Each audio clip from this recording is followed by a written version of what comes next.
Welcome to Storytime Haven. Today we open L.P. Jacks's All Men Are Ghosts, a reflective journey through the half-lit rooms of memory, conscience, and the unseen forces that shape ordinary lives. Jacks, a philosopher pastor with a storyteller's ear, invites us to notice the whispers behind our choices, the ideals that haunt us, the regrets that revisit, the hopes that beckon. As we turn each page, we meet characters who discover that what is most real is often invisible, felt rather than grasped, intuited rather than proved. Settle in, listen closely, and let these thoughtful tales awaken the quiet places within you. Chapter 1. Panhandle lays down a principle. The first principle to guide us in the study of the subject, said Panhandle, is that no genuine ghost ever recognized itself as what you suppose it to be. The conception which the ghost has of its own being is fundamentally different from yours. Because it lacks solidity, you deem it less real than yourself. The ghost thinks the opposite. You imagine that its language is a squeak. From the ghost's point of view, the squeaker is yourself. In short, the attitude of mankind towards the realm of ghosts is regarded by them as a continual affront to the majesty of the spiritual world, perpetrated by beings who stand on a low level of intelligence, and for that reason they seldom appear or make any attempt at open communication, doing their work in secret and disclosing their identity only to selected souls. Far from admitting that they are less real than you, they regard themselves as possessed of reality vastly more intense than yours. Imagine what your own feelings would be if, at this moment, I were to treat you as a gibbering bogey, and you will then have some measure of the contempt which ghosts entertain for human beings. You must confess, my dear Panhandle, I answered, that you are flying in the face of the greatest authorities, and have the whole literature of the subject against you. You tell me that no genuine ghost ever recognized itself as such. I mean, of course, interrupted Panhandle, that it never recognized itself as a ghost in your inadequate sense of the term. Then, said I, what do you make of the ghost's words in Hamlet? I am thy father's spirit. This one, at all events, recognized itself as such. In attributing those words to the ghost, said Panhandle, Shakespeare was using him as a stage property, and as a means of playing to the gallery, which is incapable of right notions on this subject. But there is another passage in the same group of scenes which shows that Shakespeare was not wholly ignorant of the inner mind of ghosts. Listen to this. Enter Ghost, Horatio. What art thou that usurps this time of night, together with that fair and warlike form in which the majesty of buried Denmark did sometimes march? By heaven I charge thee, speak. Marcellus. It is offended. Bernardo. See, it stalks away. Now what does that mean? He continued.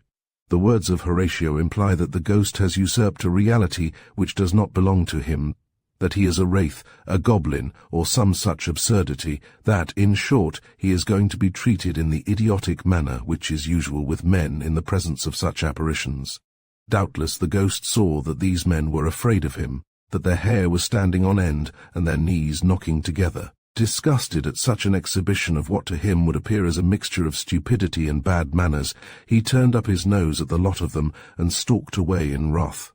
No self-respecting ghost would ever consent to be so treated, and that may help you to understand why communications from the world of spirits are comparatively rare.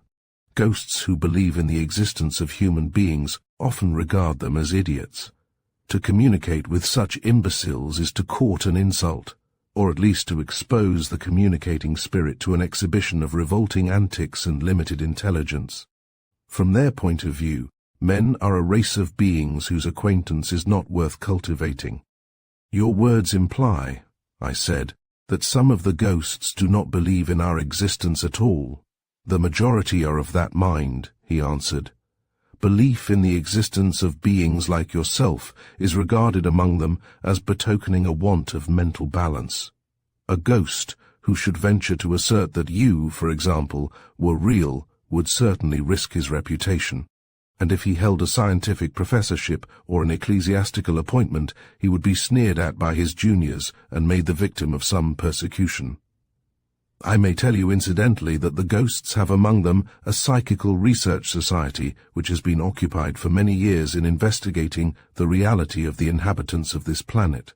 By the vast majority of ghosts, the proceedings of the society are viewed with indifference, and the claim, which is occasionally made, that communication has been established with the beings whom we know as men is treated with contempt.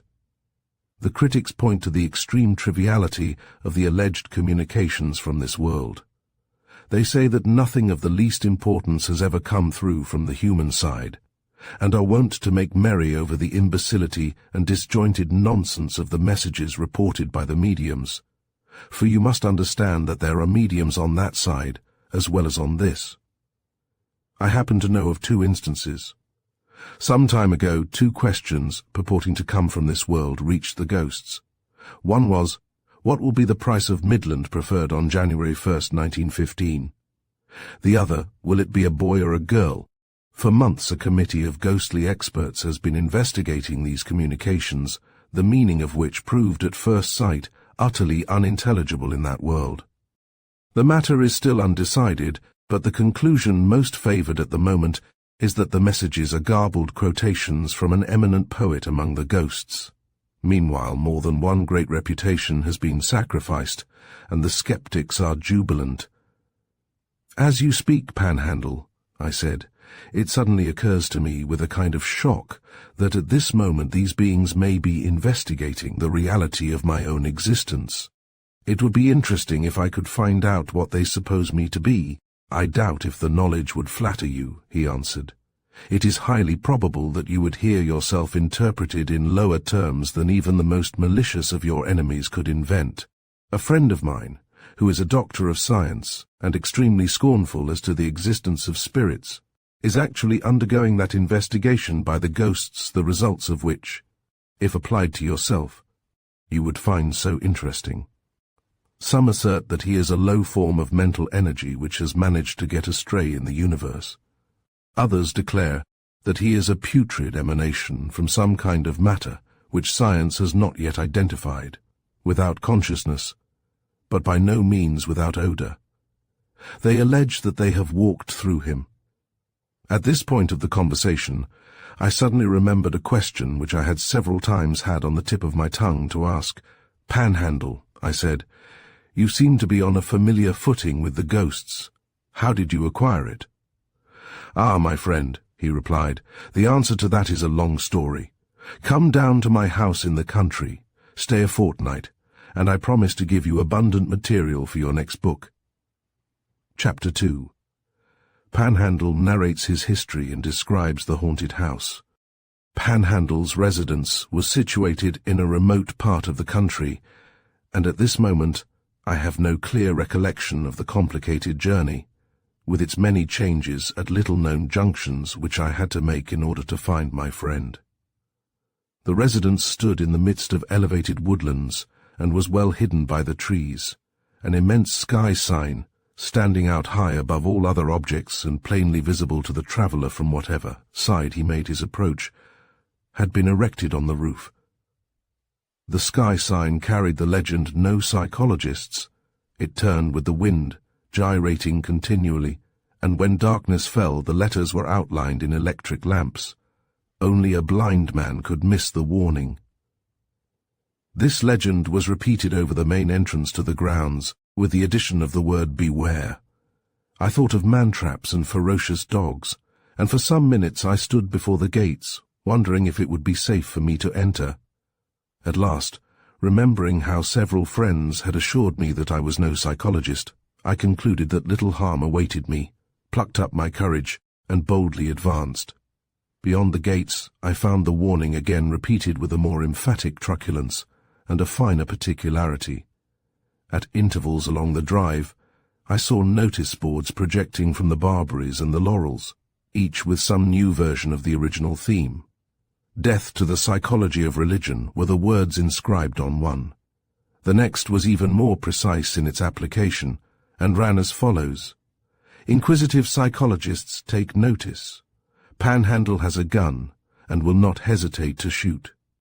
Somewhat shaken, I approached the front door and was startled to see a long, glittering thing suddenly thrust through an open window in the upper story, and the man behind the weapon was unquestionably Panhandle himself. "Can it be," I said aloud, "that Panhandle has taken me for an inquisitive psychologist?" "Advance!" cried my host, who had a keen ear for such undertones. "Advance and fear nothing." A moment later he grasped me warmly by the hand. "Welcome, dearest of friends," he was saying. "You have arrived at an opportune moment. The house is full of guests who are longing to meet you." "But, Panhandle," I expostulated as we stood on the doorstep, "I understood we were to be alone. I have come for one purpose only, that you might explain your familiarity with those people." I used this expression rather than one more explicit, because the footman was still present, knowing from long experience how dangerous it is to speak plainly about metaphysical realities in the hearing of the proletariat. "Those very people are now awaiting you," said Panhandle as he drew me into the library. "I will be quite frank with you at once. This house is haunted, and if on consideration you find your nerves unequal to an encounter with ghosts, you had better go back at once, for there is no telling how soon the apparitions will begin." "I have been longing to see a ghost all my life," I answered, "and now that the chance has come at last, I am not going to run away from it. But I confess that with the encounter so near at hand, my knees are not as steady as I could wish." "A turn in the open air will set that right," said he, "and we will take it at once, for I perceive an indication that the first ghost has already entered the room and is only waiting for your nerves to calm before presenting himself to your vision." I bolted into the garden, and Panhandle, with an irritating smile at the corners of his mouth, followed. As we walked among the lawns and shrubberies, we both fell silent. He, for a reason unknown to me, I, because something in his plan of gardening had absorbed my attention and filled me with wonder. Presently I said, "Panhandle, I cannot refrain from asking you a question.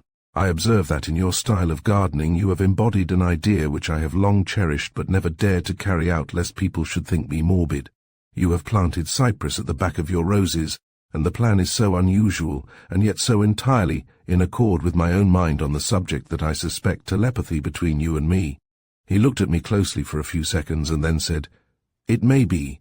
I too have often suspected that throughout the whole of my gardening operations I was under the control of an intelligence other than my own. But I would never have guessed that it was yours. Anyhow, this particular idea, no matter what its origin may be, is admirable.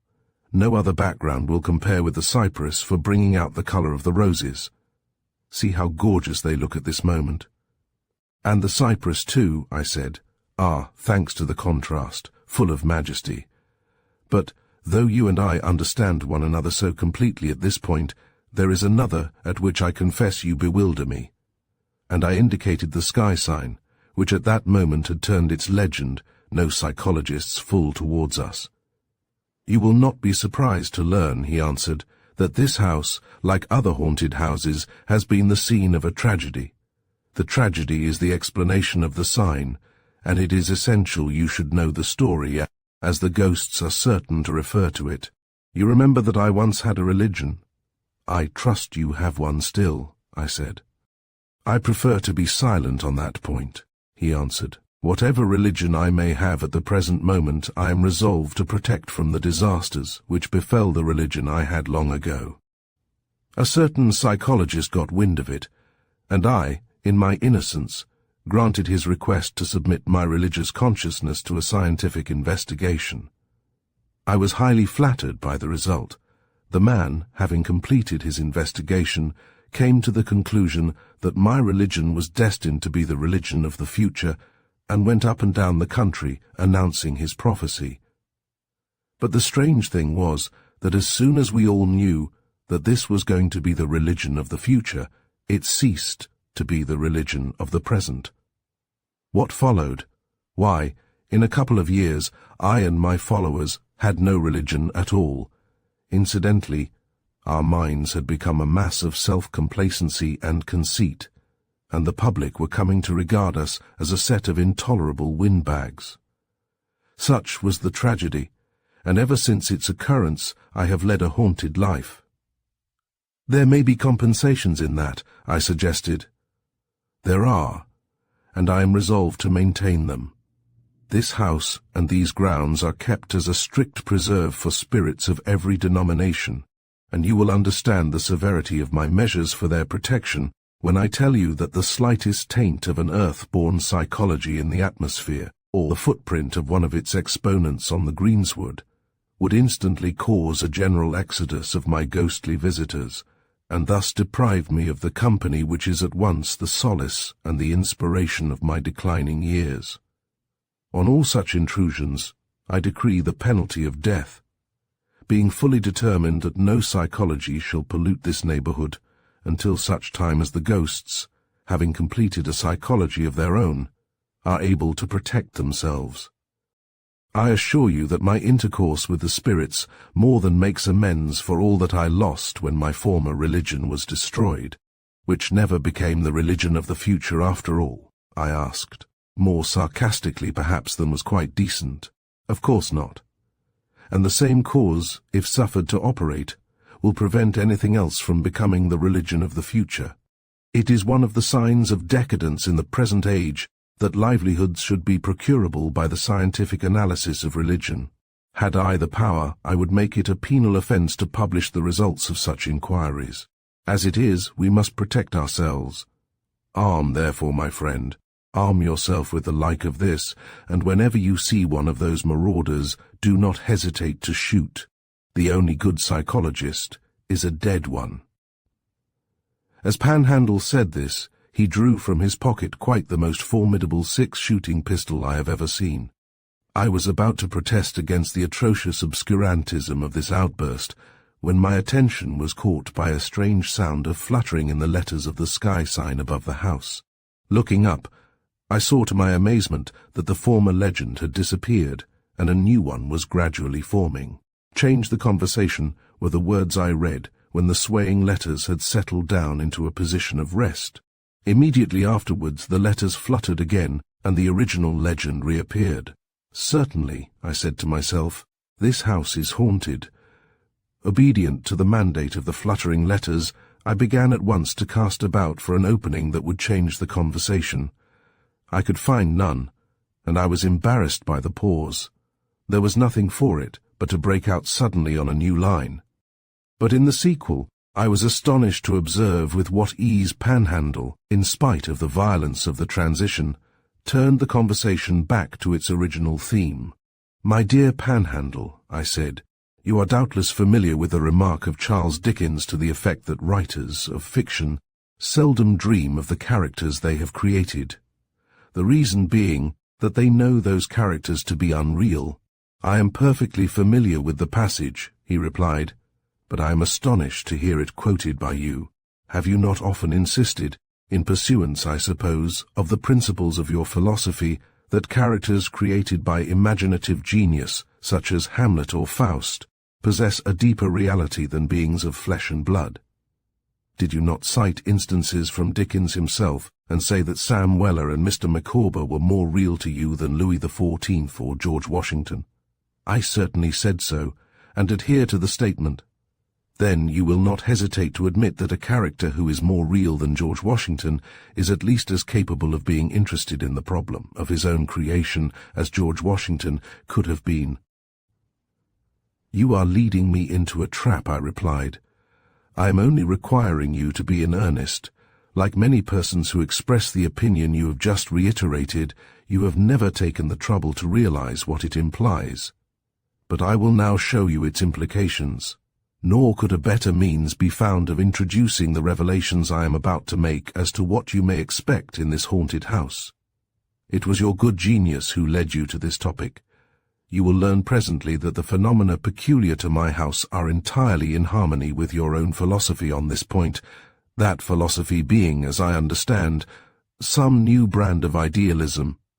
I desire you to proceed with the revelations immediately," I said. "We live in an age which abhors introductions as fiercely as nature abhors a vacuum, and I beg you to leave it with me to adjust what you are about to deliver to the principles of my philosophy. Know, then, said Panhandle, with a readiness that marked his approval of my attitude, "that your opinion as to the reality of these imaginary characters is entirely sound. Many of them are in the habit of haunting this very house, and I think it extremely probable that some will put in an appearance tonight. You have quoted Charles Dickens to the effect that their creators know them to be unreal, a remarkable error for so gifted a man. But it may astonish you to learn that they return the compliment by having no belief in the reality of their reputed creators. It is more than possible, after what you have said, that Mr. Micawber, who has now become a philosopher, will appear to you during your stay in the house. Tell him by way of experiment that his creator was a certain Charles Dickens. You will find that he wholly fails to understand what you mean. He regards himself as a fortuitous concourse of ideas. Only this morning I tried the same experiment on Colonel Newcome. I told him all about Thackeray, who, said I, was the author of his being. He was utterly amazed, and just as incredulous as it is possible for so perfect a gentleman to be. He accused me of talking metaphysics. Footnote 1. In the novel of Pendennis, written 10 years ago, there is an account of a certain Costigan, whom I had invented. I was smoking in a tavern parlour one night, and this Costigan came into the room alone. The very man, the most remarkable resemblance of the printed sketches of the man, and of the rude drawings in which I had depicted him. He had the same little coat, the same battered hat, cocked on one eye, the same twinkle in that eye. "Sir," said I, knowing him to be an old friend whom I had met in unknown regions. "Sir," I said, "may I offer you a glass of brandy and water?" How had I come to know him, to divine him? Nothing shall convince me that I have not seen that man in the world of spirits. Thackeray, De Finibus. See the whole passage, from which it is evident that Costigan did not recognize his creator. My long acquaintance with Panhandle had schooled me to betray no astonishment at anything he might say. So, assuming as cool an air as I could command, I merely asked, "Would you mind telling me, Panhandle, by what means you have managed to ascertain the views of these gentlemen concerning their creator?" "Like yourself," he answered. "I was convinced long ago that the creations of genius, Hamlet and the rest, are more real than the Johns, Toms and Marys who seem to walk the earth. But unlike you, I have not been content that so important a truth should remain at the level of a mere elegant opinion. By a course of spiritual exercises carefully devised, into which I shall presently initiate you, I have placed myself in direct communication with these personalities, and so successful has the discipline proved, that intelligent intercourse has become possible between them and me. I frequently invite them to haunt the house, and the response is always favorable. I am on terms of intimacy with the principal characters of the classic drama, of Shakespeare, Goethe, and many eminent novelists of modern times. On hearing this, all my efforts to keep cool broke down. "Panhandle," I cried, "you must initiate me into those exercises without a moment's delay." "Be patient," he replied, "until you have heard the further results to which they will lead. I have not yet told you the half, and it may be that when you have heard the rest, you will prefer to have no part in these mysteries. The realm to which they will lead you has an immense population of ghosts.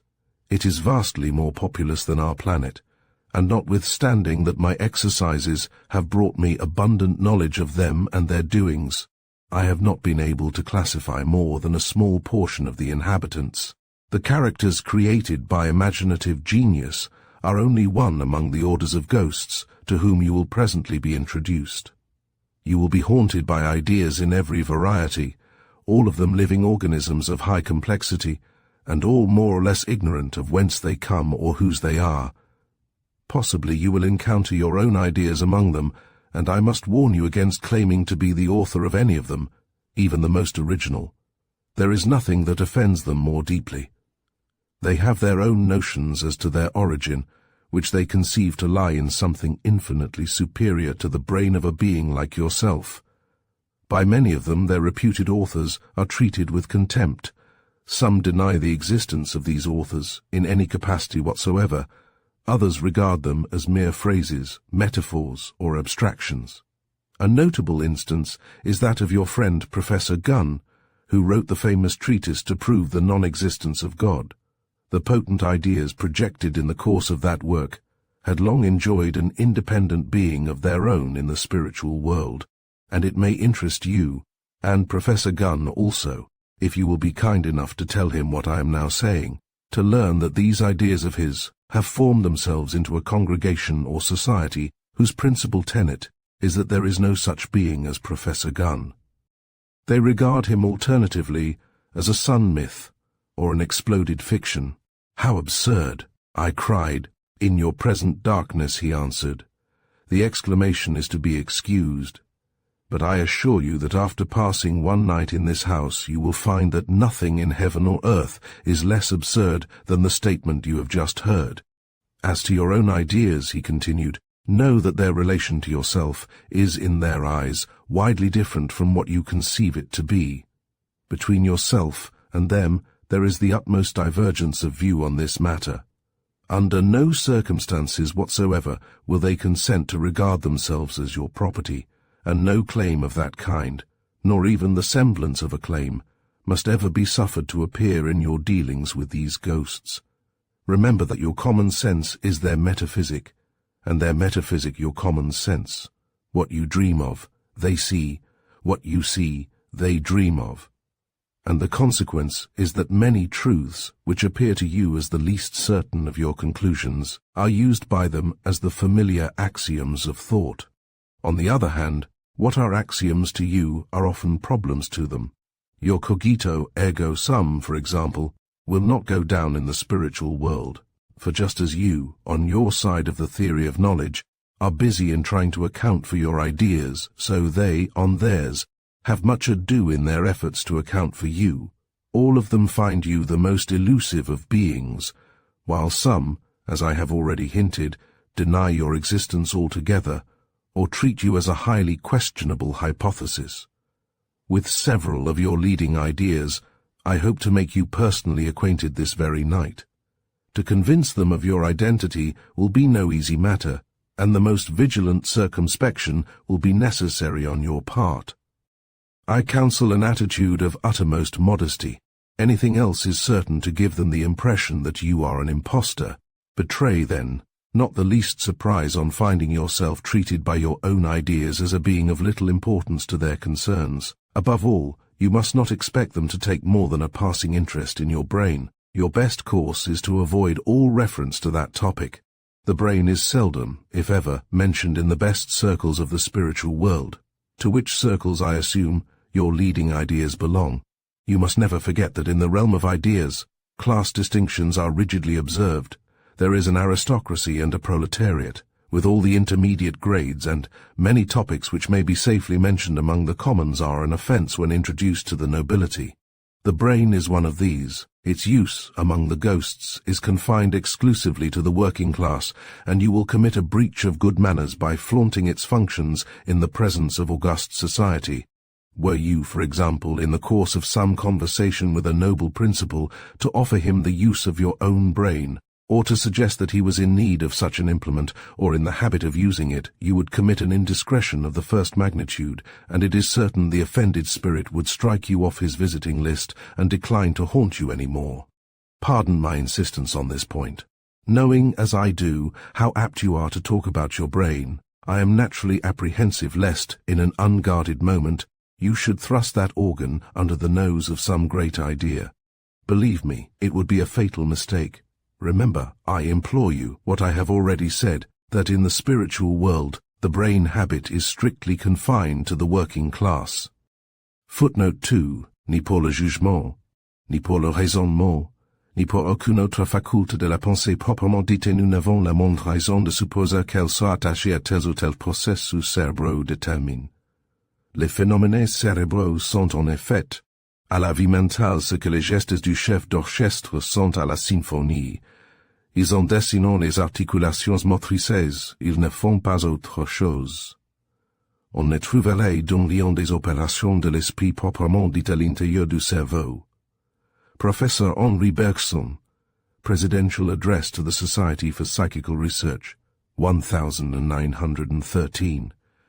Before you can persuade me of all this, I said, you will have to turn my intelligence clean inside out. That is precisely what I intend doing, and the first step shall be taken this very instant. Begin the exercises by repeating the formula of initiation. It runs as follows. Till another speaks to me, I am nothing. Why, Panhandle, I said, laughing, that is the very formula they taught me when I first entered a public school, and they enforced it with kicks. The universe enforces it in the same manner. But let us keep to the matter in hand. Repeat the formula at once.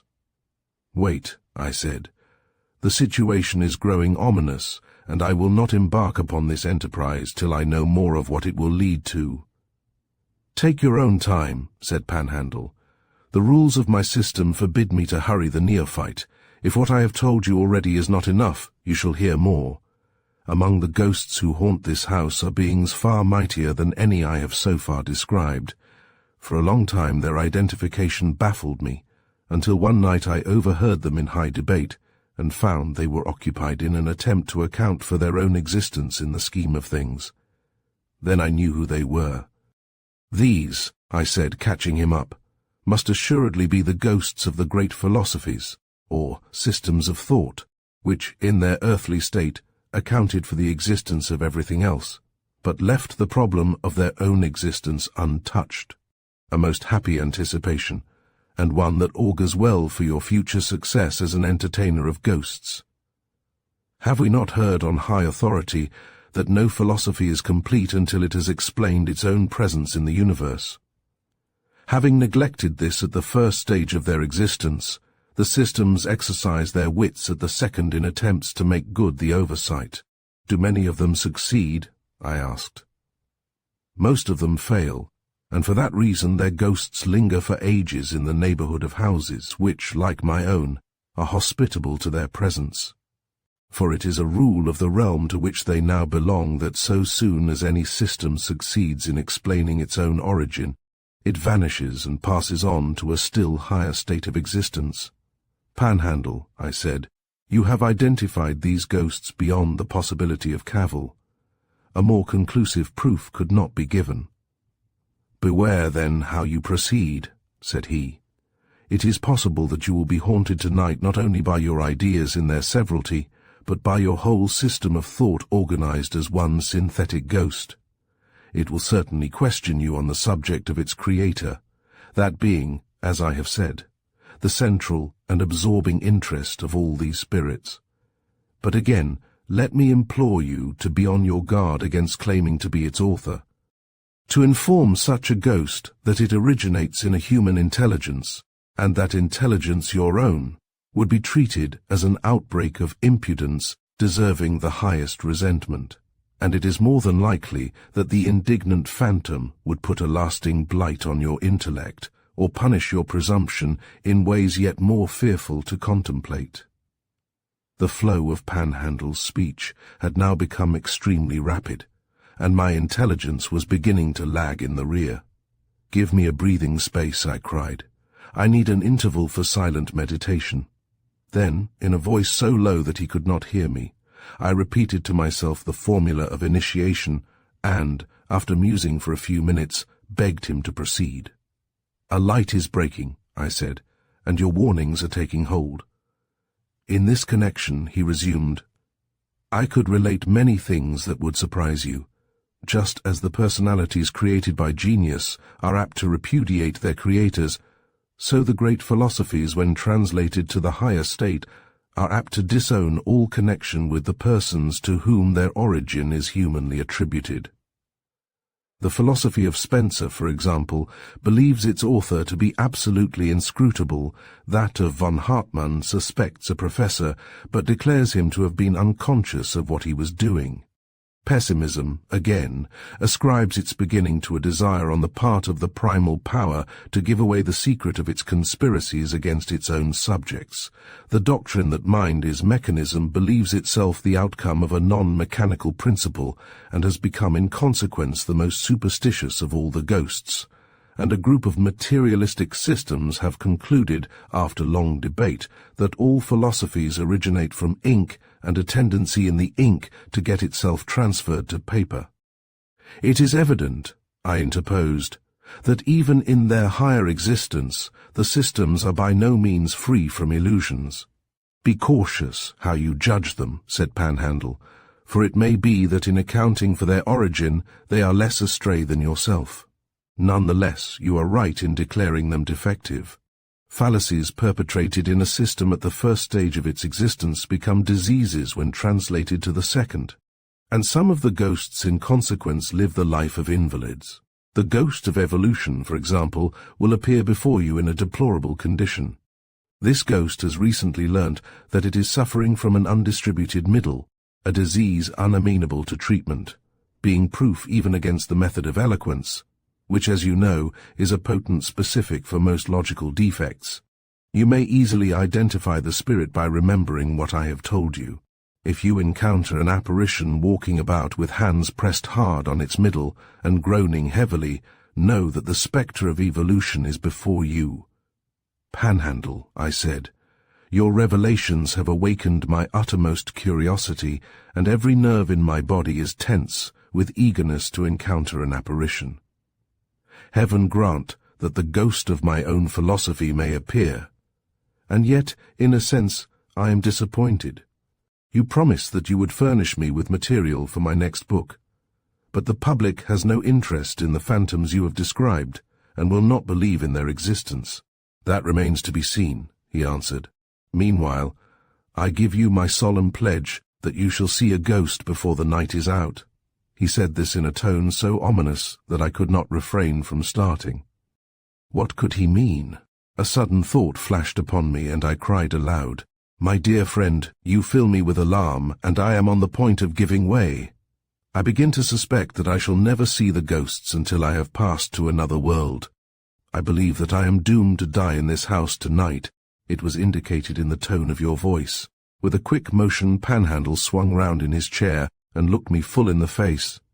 "How do you know," he said, "that you are not dead now, and already passed to the existence of which you speak?" The effort to answer his question revived my courage. But in all my life I have never found a problem half so difficult. To prove that I was not dead already and become a ghost. 40 or 50 times did I lay down a new set of premises, only to be reminded by Panhandle that I begged the question in every one. My ingenuity was taxed to breaking point.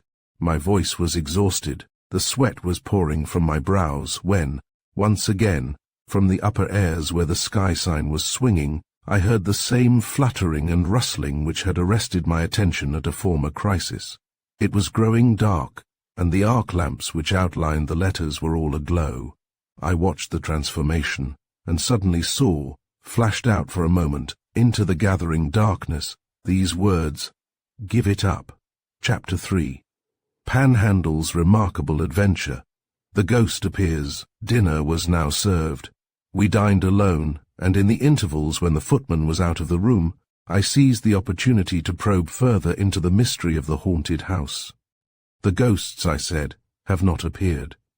Neither in my own apartment, nor in the corridors, nor in the various empty rooms which I have visited, have I seen or heard anything to suggest that the house is haunted. "May I ask," said my companion, "for the grounds of your statement that so far the ghost has failed to appear?" "Save for yourself," I answered. "The only person I have seen since entering is the footman. And how do you know that the footman is not a ghost?" "Why," said I, "he carried my bag upstairs and pocketed the balance of £0.50 I gave him to pay for a telegram." "I never heard a feebler argument," he replied. "It is obvious that you resemble the majority of mankind, who, if they were to see 1,000 ghosts every day, would never recognize one of them for what it was. Now, as to the footman—" But at that moment the individual in question entered the room bringing coffee and cigars. When he had gone, Panhandle resumed. "We were speaking of the footman, but perhaps it would be wiser to deal with the matter in general terms. I have already said enough to satisfy any reasonable judge of evidence that this is a genuinely haunted house." I have now to add that a doubt may be raised as to who is the haunter and who the haunted." I sat silent, staring at Panhandle with wide eyes of astonishment, for I had no universe of discourse to which I could relate the strange things I was hearing. He went on, "From what I have told you already, you have no doubt drawn the inference that the ghosts are haunting me. But the ghosts themselves are not of that mind. In their opinion, it is I who am haunting them. My first discovery of this, which is destined to revolutionize the whole theory of ghosts, was made under circumstances which I will now relate. Many years ago I was seated in the library late one night, engaged in writing a report of certain mysterious phenomena which had been observed in this house. I had just completed a copy of the signed evidence of the cook, the gardener, and the housemaid, all of whom had left that day without notice in consequence of something they alleged they had seen. Suddenly, I thought I heard a whispered voice from the further side of the room, and looking up I saw seated at a table 2 beings of human semblance, who were gazing intently in my direction. "Do you not see something on yonder chair?" asked one. "Yes," answered the other. "I certainly see something, probably a gleam of light. Observe, the curtains are not quite closed, and this is about the time when they turn on the searchlight at the barracks. Draw the curtains close, and it will instantly disappear." The speaker went to the window, leaving the other still staring fearfully in my direction. Having closed the curtains, the man returned to his place.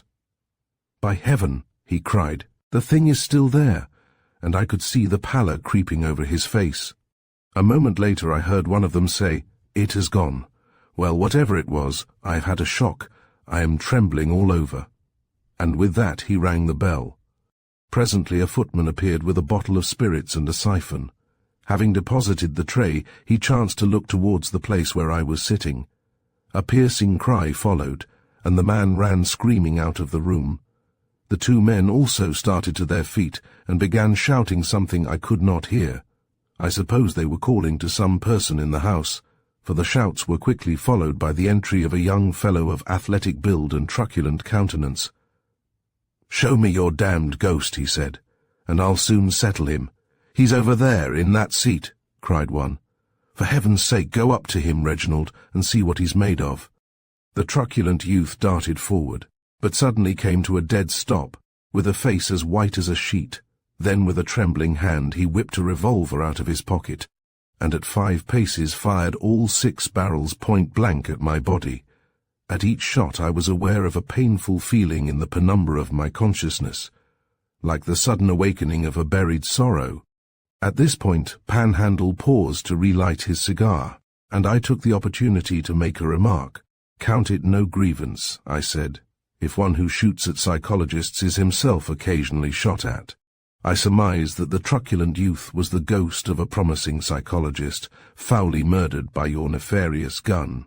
"Name it a righteous execution, and I shall agree," he answered. "Or it may be," I added, "that many of the sudden and inexplicable pains that break out in our minds and in our bodies are caused by ghosts, or whatever you call them, shooting at us or stabbing us, to test our reality." Panhandle turned a keen glance at my face to see if I was serious, and being satisfied that I was, continued, "I have heard more unlikely explanations of such pains, and your theory is precisely one of those which medical science will have to investigate when these discoveries of mine are made public. But let me resume the narrative. At the sound of the firing the whole household seemed to be aroused, and what a household it was! In a few moments the room was crowded with beings of reverend countenance and stately carriage. Looking round with slow, grave eyes, they conversed in whispers. "Science must investigate this," one of them said. "We will arrange that a committee of the society shall make a thorough examination of the house and test the phenomena. Don't forget to engage 2 shorthand writers and an expert in spirit photography.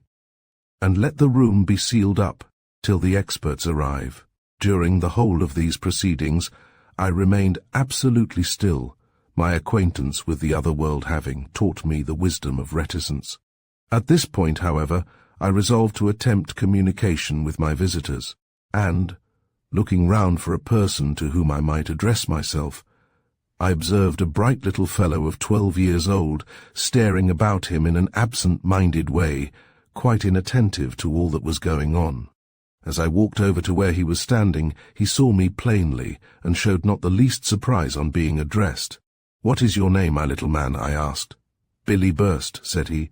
"And what are you thinking about while all those people are making such a fuss?" "I am wondering how people weigh the planets," he answered. "Come along with me," said I, "and I will show you just what you want to know." Then taking him by the hand, I led him across the room to the seat I had just left. But though the sages who were present saw him cross the room, not one of them saw me, who was leading him by the hand. I took out a sheet of paper and began to draw figures and work formulae, the boy meanwhile standing by the side of my chair and saying not a word. When I had finished, I said, "Do you understand?" "Perfectly," he answered. "I see it at last. Thank you ever so much." "Now, Billy," I said, "there is something you can do for me.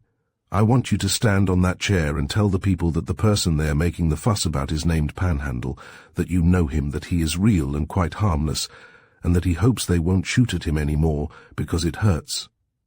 Say you are quite certain he is real because he has just told you how the planets are weighed." "Dear Pan," said Billy, "don't ask me to do that. I never tell people about you. They would only laugh at me if I did. Let us keep just as we are, old fellow, and not tell our secret to anybody." Unprepared for a style of address so familiar. "Why, Billy," I said, "I have never seen you before. Are you quite sure you see me now?" He replied. Our positions had become reversed, Billy sitting in my study chair that he might read over what I had written about the planets, I standing by his side. I looked down to answer his last question, and for the briefest fraction of a second, a vision passed before me. The object beneath me was not my study chair, but a small iron bedstead on which there lay a boy fast asleep. It passed in the twinkling of an eye, and I found myself seated as before at my desk. The half-finished report was before me, and save myself, not a soul was in the room. It is certain, thought I, that I am haunting somebody. In the name of all the secret powers that guide the fates of men, whom am I haunting? "A marvelous story," I cried, "and more significant than even you, Panhandle, are aware. I knew Billy Burst. He and I were schoolmates, and practiced magic together under the guidance of a mysterious power whose name Billy would never disclose." "You knew Billy Burst," exclaimed Panhandle. "My friend, you fill me with astonishment and delight. Did I not say we were on the eve of great discoveries? Tell me all you know about Billy, for the matter is of the utmost importance." "You are making me wait for the appearance of the ghost," said I, "and must not be aggrieved if I make you wait for information about Billy." "I again pledge my word to you," he answered, "that you shall see a ghost this very night, and I pledge mine to you that you shall hear all about Billy as soon as the ghost appears. But it is my turn first. Let us make it a covenant," he said. "Agreed," I answered, "then shake hands over the bargain." As he said this, he stood up and extended his hand. With the utmost eagerness I sprang to my feet and made the reciprocating gesture. For an instant I thought that excitement had unsteadied me, for my hand, seeking his, seemed to move at random in the vacant air. Then I made a second attempt, carefully noting the position of his extended palm, and this time the truth dawned upon me in a flash. My hand, indeed, grasped what seemed to be his, but there was no substance to resist my closing fingers, no hardness of interior bones, no softness of enveloping tissues, no pressure, no contact, no warmth. "Panhandle," I cried, "you are a ghost." "Hush," he answered, "we never use that term in addressing one another. Whatever I am, you are also in process of becoming. You have been slow in making the discovery. I thought you had found me out when we stood among the cypress in the garden. I was trembling all over and had no control over the next words that came to my tongue. What they were I cannot remember, but Panhandle's reply seems to indicate that I had been imploring him to tell me what kind of a ghost he was. Certainly not a character taken out of a novel, he was saying. "Think of the other orders of spirits who I told you were haunting the house, and place me in the last and highest." "You are the ghost of a philosophy," I said, I am.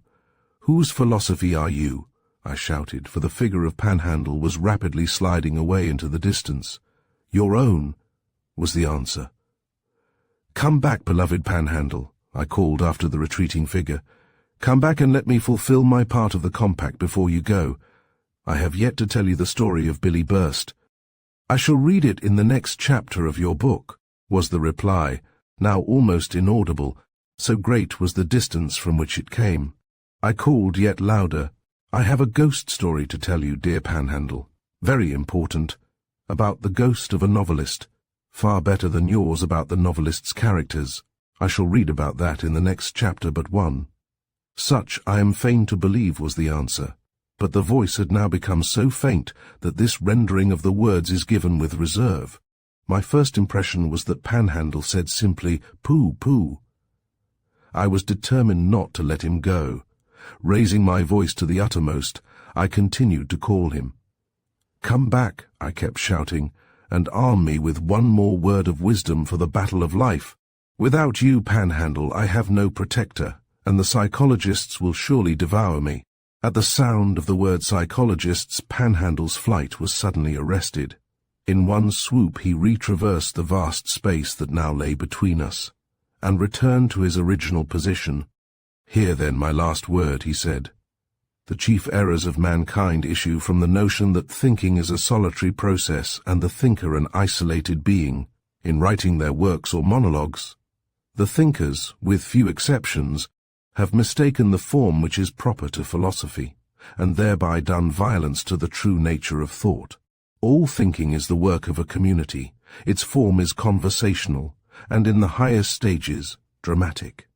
For want of this knowledge, many philosophers have gone astray. Ignorant of the other minds with which their own are in communion, deaf to the voices which mingle with theirs in the eternal dialogue of thought, they have uttered their message as a weary monologue, and the vivid interplay of mind with mind, the quick debate of reacting spirits, which is the very life of thought, has fallen dead. In the course of your education, which has properly begun today, you will become acquainted with a multitude of interlocutors whose existence you have never suspected, though they have been addressing you from the first moment you began to think, and contributing much of what you consider most original in your thought. These are the ghosts by whom you will henceforth be haunted, until, finally, they make you one of themselves, and carry you to heaven in a whirlwind of fire. Farewell. Having said this, he instantly vanished, leaving behind him a faint odor of Havana cigars. At the same moment, a marvelous change, the stages of which have left no record on my memory, passed over me. I found myself in the place where I am at this moment. This identical sheet of paper was under my hand. This pen was writing, and the ink of the last paragraph was still wet. The magic formula. Chapter 4. Many years ago, I had a schoolfellow and bosom friend, whom I knew as Billy, but whose name as it stood in the register was William Xavier Plosive. Where his family came from, or where they got their outlandish name, I know not. From its rarity I infer that the Plosive stock has not multiplied lavishly on the earth. Only twice, since the days of my friendship with Billy, have I encountered that name. There is, or was, a wayside public house in Devonshire, the landlord of which was a Plosive. It bore the sign of the Dog and Ladle, which the signboard interpreted by a picture of a large retriever in precipitate flight, with a tin ladle tied to his tail. The other Plosive of my acquaintance kept a shop in a Canadian city. He was a French half-breed, and, as I have heard, a great rascal. Billy's father was said to have been a Roman Catholic, and I infer from the name he bestowed on his son that he had a turn for waggishness of a sort. Plosive Senior must have foreseen what would happen. No sooner, of course, was the name William X. Plosive seen on the outside of the poor boy's copybooks than a whisper passed through the whole school, Billy Burst, and that name remained with him to the end. It was more appropriate than its bestowers knew. When did Billy burst? Why did Billy burst? Will Billy burst again? And 100 questions of the like order were asked all day long apropos of nothing. They were shouted in the playground. They were whispered in the class. They broke the silence of the dormitory in the dead of night. With them we relieved our pent-up feelings in hours of tedium or of gloom. Introduced pianissimo, they profaned the daily half-hour devoted to the study of divinity. Innumerable impositions followed in their train. One morning, the Reverend Cyril Puttock, M.A., who took us in divinity, saw written large on the blackboard in front of him these words, "What burst Billy?" I spent my next half-holiday in writing out the Beatitudes 100 times. Billy and I slept in the same dormitory, and our beds were side by side. Both of us were bad sleepers, and many a deep affinity did our souls discover in the silent watches of the night.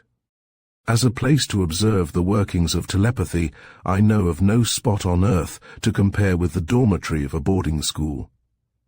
The atmosphere of our dormitory was, if I may say so, in a state of chronic telepathic saturation, and the area where the currents ran strongest was in the space between Billy's bed and mine. This is the sort of thing that would go on. "Billy, are you awake?" "Yes, I knew you were."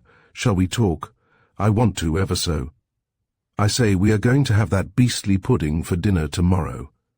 "That's just what I want to talk about. I've got an idea. Billy, I found out yesterday where they cook those puddings.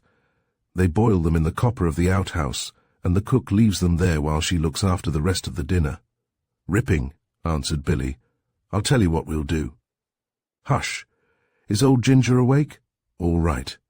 Well, we'll sneak into the outhouse tomorrow when the cook isn't looking, pinch the puddings out of the copper, and chuck 'em in the pond." "Why, Billy, that's just what I was going to say to you. But won't we scold ourselves?" "I've thought of that. We'll get the garden fork and jab it into the puddings. They boil 'em in bags, you know." "There's a better way than that. We'll get in before the copper has begun to boil." "I hadn't thought of that, but I was just going to," said Billy. "Yes, that's the way." Enterprises such as these, however, were episodic, and merely served to show how great souls, born under the same star, and united in the grand trend of their life directions, share also the minor details of their activity. The seat of our affinities lay deeper. Both Billy and I were persons with an end in life, and breathed in common the atmosphere of great designs.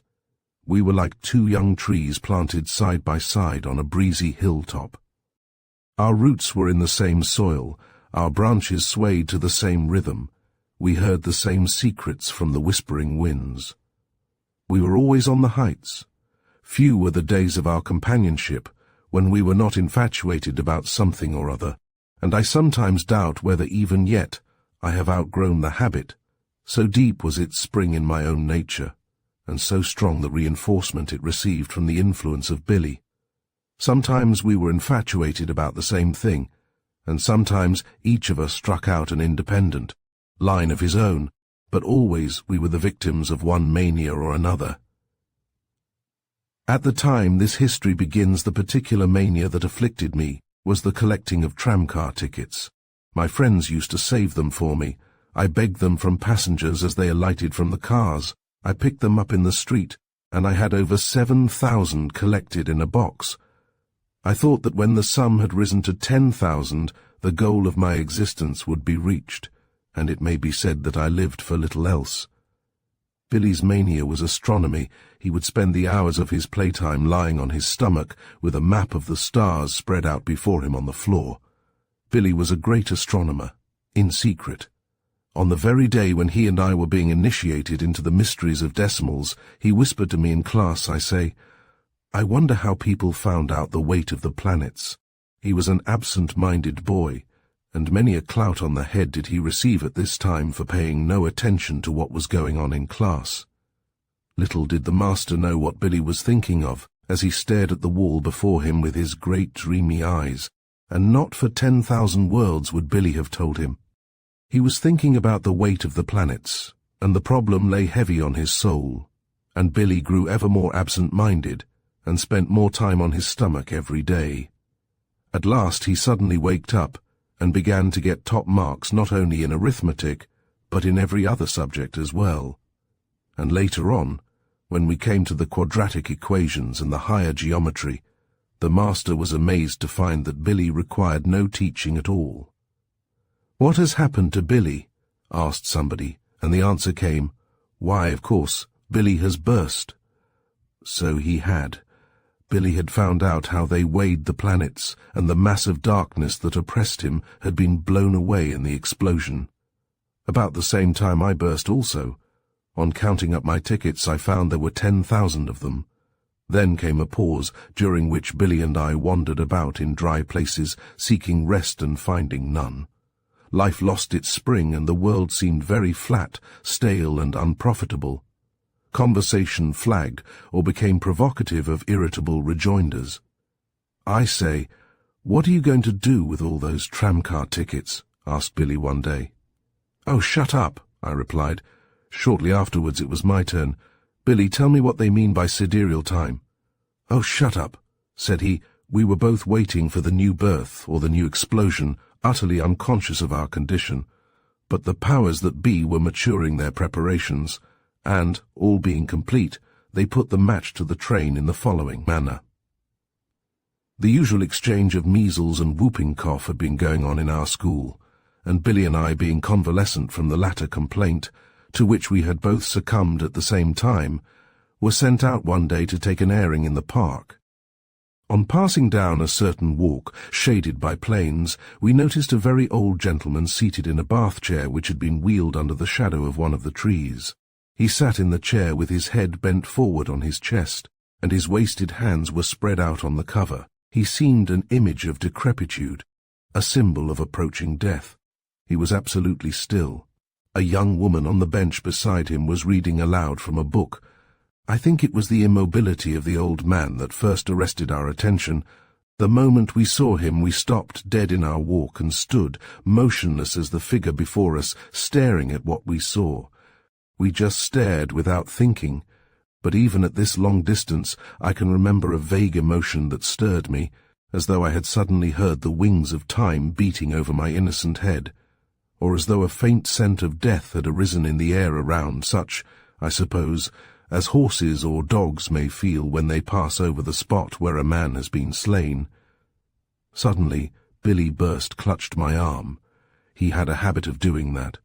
"I say," he whispered, "let's go up to him and ask him to tell us the time."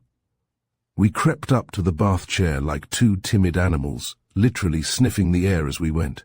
Neither the old man nor his companion had noticed us, and it was not until we had both stopped in front of them that the reader looked up from her book.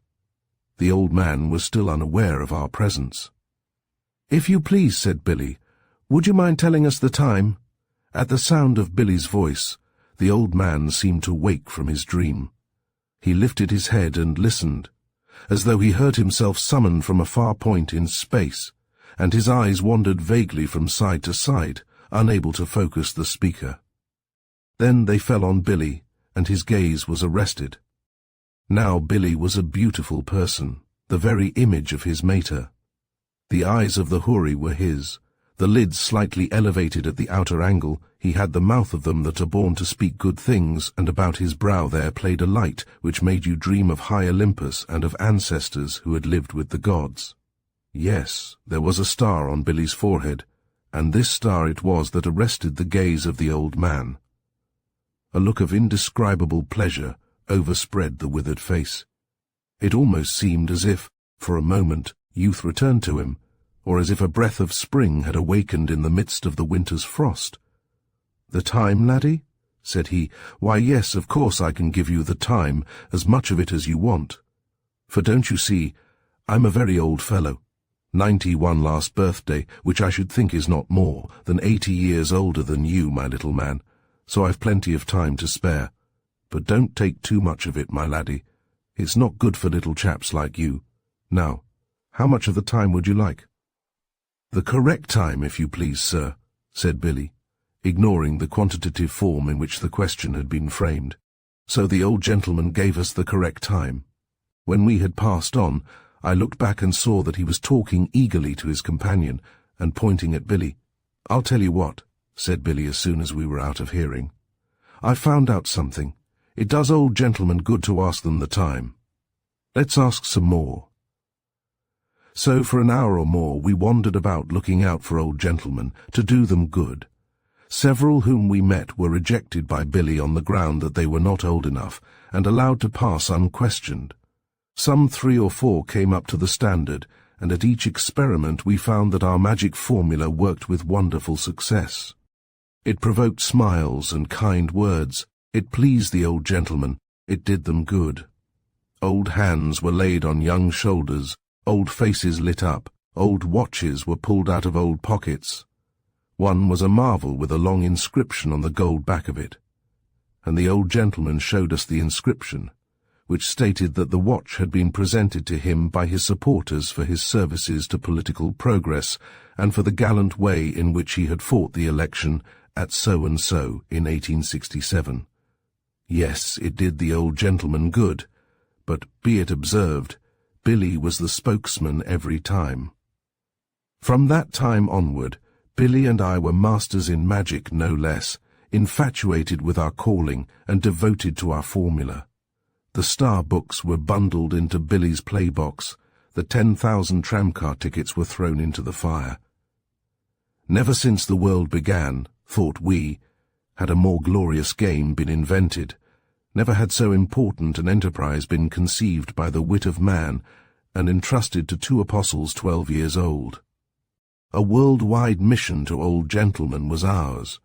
Who would have believed there were so many of them? They seemed to spring into existence, to gather themselves from the four quarters of the earth in order that they might receive the healing touch of our formula.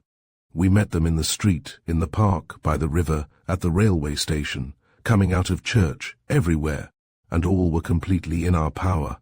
Oh, it was magnificent. So it went on for 3 or 4 weeks, but a shock was in store for us. At first, as I have said, Billy was the spokesman, but there came a day when it seemed good that some independence of action should be introduced into the partnership. Billy went one way, and I another. Going on alone, I presently espied an old gentleman, of promising antiquity, walking briskly down one of the gravel paths. He was intermittently reading a newspaper. Trotting up behind him, I observed that in the intervals of his reading he would be talking to himself. He would read for half a minute, and then, whipping the newspaper behind his back, begin to declaim, as though he were making a speech, quickening his pace meanwhile, so that I was hard put to it to keep up with him. Indeed, I had to run, and was out of breath when, coming up alongside, I popped out my question. "If you please, sir, what o'clock is it?" "Go to the devil," growled the old ruffian, and without pausing even to look at me, he strode on, continuing his declamation, of which I happen to remember very distinctly these words: "I cannot, my lords, I will not, join in congratulating the government on the disgrace into which they have brought the country." I recall these words because they resembled something in a speech of Chatham's which I had to learn by heart at school, and I remember wondering whether the old gentleman was trying to learn the same speech and getting it wrong, or whether he was making up something of his own.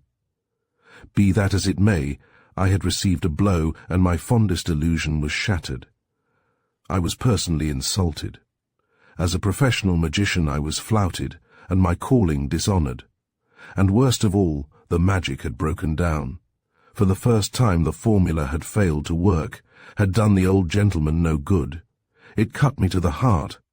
I ran about in great distress seeking Billy, whom finding presently I informed in general terms of what had happened. "What did you say to the old beast?" asked Billy. I said, "If you please, sir, what o'clock is it?" "Oh, you ass," cried Billy, "those are the wrong words. If you'd said, 'Would you mind telling me the time?' he'd have gone down like a ninepin. Only cads say what o'clock." He thought you were a cad. "Oh, you idiot. Leave me to do it next time." Thus it came to pass that the partnership was resumed on its old basis, with Billy as the predominant member and spokesman of the firm.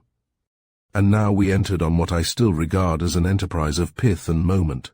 We determined, after long colloquy in the bedroom, to waylay this recalcitrant old gentleman once more and repeat our question in its proper form, and with Billy as spokesman. Had I been alone, my courage would certainly have failed to carry me through. But with Billy at my side, I was never afraid of anything either then or afterwards. Oh, Billy, if only you had been with me, then, and then, if only I had felt your presence when the great waters went over me, if only I could have seen your tilted, dreaming eyes when— I would have made a better thing of it, indeed I would. But one was taken and the other left, and I had to fight those battles alone. Alone, but not forgetful of you. I did not fight them very well, Billy, and yet not so ill as I should have done had I never known you. Well, for several days the declaiming gentleman, whom we now knew as the old beast, and never called by any other name, failed to appear. But at last we caught sight of him, striding along and violently whipping his newspaper behind his back, just as before. On the former occasion, when I was alone, I had operated from the rear, but with Billy in support, I proposed that we should attack from the front. So we threw ourselves in his path and marched steadily to meet him.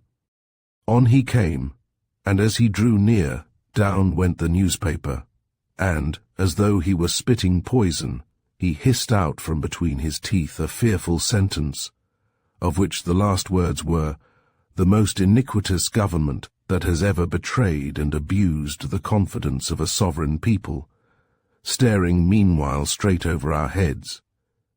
"If you please, sir," said Billy in his singing voice, "would you mind telling us the time?" "Go to," but at that moment the gentleman lowered his fierce old eyes and encountered the gaze of Billy, who was standing full in his path. Have you ever seen a wild beast suddenly grow tame? I have not, but I saw something like it on the occasion of which I speak. Never did a swifter or more astonishing change pass over the countenance of any human being. I really think the old fellow suffered a physical shock, for he stepped back 2 paces and looked for a moment like one who has been seriously hurt. Then he recovered himself, lowered his spectacles to the tip of his nose, gazed over them, at me for a moment, at Billy for a quarter of a minute, and finally broke out into a hearty laugh. "Well," he exclaimed, in the merriest of voices, "you're a couple of young rascals. What are your names, and how old are you, and what school do you belong to, and who are your fathers?" We answered his questions in a fairly businesslike manner until we came to that about the fathers. Here there was an interlude, for Billy had to explain in succession that he had no father, and no mother, and no brothers, and no sisters, indeed, no relations at all that he knew of. And there was some emotion at this point. "Bless my soul," said the old gentleman, "that's very sad indeed. But who pays for your schooling?" "A friend of my mater's," said Billy. "He's very good to me, and has me to his house for the holidays." "And gives you plenty of pocket money?" "Lots," answered Billy. The old gentleman ruminated, and there was more emotion. "Then you are not an unhappy boy?" he said at length. "Not a bit," answered Billy. "Thank God for that, thank God for that. I should be very sorry to learn you were unhappy. I hope you never will be." "You don't look unhappy." "I'm not," repeated Billy. All this time the old gentleman seemed quite unconscious of my existence, but I was not hurt by that. I was well used to being overlooked when Billy was with me, and never questioned for a moment the justice of the arrangement. But now the old gentleman seemed to recollect himself. "What was it you asked me just now?" said he. "We asked if you would mind telling us the time." "Ha, just so. Now are you quite sure that what you asked for is what you want? You said the time, not time. For you must know, my dears, that there's a great difference between time and the time." Billy and I looked at each other, perplexed and disgusted, perplexed by the subtle distinction just drawn by the old gentleman, disgusted at being addressed as my dears. He might as well have given us a kiss while he was about it, we thought. "We want the time, if you please," we said at length. "What, the whole of it?" said the old gentleman. "No," answered Billy, "we only want the bit of it that's going on now." "Which bit is that?" said our venerable friend. "That's just what we want to know," answered Billy. This fairly floored the old gentleman. "You'll be a great parliamentary debater one day, my boy," he said, "but the bit of time that's going on now is not an easy thing to catch. My watch can't catch it." "Give us the best your watch can do," answered Billy. This made the old fellow laugh again. "Better and better," said he. "Well, the best my watch can do is 12:15. And that reminds me that you 2 young scamps have made me late for an appointment. Now be good boys, both of you, and don't forget to write every week to your friends, and put that in your pockets. whereupon he gave each of us half a sovereign. We walked on in silence, not pondering what had happened, for we pondered nothing in those days, but serenely conscious of triumph. A potent secret was in our hands, and the world was at our feet. "It worked," said Billy at length. "Rather," I answered. "It did him good. Rather, we beat him. Rather." Presently we were greeted by the park keeper, who was a friend of ours. "Well, young hopefuls," he said, "and who have you been asking the time of today?" We pointed to the old gentleman, whose figure was still visible in the distance. "Him!" cried the park keeper. "Well, bless your rascal impudence. Do you know who he is?" "No." "Why, he's Lord." The name mentioned was that of a distinguished member of the cabinet which had recently gone out of office. Did we quail and cower at the mention of that mighty name? Did we cover ourselves with confusion? Not we. "I'm awfully glad we asked him," said Billy as we walked away. "So am I. I say, Billy, I wish we could meet the Pope. He's jolly old, and I'll bet he's jolly miserable too." "You shut up about his being miserable," answered Billy, who, as we know, was a Roman Catholic. "He ain't half as miserable as the Archbishop of Canterbury. I wish we could meet him, or the Emperor of Germany," I suggested. "Yes, he'd do. I'd ask him, and you bet he'd tell us. But," and here Billy's manner became explosive, "I'll tell you what, I wish we could meet God. He's a jolly sight older than the Pope, or the Archbishop of Canterbury, or the Emperor of Germany. I believe he'd like to be asked more than any of them." "And I'd ask him like a shot.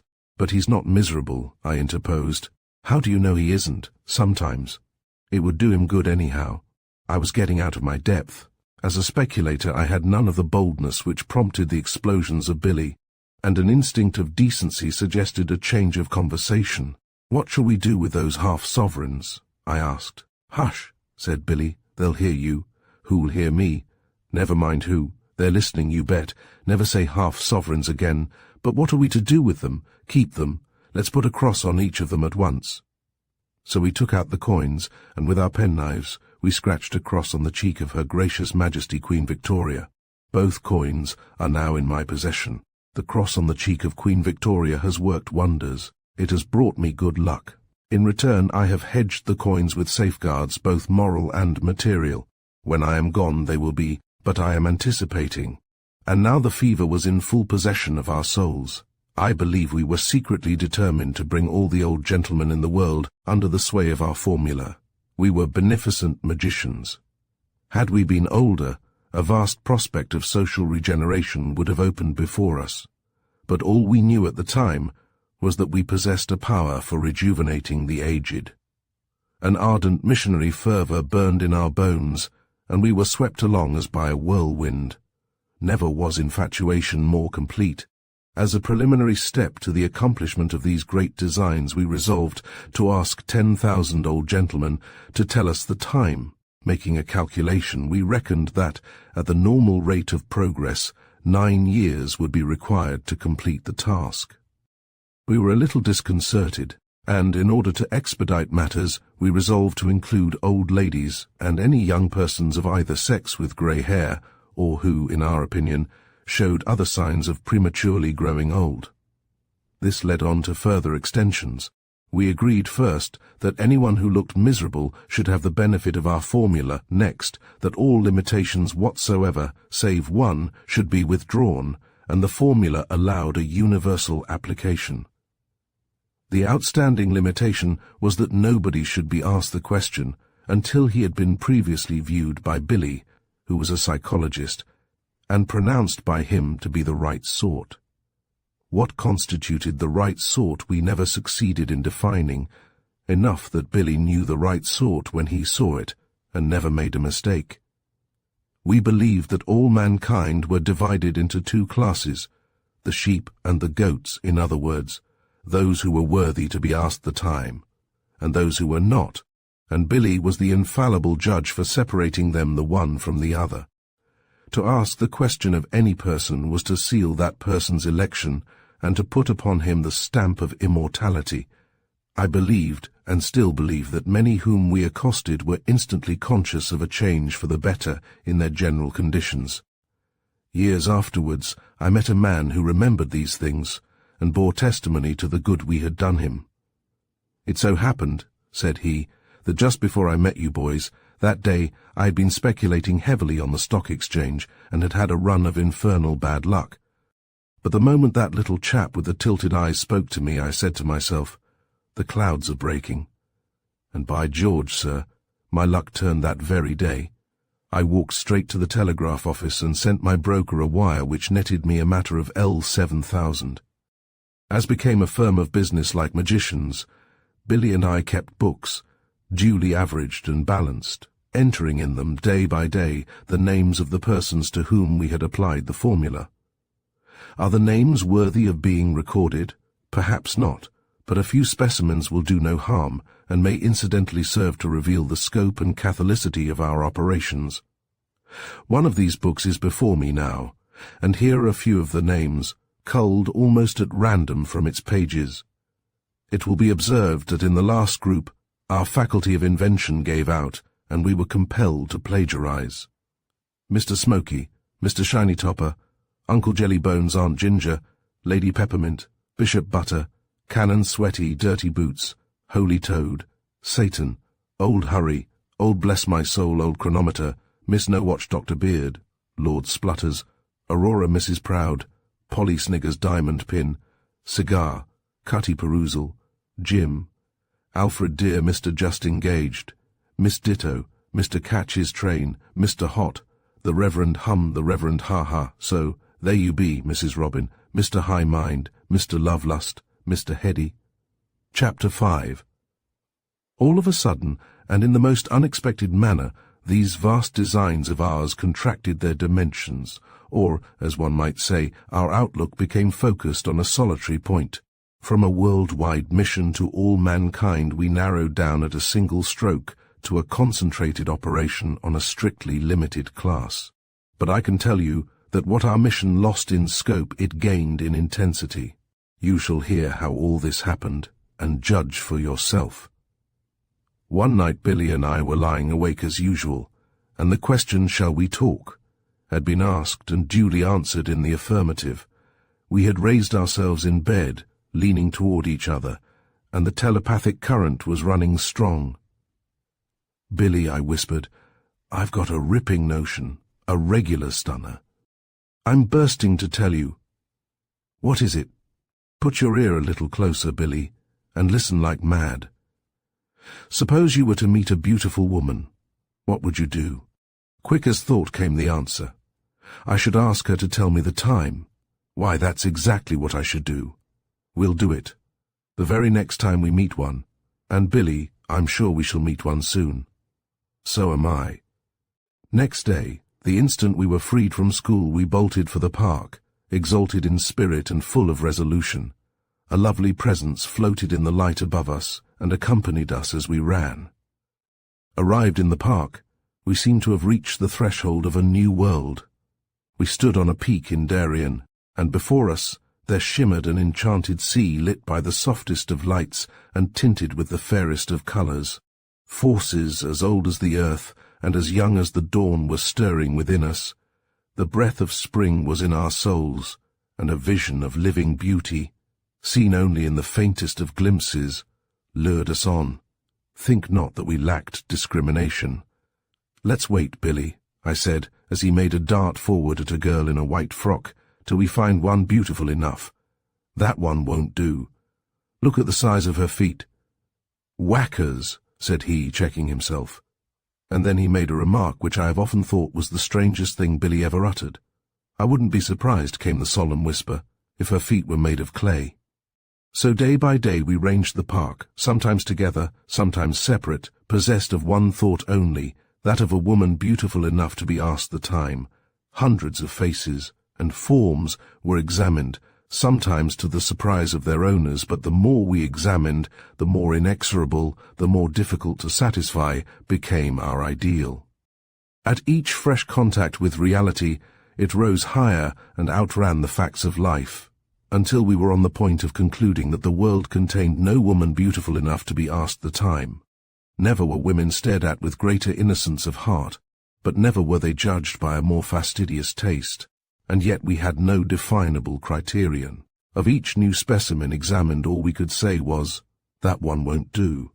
But why she wouldn't do, we didn't know. We never disagreed. What wouldn't do for Billy wouldn't do for me, and vice versa.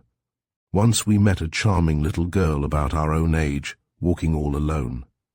"That's the one!" cried I. "Come on, Billy." I started forward, Billy close behind. Presently he clutched my jacket. "Stop!" He said, "What if she has no watch?" The little girl was running away. "We frightened her," said Billy, who was a little gentleman. "We're two beasts. She heard what you said about the watch," I answered, "and thought we wanted to steal it. She had one after all. Billy, we've lost our chance." As we went home that day, something gnawed cruelly at our hearts.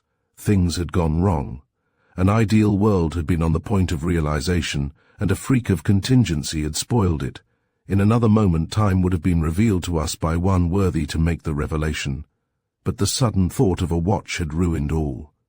Once more we had tasted the tragic quality of life. With ardor damped but not extinguished, we continued the quest day after day. But we were now half-hearted, and we became aware of a strange falling off in the beauty of the ladies who frequented the park. "We shall never find her here," said Billy. "Let's try the walk down by the river. They are better looking down there, especially on Sunday afternoon. And I'll bet you most of them have watches." The very day on which Billy made this proposal, another nasty thing happened to us. We were summoned into the headmaster's study and informed that complaints had reached him concerning two boys who were in the habit of walking about in the park and staring in the rudest manner at the young ladies, and making audible remarks about their personal appearance. Were we the culprits? We confessed that we were. What did we mean by it? We were silent. Not for a whole archipelago packed full of buried treasure would we have answered that question. Did we consider it conduct worthy of gentlemen? We said we did not, though as a matter of fact we did.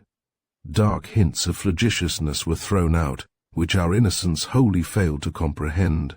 The foolish man then gave himself away by telling us that whenever we met Miss Overbury's school on their daily promenade, we were to walk on the other side of the road.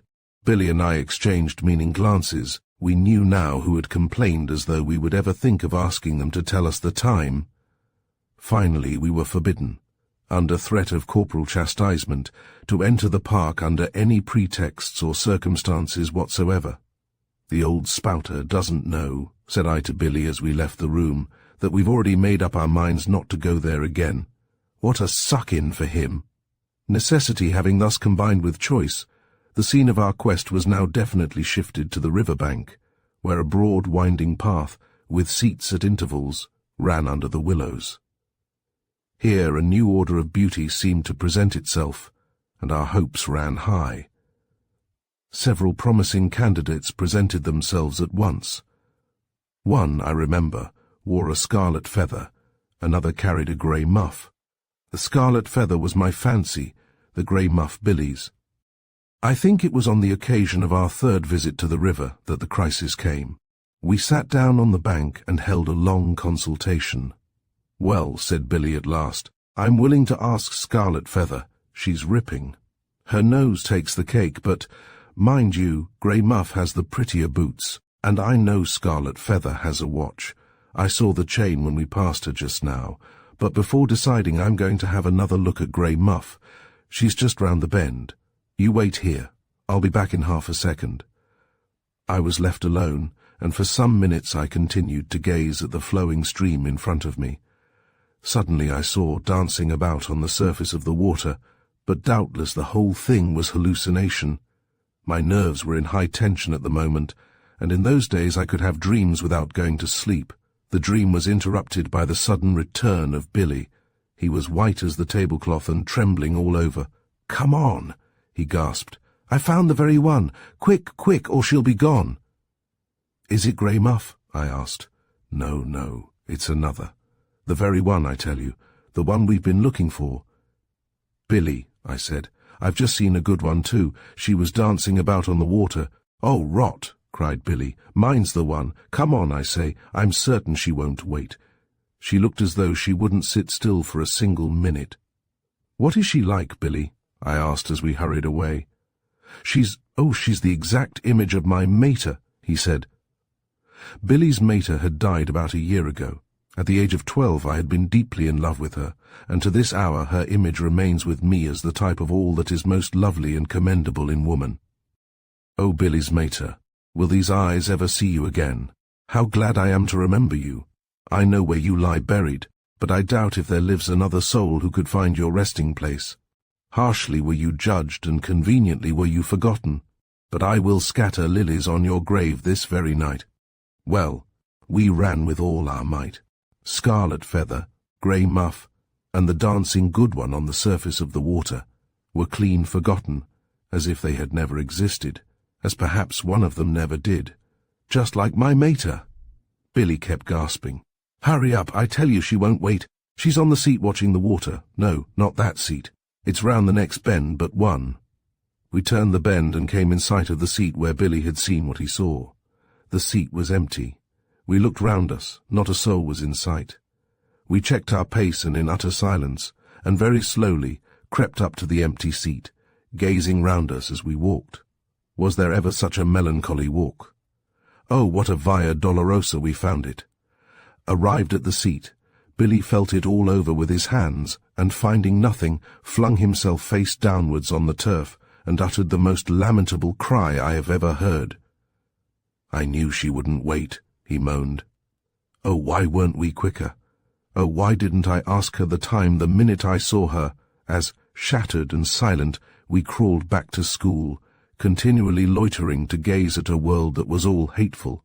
I realized with a feeling of awe that I had become privy to something deep in Billy's soul, and I inwardly resolved that, so far as I could, I would set the matter right, and put friendship on a footing of true equality, by telling Billy the deepest secret of mine. "Billy," I said, as we lay wakeful in the small hours of the next morning, "come and stay with us next holidays, and I will show you something." "What is it?" "You wait and see." The great adventure was over. It had ended in disaster and tears. Never again did Billy and I ask any human being to tell us the time. Chapter 6. In those days I was a great metaphysician. Unassisted by any philosopher, ancient or modern, I had made a discovery in the metaphysical line. This discovery was my secret. In the church tower of the village where I was nurtured, there was an ancient and curious clock, said to have been brought from Spain by a former owner of the parish. This clock was worked by an enormous pendulum which hung down, through a slit in the ceiling, into the body of the church, swinging to and fro at the west end of the nave. Its motion was even and beautiful, and the sight of it fascinated me continually through the hours of divine service. To those who were not attentive, the pendulum was inaudible, but if you listened, you could detect a gentle tick, tock, between the pauses of the hymns or the parson's voice. "Let us pray," said the parson.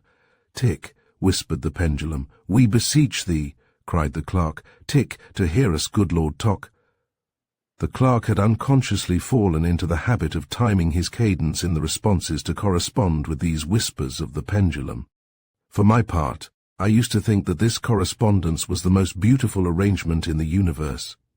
I loved the even motion of the pendulum, but I loved the faithful whispers more.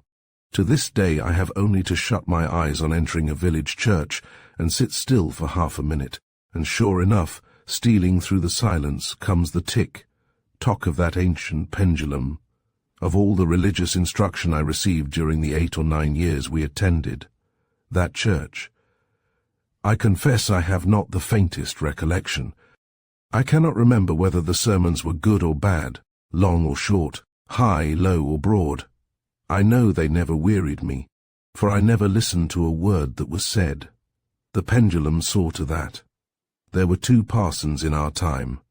The first, I have heard, was a very good man, but by no effort of memory can I recall what he was like. The second I do remember, and could draw his face on this sheet of paper, were I to try. I respected and admired him, not, I am sorry to say, for the purity of his life or his faithfulness in preaching the gospel, but because he had fought and licked our gardener, whom I detested, outside the village pub. With a little concentration of mind, I can reconstruct the scene in church during this parson's tenure of office. I can see the rascal eminent in his pulpit, plodding through his task. I can hear the thud of the hymn book which my father used to toss into the clerk's pew when he thought the sermon had lasted long enough. Immediately the sermon stops, and a great bull voice roars out, "Now to God the Father," and so on. But all such incidents are as a fringe to the main theme of my memory, the restless curve of the swinging disc and the whispered syllables of time. The question that haunted me was this: did the pendulum stop on reaching the highest point of the ascending arc? Did it pause before beginning the descent? And if it stopped, did time stop with it? I answered both questions in the affirmative. Well then, what was a second? Did the stoppage at the end of the swing make the second, or was the second made by the swing, the movement between the 2 points of rest? I concluded that it was the stoppage. For mark you, it takes a second for the pendulum to reach the stopping point on either side. Therefore, there can be no second till that point is reached. The second must wait for the stoppage to do the business. I saw no other way of getting any seconds. And if no seconds, no minutes, and if no minutes, no hours, no days, and therefore no time at all, which is absurd. I found great peace in this conclusion, but none the less I continued to support it by collateral reasonings, and by observation. In particular, I determined, for reasons of my own, to make a careful survey of the hands of the clock. With this object I borrowed my father's field glass, and retiring to a convenient point of observation, focused it on the clock face. Instantly a startling phenomenon sprang into view. I saw that the big hand of the clock, instead of moving evenly as it seemed to do when viewed by the naked eye, was visibly jerking on its way, in time with the seconds that were being ticked off by the pendulum inside. By George, the hand was going jerk, jerk. The pendulum and the hand were moving together. Jerk went the hand. Then a pause. What's happening now? Thought I. Why, the pendulum has just ticked and is going to tock. Tock it goes, and there you are. Jerk goes the hand again. Why, of course, I said to myself, that proves it. The hand stops as well as the pendulum. The evidence of the hand corroborates the evidence of the pendulum. The seconds must be the stoppages. They can't be anything else. There's nothing else for them to be. I'll tell Billy Burst this very day. But no, I won't. I'll wait till the holidays, and show it him. Such was the secret which I resolved to impart to Billy in return for what he had disclosed to me. Some months after this amazing discovery, Billy came down for the holidays. He arrived late in the afternoon, and I could hardly restrain my impatience while he was having his tea. Hardly had he swallowed the last mouthful when I had him by the jacket. "Come on, Billy," I cried. "I'm going to show you something," and we ran together to the church. Arrived there, I placed him in front of the pendulum, which seemed to be swinging that afternoon with an even friendlier motion than usual. "There," I said, "look at him." Billy stood spellbound. Oh, you should have seen his face. You should have seen his eyes slowly moving their lambent lights as they followed the rhythm of the pendulum from side to side. If Billy was hypnotized by the pendulum, I was hypnotized by Billy. Suddenly he clutched my arm in his wonted way. "I say," he whispered, "it knows us. Here, old chap," addressing the pendulum, "you know us, don't you? You're glad to see us, aren't you?" "Tick-tock," said the pendulum. "Can't he talk just?" said Billy. "Look at his eye." He winked at me that time, I'll swear. And by the powers, the very next time the pendulum reached the top of the arc, I saw the crumpled metal in the middle of the disc double itself up and wink at me also, plain as plain. "Billy," I said, "if we stare at him much longer, we shall both go cracked. Let's go into the churchyard. I've something else to show you." So to the churchyard we went, and there, among the mouldering tombstones, I expounded to Billy my new theory as to the nature of time, reserving the crowning evidence until Billy had grasped the main principle. "So you see," I concluded, "the seconds are the stoppages." "There aren't any stoppages," said he. "Pendulums don't stop." How can they go down after coming up unless they stop between? I asked. Wait till you get to the higher mathematics. Then where do the seconds come in? They don't come in. They are in all along. Then, I said triumphantly, look at that clock face. Can't you see how the big hand goes jerk, jerk? Well, what of that? What of that? Why, if the seconds aren't the stoppages, what becomes of time between the jerks? Why, answered Billy, it's plugging ahead all the time. All what time? I countered, convinced now that I had him in a vicious circle. Blockhead, cried Billy. Don't you remember what that old Johnny told us in the park? There's all the difference in the world between the time and time. I'll bet you can't tell me what the difference is. Yes, I can. It's the difference between the pendulum and the clock hand. Look at the jerking old idiot. That thing can't talk, that thing can't wink, that thing doesn't know us. Why, you silly, it only does what the pendulum tells it to do. The pendulum knows what it's doing. But that thing doesn't. Here, let's go back into the church and have another talk with the jolly old chap. 10 years later, when Billy, barely 23, had half finished a book which would have made him famous, I handed him an essay by a distinguished philosopher and requested him to read it.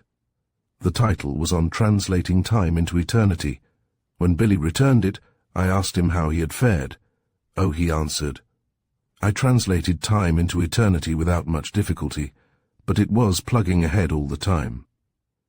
Shortly after that, Billy rejoined his mater, a victim to the same disease. Poor Billy, you brought luck to others. God knows you had little yourself. He died in a hospital, without kith or kin to close his eyes. The sister who attended him brought me a small purse which she said Billy had very urgently requested her to give me. On opening the purse I found in it a gold coin, marked with a cross. The nurse also told me that an hour before he died, Billy sat up suddenly in his bed and, opening his eyes very wide, said in a singing voice, If you please, sir, would you mind telling me the time? All men are ghosts. Chapter 7. Dr. Pycraft becomes confused. To be or not to be, that is the question, said Hamlet. To be is not to be, that is the answer, said Hegel. Dr. Phippeny Pycraft invented this couplet one night for his own edification, as inert in body and despondent in mind, he lay back in the armchair of his consulting room. There is more point, he went on, in Hamlet's question than in Hegel's answer. But the gospel is not in either. Both are futile as physic. At all events, neither of them brings any consolation to me. Dr. Pycraft was reflecting on the hardness of his lot. 10 years had elapsed since he first mounted his brass plate, and he was still virtually without a practice. He earned just enough from casual patients to pay his rent and keep body and soul together. To be sure, his father had left him 100 a year, but Pycraft had given the old man a promise that he would look after Jim. Now Jim was a half-brother, many years younger than himself, and he was also the one being in the world whom Pycraft loved with an undivided heart. So the whole of his income from that source was earmarked for the boy's education. Not for worlds would the doctor have spent a penny of it on himself.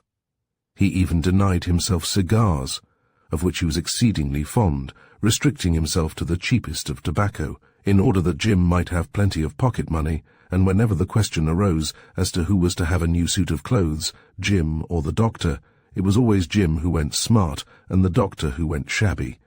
He was over 40 years of age, and, in his own eyes, a failure. Yet no man could have done more to deserve success. His medical qualifications were of the widest and highest. Diplomas of all sorts covered the walls of his consulting room. A gold medal for cerebral pathology lay in a glass case on his writing table. He was actively abreast of advancing medical science. He had run into debt that he might keep himself supplied with the best literature of his profession. And he was prepared at a moment's notice to treat a difficult case in the light of the latest discoveries at Paris, St. Petersburg, or New York. Moreover, he had led a clean life, and was known among his friends as a man of irreproachable honor. But somehow the patients seemed to avoid him, and only once in 2 years had he been summoned to a consultation. To account for Pycraft's failure as a medical man, several theories were in circulation, and it is probable that each of them contained an element of truth. Some persons would set it down to the shabbiness of his appearance, or to the brusqueness of his manners, or to the fact that his consulting room often reeked with the fumes of cheap tobacco.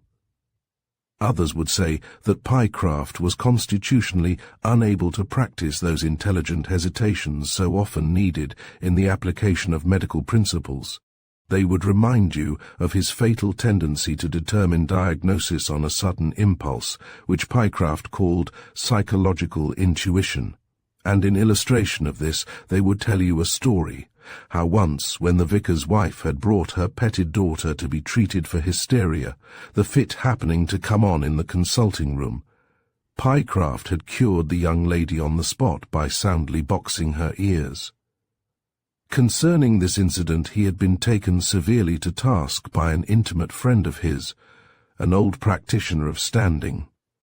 "It will be time enough to adopt those methods of treatment," the friend had said to him, "when you are earning 5,000 a year.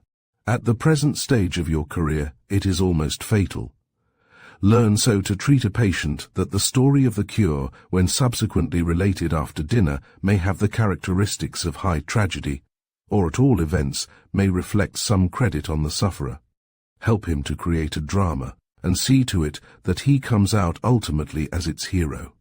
Don't you see that in the present instance you have spoilt a moving story than which nothing gives greater offence, turning the whole situation into low comedy and making the patient a laughing-stock? People will never stand that, Pycraft. It is idle to insist that the cure was efficacious and permanent, so no doubt it was. A better remedy for that type of hysteria could not be devised. But reflect on the fact that you have deprived the vicar's family of a legitimate opportunity for dramatic expression, and dethroned the vicar's daughter from her place as heroine. In short, you have committed an outrage on the artistic rights of medicine, and mark my words, you will have to pay for it.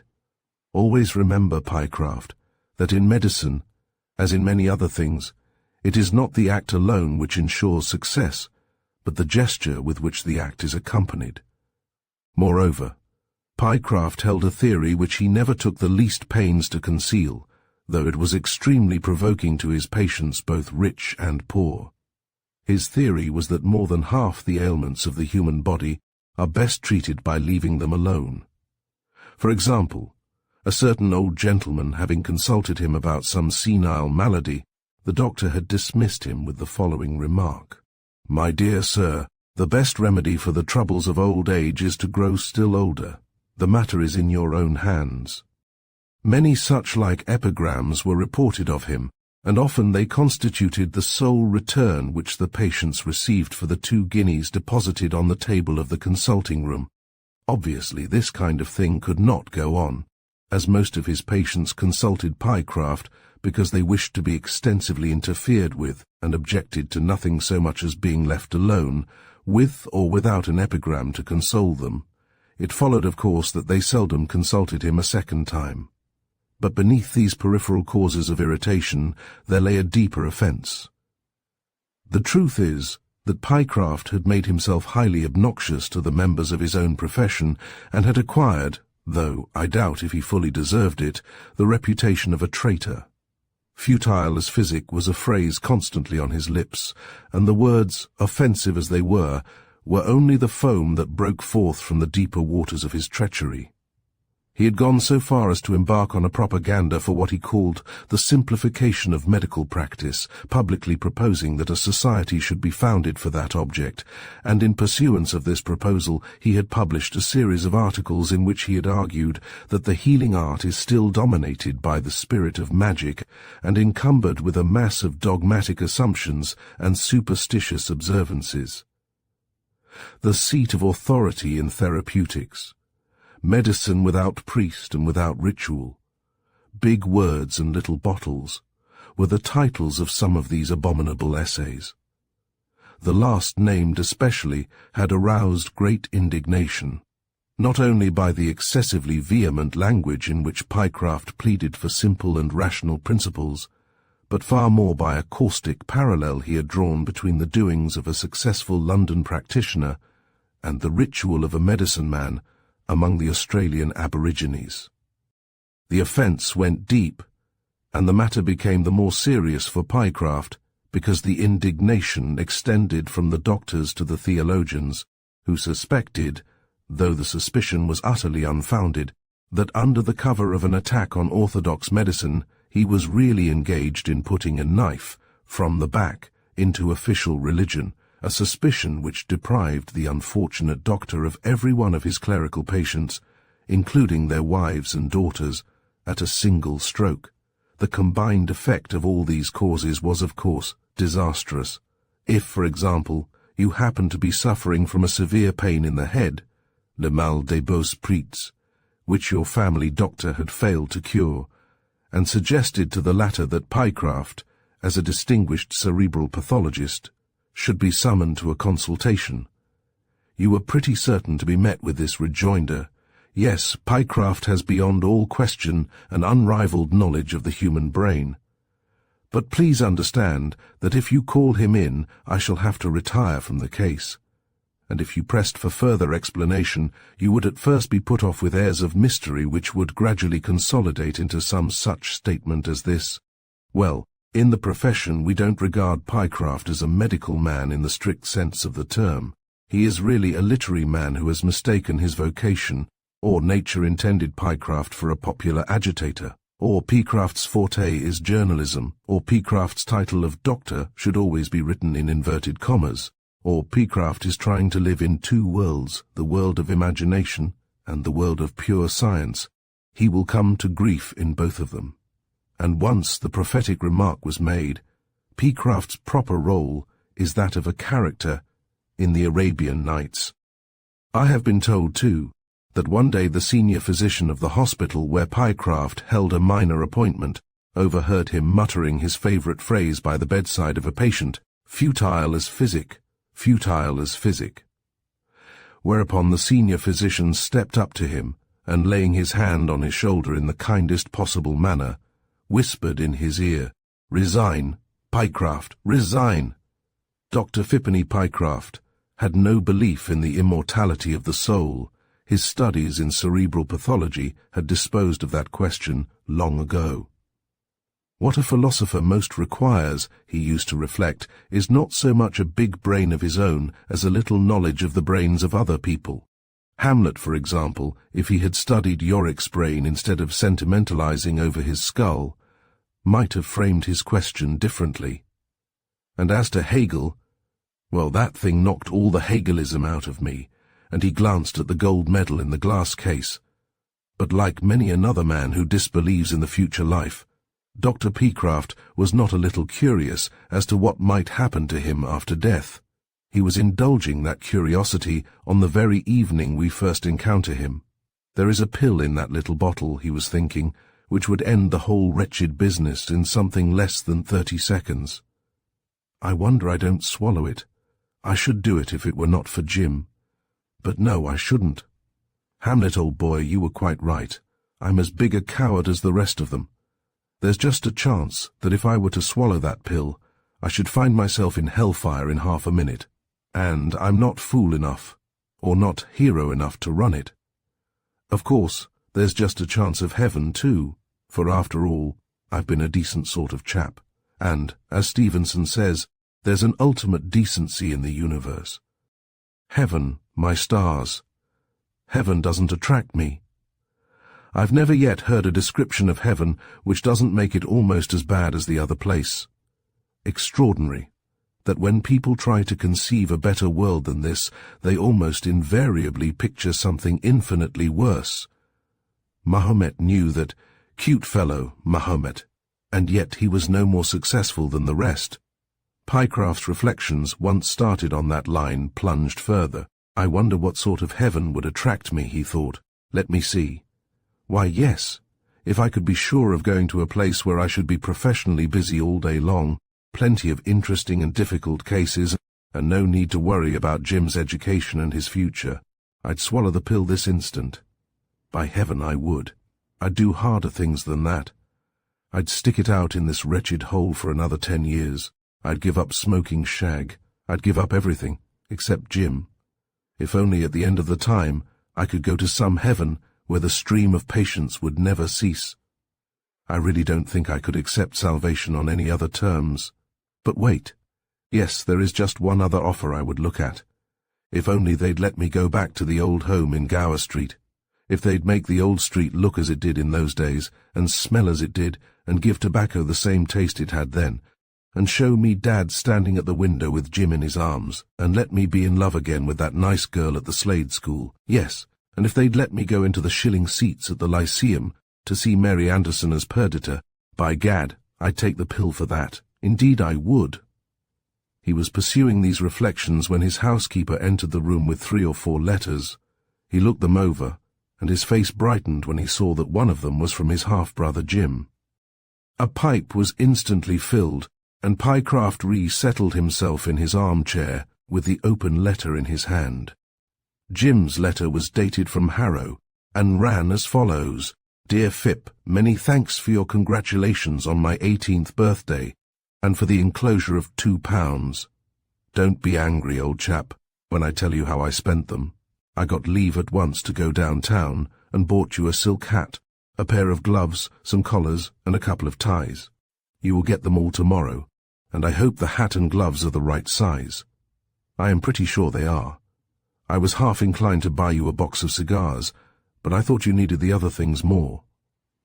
The fact of the case is, Phip, I have definitely made up my mind to be a burden on you no longer. True, I might get a scholarship at the varsity, as I got one at Harrow, but you would still have to pinch to maintain me, and when I remember how long you have done it already, I feel a perfect beast. I am old enough now to understand what it means, and I tell you, Phip, that nothing will induce me to come back to Harrow after the present term. So please give notice at once. I mean to go out to the colonies with a man from the modern side, and I shall earn my living somehow, as a labourer if need be, for I am big and strong enough. Indeed, I would rather enlist than go on with this. Have you ever thought of trying to make a bit by writing, Phip? I believe you could write a novel. Don't you remember what bully stories you used to tell me when I was a kid? Have a shot at it, old boy. There's a person here in the 6th who has a knack that way, and he made £100 by a thing he wrote. He got the tip for it out of a book on the art of novel writing, the advertisement of which I have cut out of the Daily Mail, and send you enclosed. I would have sent you the book itself, had there been enough left out of the £2. But there was only 4p. The head preached a capital sermon last night on the text, "Of such is the kingdom of heaven." The instant he gave out the words I thought of you, old Phip, and I went on thinking of you till he had done. That's how I know the sermon was a good one, though I didn't listen to another word. Anything that makes me think of you must be good. Phip, you are a dead cert, for heaven when you die. But don't die yet, there's a good chap, for if you go, I shall go too. Ever yours, Jim. P.S. Don't forget to give notice that I am leaving this term. When Dr. Pycraft laid down the letter, his eyes were full of tears. The only bit of heaven that's left me, he said aloud, is going to be taken away. There's one person in the world, anyhow, who doesn't think me a failure. If you go to the colonies, Jim, I shall take the pill, come what may. You're a warm-hearted boy, Jim, but cruel, too. I'd rather spend 100 a year on you and go threadbare in consequence than earn 10,000 a year and not have you to spend it on. At the same time, my only chance of making you relent is to earn some money. What the deuce is all this about novel writing? He took up the advertisement, which had fallen in his lap, and read as follows: How to Write Novels, a Guide to Fortune in Literature, containing practical instructions for amateurs, whereby success is assured by an old hand. Next morning Pycraft bought the book. As no patients came that day, he had ample leisure to read it. Easy as lying, he said to himself when he had finished. I see the trick of it, and by George, I'll make the first attempt this very night. I have half a dozen ideas already. Cerebral pathology is no bad training for a novelist. So he sat down to work, and by 2 in the morning had written the first chapter of a very promising novel. In 10 days more the novel was complete. Reading over his manuscript, and severely criticizing himself by the rules of his manual, he found that he had put in too much scenery, had undercolored the beauty of the heroine, had forgotten to describe her dress, and had introduced no action to break the tedious sentiment of the love dialogues. These errors he at once set himself to correct, pruning down the excesses and making good the defects. Then, reviewing the whole, he satisfied himself that he had done well. The plot turned on a love affair, and was easily intelligible. The sexes were evenly balanced, and every character had its foil. There was plenty of incident and continuous action, and the whole was unified by a single purpose or controlling idea. This last gave Pycraft peculiar satisfaction. He had feared when he began that unity of purpose would be of all the rules the most difficult to satisfy. In the purpose of his life he had failed. Was it likely, he asked himself, that he would do any better in romance? Judge, then, of his pleasure on discovering that a clear thread of intention ran through the novel from the first sentence to the last, and came to adequate fulfillment in the final catastrophe. Purpose, he reflected, is going to be my strongest point. I shall score heavily on that. He sent his manuscript to a publisher, and was rejoiced to hear of its acceptance within a week. In the 6 months that followed, having little else to do, he produced 2 more novels. Each of them had a purpose. The publisher bought the manuscripts outright for £50 apiece. It's the purpose that pays, thought Pycraft. It's the purpose that works the oracle. It's the purpose the public like. Next time I'll introduce more purpose and stand out for better terms with the publisher. Meanwhile he had been compelled, much against his will, to give notice of Jim's withdrawal from school. In spite of the brightening of his prospects, the half-brother had proved inexorable. "I will borrow from you," wrote Jim, "enough to pay my 3rd-class fare across the ocean and leave me with £1 or 2 on landing. After that, not another penny." "All right, Jim, have it your own way," was Phippany's answer. "I shall work away until I've saved L500, and then, my boy, I'll join you on the other side, and life will begin again for both of us. Meanwhile, I'm growing uncommonly prolific in the way of pot-boilers, but I'm not exactly in love with it, and shall abandon my new profession without a sigh. I wish I could produce something really good. Perhaps when I join you, I shall get a new inspiration. I believe one can find a pen and ink in the colonies." Thus the matter was arranged. Dr. Phippany Pycraft was not in the habit of going to church, but one Sunday evening, shortly after these events, he found himself there by accident, and heard a sermon, some sentences of which caught his attention. It happened that just then he was gravelled for lack of matter, and he was busy during the service, in vainly attempting to construct a plot in which a gamekeeper daughter was to be betrayed by a young lord under circumstances of excruciating novelty. In spite of the novelty of the circumstances, he could not help recognizing that the main theme was a trifle stale, and as they were singing the hymn before the sermon, he confessed to himself that the plot was not worth elaboration, and began to think about other things. Pycraft's mind, indeed, was just then in a state of extreme confusion. Now he would be listening to the words of the preacher, now giving way to anxieties about Jim, now returning to the plot of his novel like a moth to a candle-light, and now reflecting, with the acute discomfort of a double consciousness, on his inability to concentrate his thoughts. "There is nothing," he mused, "which sooner demoralizes a man's intelligence than the discovery that he can make money by following the demand of a degenerate public taste. It leads to mental incoherence and to the most extraordinary self-deception. I am afraid that that cursed manual has undone me. It seems to have resurrected another personality who belongs to a lower order of being than my true and proper self. Having failed to earn my living by being the man I am now in a way to make money by being the man I am not. What business have I to be constructing these ridiculous plots? And how is it that, once started on that line, I am unable to prevent myself going further? I had thought that a scientific training was the best safeguard against obsession, but I perceive it is no such thing. Is it possible that I am so far like Freight Alberigo, my proper soul expelled to another world, and perhaps practicing medicine there, while a demon holds possession of my body and writes third-rate novels in this? A moment later, he was thinking about Jim. I hope the boy won't forget to send me a cable when he reaches the port. Somehow I feel unaccountably anxious about him. Then he turned to wondering how much he would be able to screw out of the publishers for the next novel, and how everything would depend on the breadth of the purpose. Suddenly, a sentence of the sermon caught his ear. Illusion is an integral part of reality. Tip-top, thought Pycraft. So it is. And in a moment his imagination began to cast about for a reality of which 3 parts should be illusion. But he could think of nothing that answered the description, and again he said to himself, I am not in a normal condition today. One should never force a reluctant brain. And I can't help being anxious about Jim.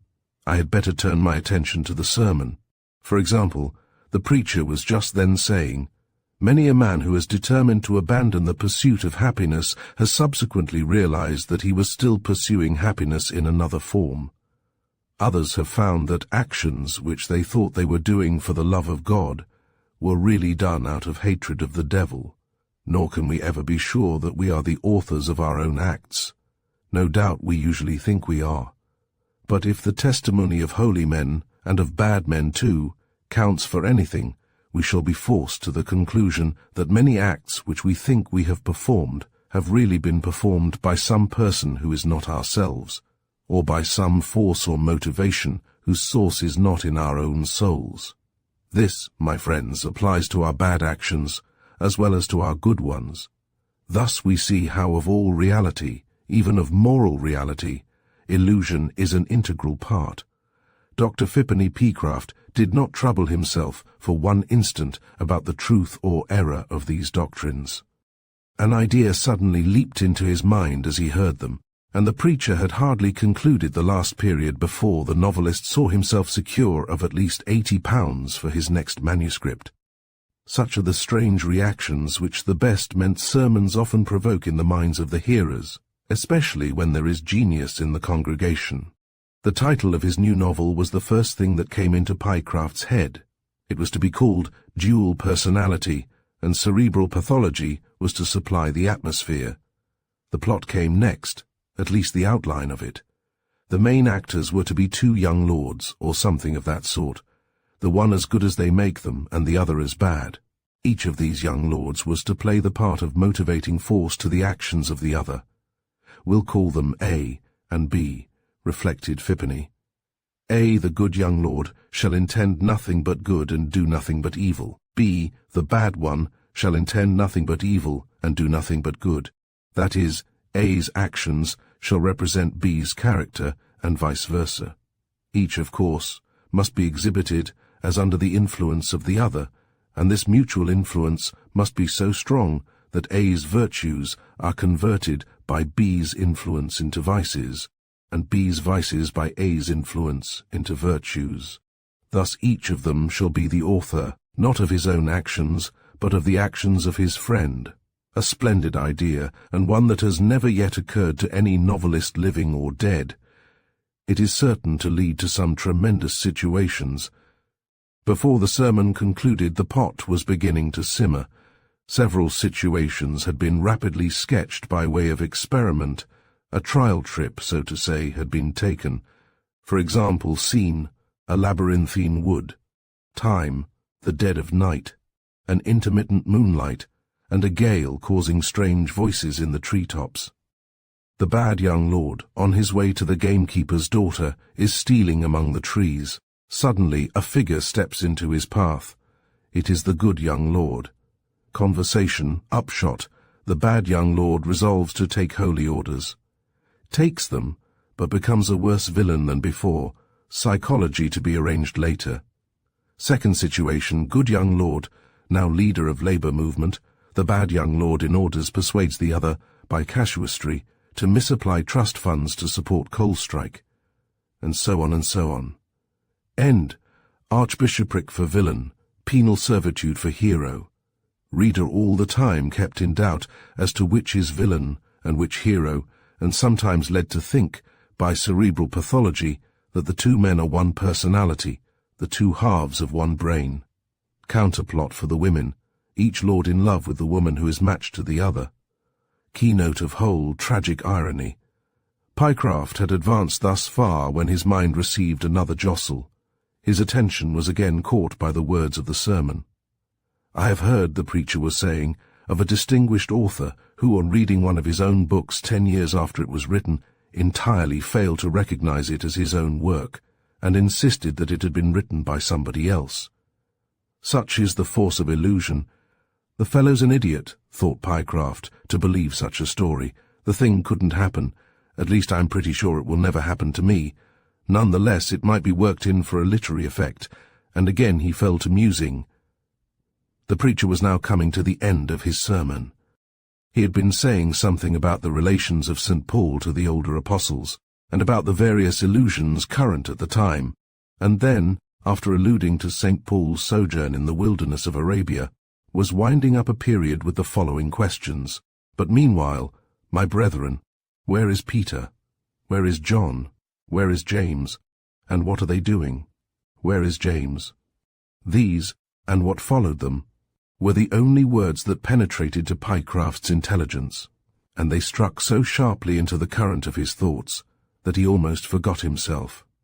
He sat bolt upright, opened his mouth, and was on the point of shouting an answer to the question, when he suddenly remembered where he was and checked himself in time. The answer he had on the tip of his tongue was this: "James, so far as I can judge, is just getting into wireless touch with New York, but I would to God I knew what he was doing." A moment later he was thinking, "I'm getting light-headed, and shall be making an ass of myself if I'm not careful. I'm certainly not in my usual health. What the deuce is the matter with me? When, I wonder, shall I have news of Jim's arrival?" When Pycraft left the church, he was in a state of acute depression and distress. His pulse was throbbing and his head aching, and it seemed to him as he paced the streets that the preacher was following close behind him, and constantly repeating the question, "Where is James? Where is James?" Sometimes the voice would sound like a distant echo, sometimes like a mocking cry. On reaching home he said to his housekeeper, "Mrs. Avery, I shall be glad if you will sit up till you hear me go to bed. For the first time in my life I am afraid of being left alone. I can't imagine what has come over me."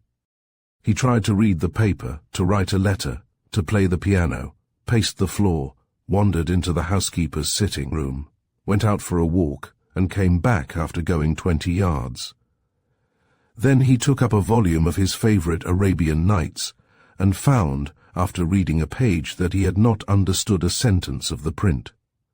Towards midnight, his agitation was so great that he could bear it no longer. He rang the bell. "Mrs. Avery," he said, "something has gone wrong with me, or with somebody else. I can't help thinking about James, and fancying all sorts of things. I believe I am going mad. In heaven's name, what am I to do?" "Well, sir," said the woman, "you are a doctor, and should know better than I. But if I were you, sir, I'd take a sleeping draught and go to bed." In despair, Pycraft took the woman's advice.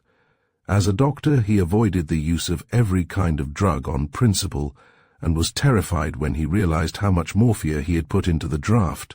"Now, indeed, I am mad," he thought, for the smallest dose of morphia was always enough to give me the horrors. His fears were not ungrounded. There is no record of what he saw, fancied, or suffered during the night and the following day, but when he entered his dining room late next evening, Mrs. Avery started as though she had seen a ghost. "Give me the newspaper," he cried, and before she could prevent him, he snatched it out of her hand. "Titanic sinks after collision with iceberg. Enormous loss of life," were the first words he read. "I knew it," he exclaimed.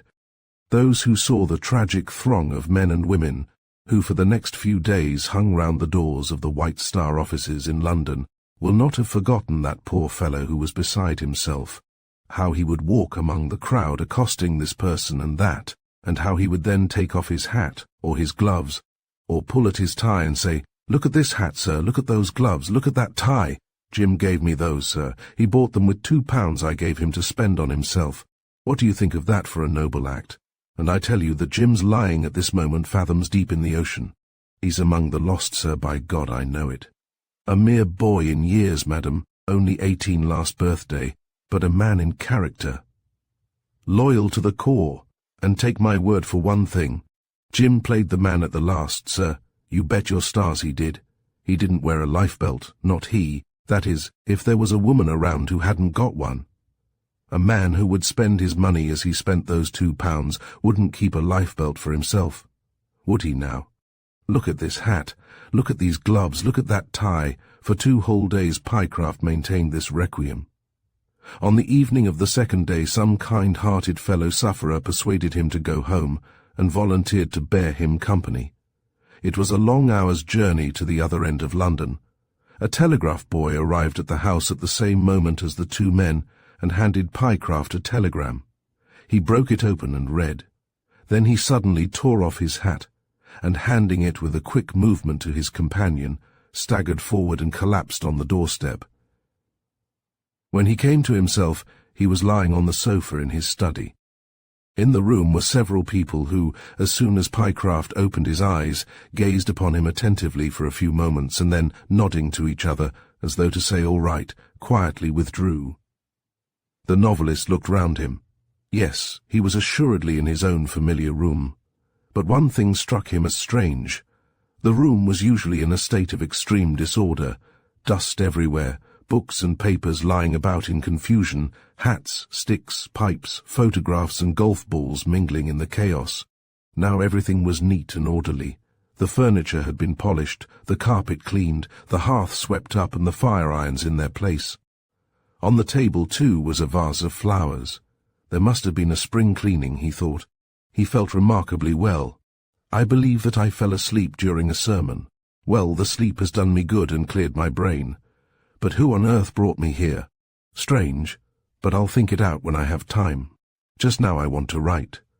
That was a capital idea for my new novel. I must work it out at once while the inspiration is still active, for I never felt keener and fitter in my life.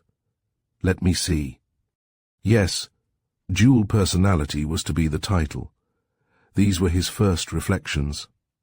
Then, without more ado, he sat down to the table, lit his pipe, ruminated for 5 minutes, and began to write. He wrote rapidly and continuously, for many hours, and midnight had passed when Pycraft flung down the last sheet on the floor and uttered a triumphant "Done." "I thought," he said aloud, "that it would run to at least 100,000 words. But I don't believe there's a fifth that number. The thing has come out a short story. Never mind, I'm safe for a £20 note anyhow. Not so bad for one day's work. I'll read it over in the morning." Then, feeling hungry, he rang the bell. To his great surprise, there entered not the fussy old lady who usually waited on him, but a girl neatly dressed and with a remarkably intelligent face. "Are you the new servant?" said he. The girl made no reply, but having placed food on the table, withdrew. As modest as she is pretty, thought Pycraft as he ate his meal. Well, I'll give her no cause to complain of me, and I hope she'll continue to wait on me, for in all my life I never knew bread and wine to taste so delicious. On the following morning, he had barely finished his breakfast, supplied him in the same silent manner, when a tap came at the door and a young man stepped into the room. "Is there anything I can do for you, sir?" said he.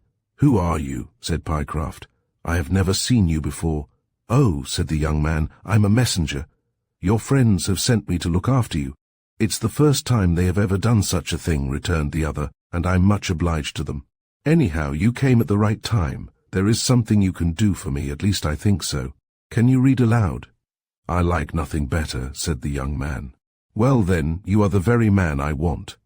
It so happens that I wrote a story for the press last night, and I was just wishing that I had a kind friend who would do me the service of reading it aloud.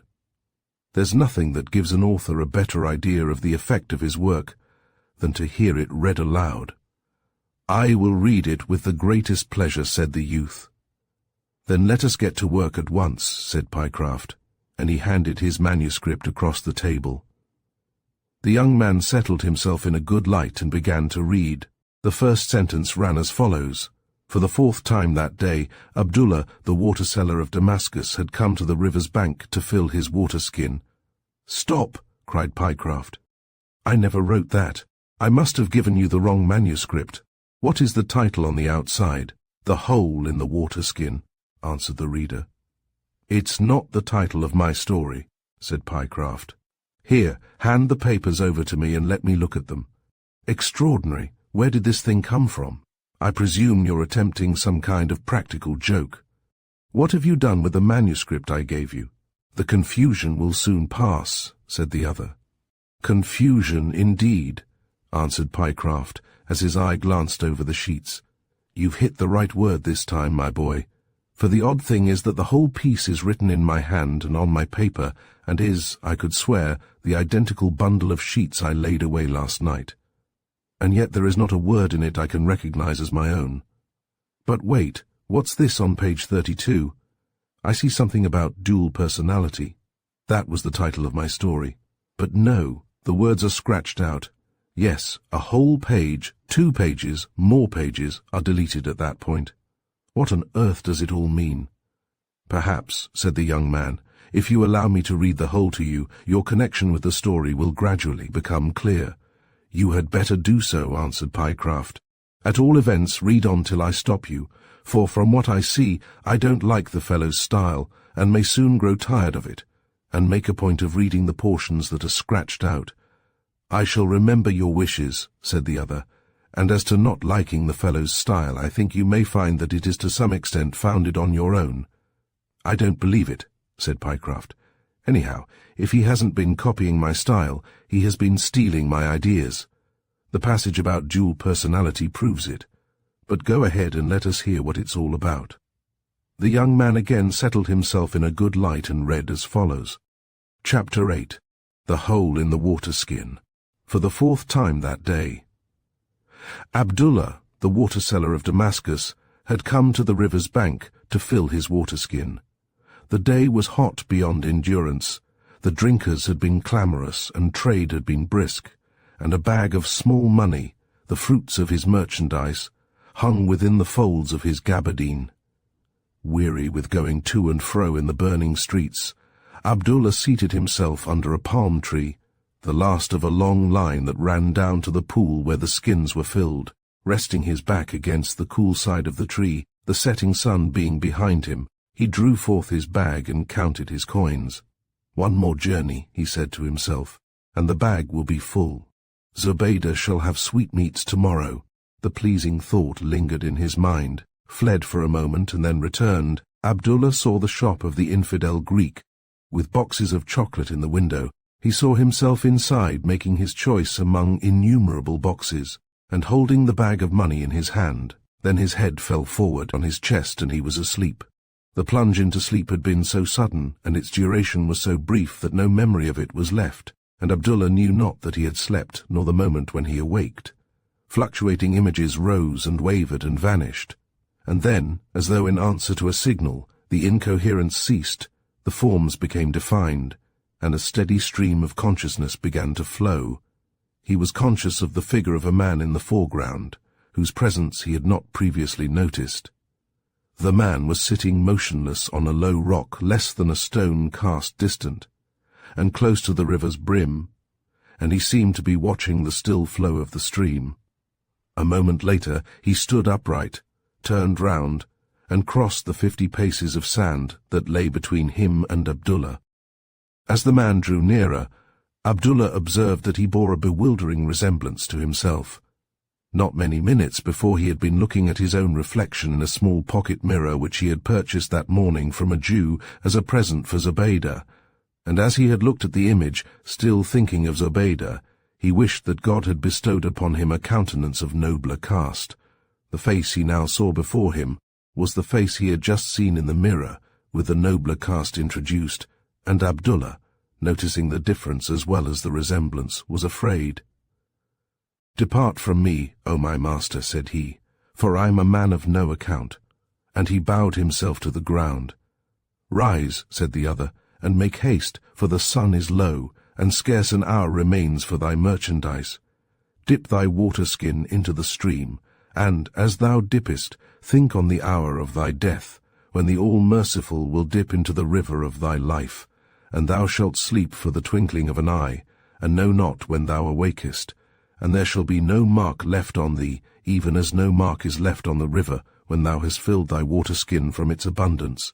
I know not what thou sayest, said Abdullah, for I am a poor man and ignorant. Thou art young, said the other, and there is time for thee to learn. Hear then, and I will enlighten thee. Everything hath its double, and the double is redoubled again. To this world there is a next before, and a next after, and to each next a nearest, through a counting that none can complete.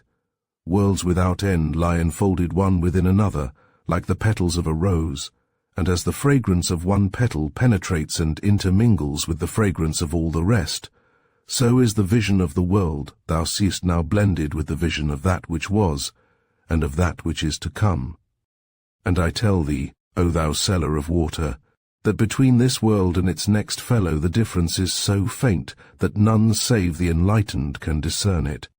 A man may live 1,000 lives, as thou hast already done, and dream but of one.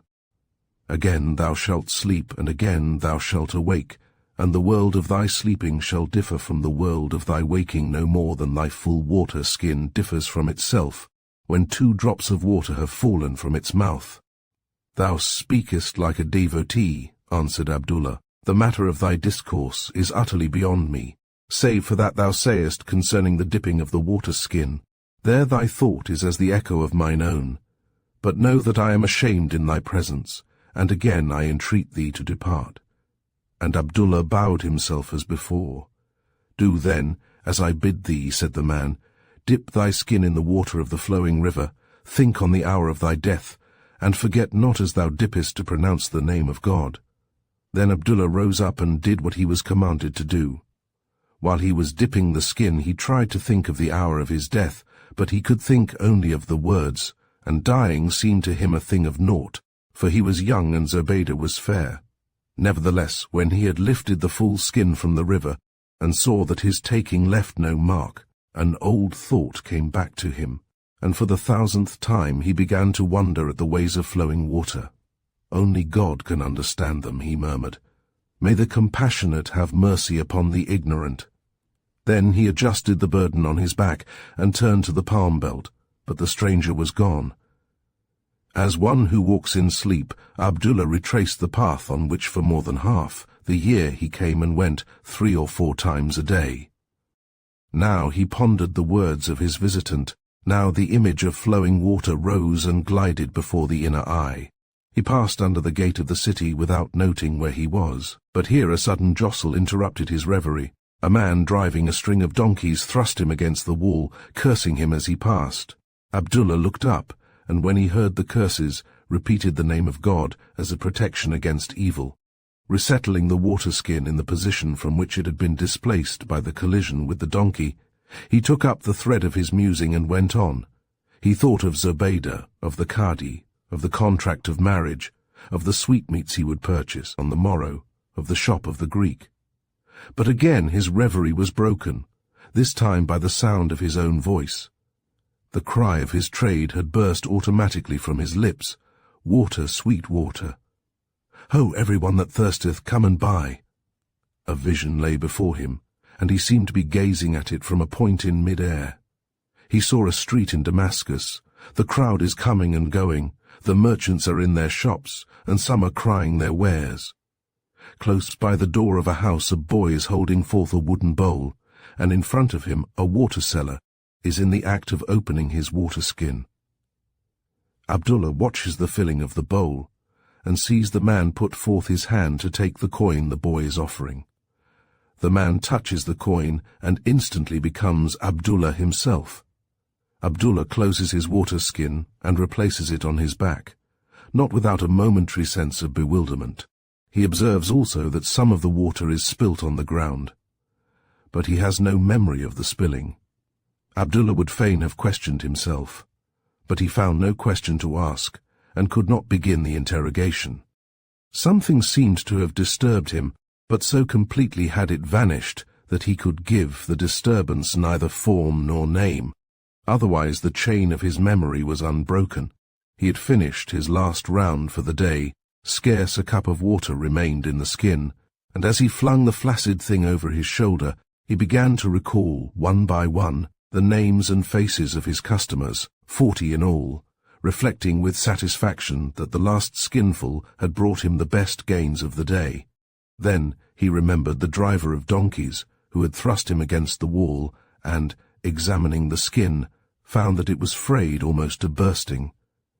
And Abdullah uttered a curse on the driver and turned homewards. His road lay through narrow streets, crowded with people, and as he passed down one of them, a veiled woman cried to him from the door of a hovel, "O compassionate water-seller, I have 2 children within who are sore athirst, for the fever is burning them. Give them, I pray thee, a mouthful of water, and Allah shall recompense thee in paradise." "Woman," said Abdullah, "there is less water in the skin than would suffice to cool the tongue of a soul in hell. Nevertheless, what I have I will give thee." And he lowered the mouth of his water-skin to the woman's bowl. Not a drop came forth. In vain Abdullah shook the skin and pressed the corners between the palms of his hands. Then, discovering what had happened, he began to curse and to swear. "By the beard of the Prophet," he cried, "the skin has burst. A driver of donkeys, begotten of Satan, thrust me against the wall at the entering in of the city and frayed the water-skin. And now, by the permission of God, the heat has dried up the remnant of the water and cracked the skin, thus completing the work of the deviser of mischief. Alas, alas, for the skin was borrowed. And tomorrow restitution will be demanded, for the lender is likewise a son of the devil, and the bowels of mercy are not within him." "Verily thou raisest a great cry for a small evil," said the woman. "Bethink thee of them who are perishing with thirst, and hold thy peace." "Nay, but I am mindful of them," said Abdullah, "for had not the water-skin been burst, I would have had the wherewithal to give them to drink. But know, O mother of sorrows, that the motives of mankind are of a mixed nature, especially when grief oppresseth them. And my griefs are greater than thou deemest. Woe is me! Behold this bag of money, and raise thy voice with mine in lamentation over the miseries of the unfortunate. A damsel, more beautiful than the full moon seen beyond the summits of waving palms, is at this hour hungering for the sweetmeats of the infidel, even as the children of thy body are thirsting for water. And within this bag is the money which, by the favour of Allah, would have purchased abundance of all that she desireth.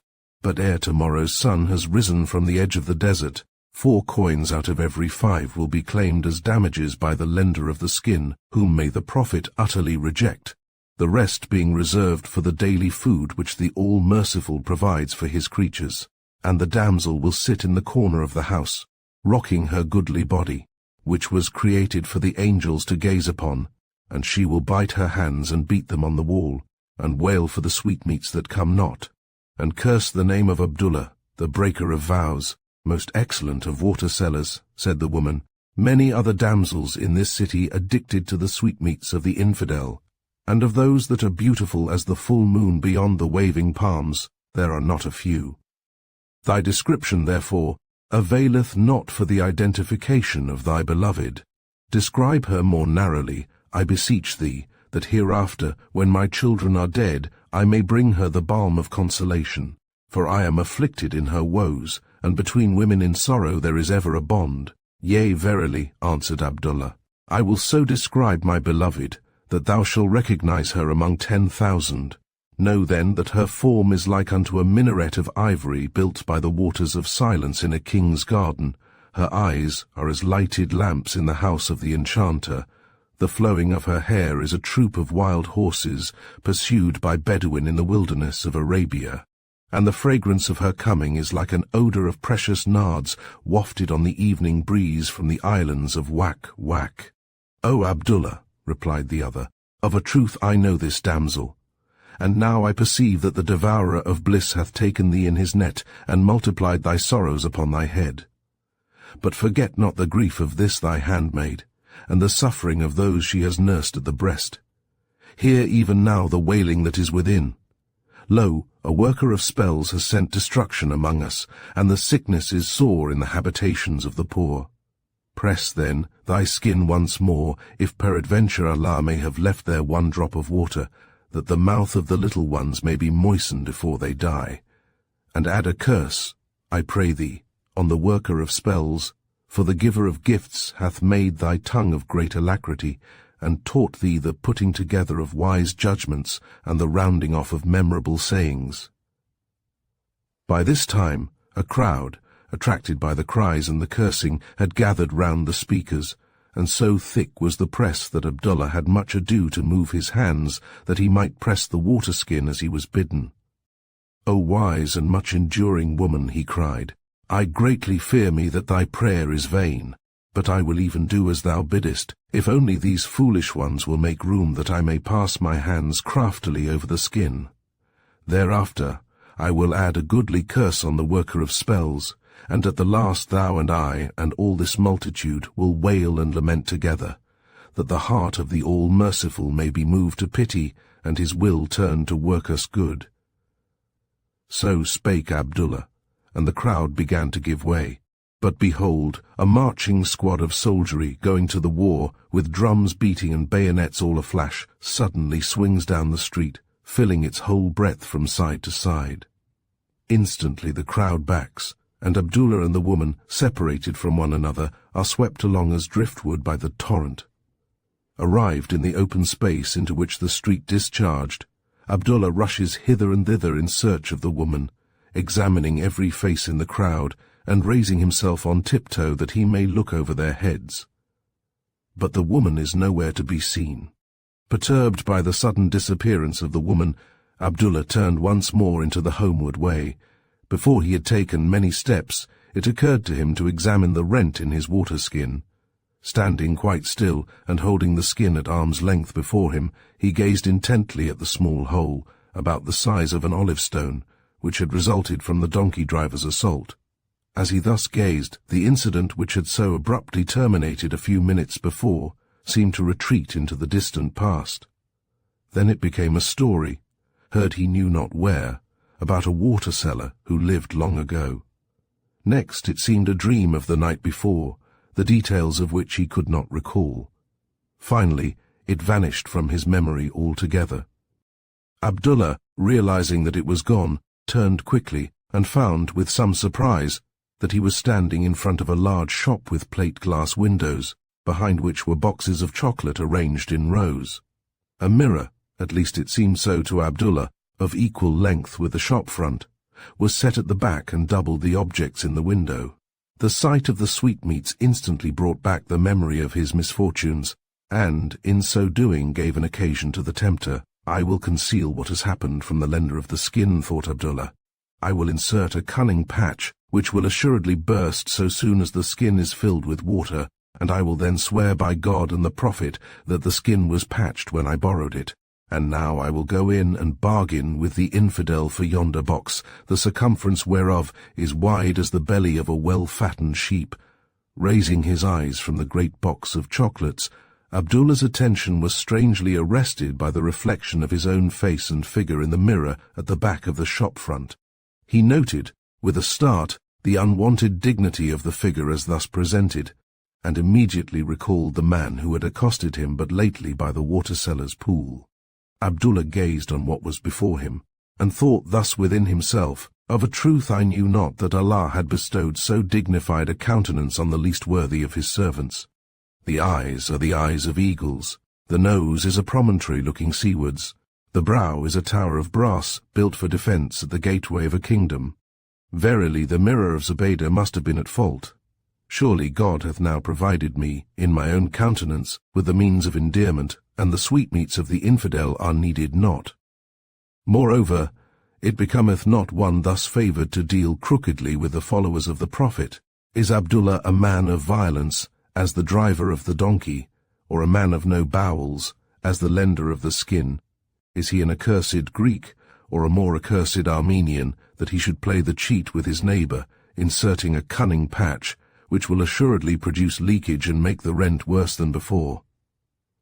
God forbid. Abdullah is a man of pure occupation, even as yonder image reveals him. Nevertheless, It may be that the author of deception has fashioned a lying picture in the mirror, that he may cause me to forego the purchase of the box and undo me with the beloved, who will soil her cheeks with rivers of tears and rock her body in the corner of the house. Go to, now. I will see whether the evil one be not hidden behind the mirror, or if, perchance, there be not here some witchcraft contrivance of the Franks. So thinking, Abdullah stepped into the entry of the shop, that he might examine the back of the mirror. What was his astonishment on discovering that there was no mirror at all, the boxes of chocolate he had taken, for reflections being just as real as all the rest. The Greek proprietor, suspecting him to be a thief, rushed out to apprehend him. He was too late, for Abdullah had fled into the darkness. The sudden night had fallen, aloft, in a firmament of violet black. The great stars were shining, and the city was still. Pursuing his way, Abdullah found himself in front of a lofty house with a solitary latticed window immediately beneath the roof. It was the appointed hour. Presently a handkerchief was waved from between the lattice, and the soft voice of a woman began to speak. "O Abdullah, my beloved," said the voice, "though it be dark in the street, yet there is a light round about thee, so that I can see thy countenance as if it were noonday. Wherefore hast thou anointed thyself with radiance, and made thyself to shine like the suns of the morning? Where hast thou been? For thy fashion is passing strange, and my heart turns to water at the sight of thee." "I have been," said Abdullah, "in the company of the wise, who have taught me the way of understanding, and shown me all knowledge, and opened the dark things that are hidden in the secret parts of the earth. All day have I conversed with enlightened and honorable men, and they have made me the chief of their company and the father of their sect." "Begone then," answered the woman, "for I know thee not, and thy comeliness makes me afraid.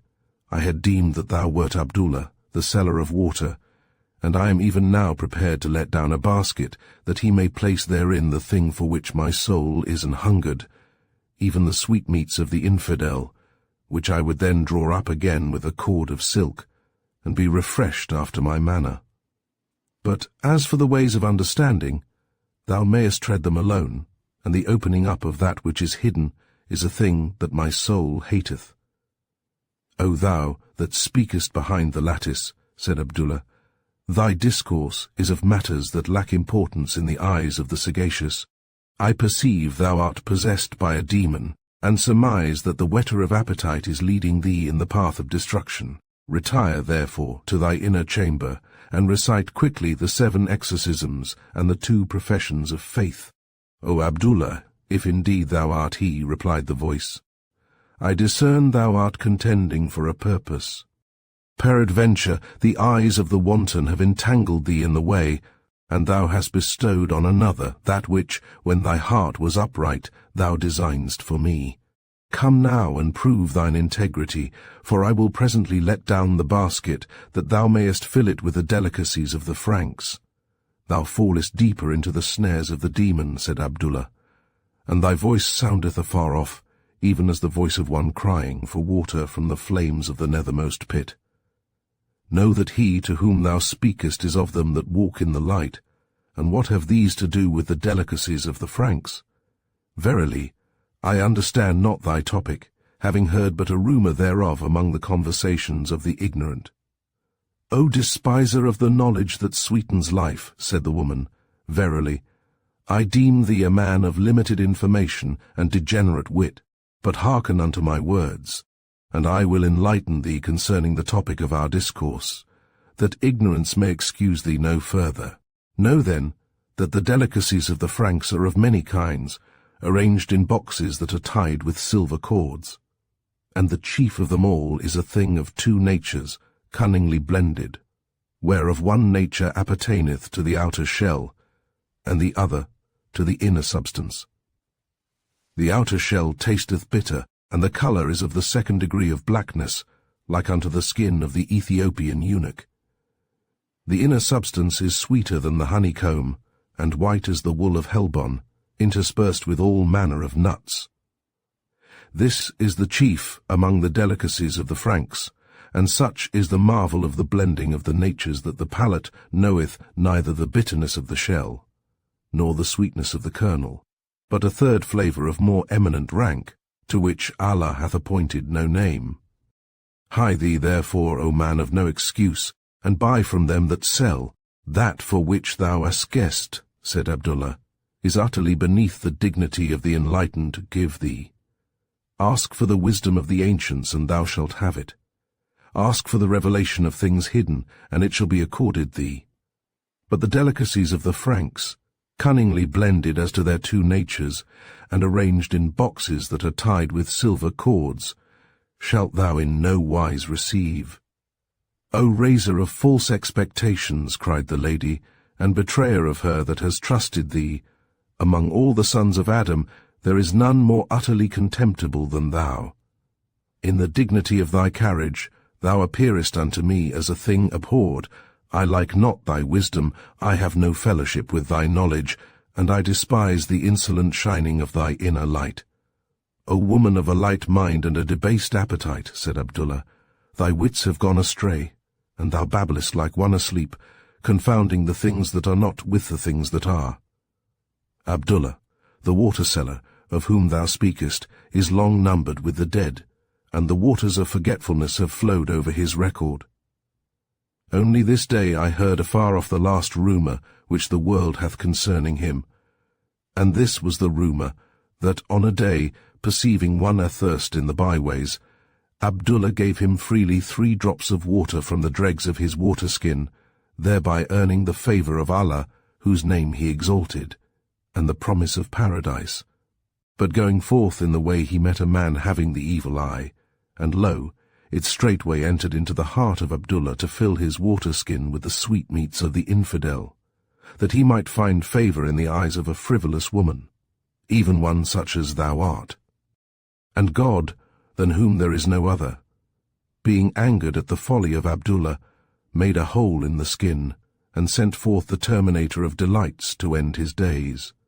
So the water-seller died, and the weight of his water-skin, laden with sweetmeats, went forth with his soul.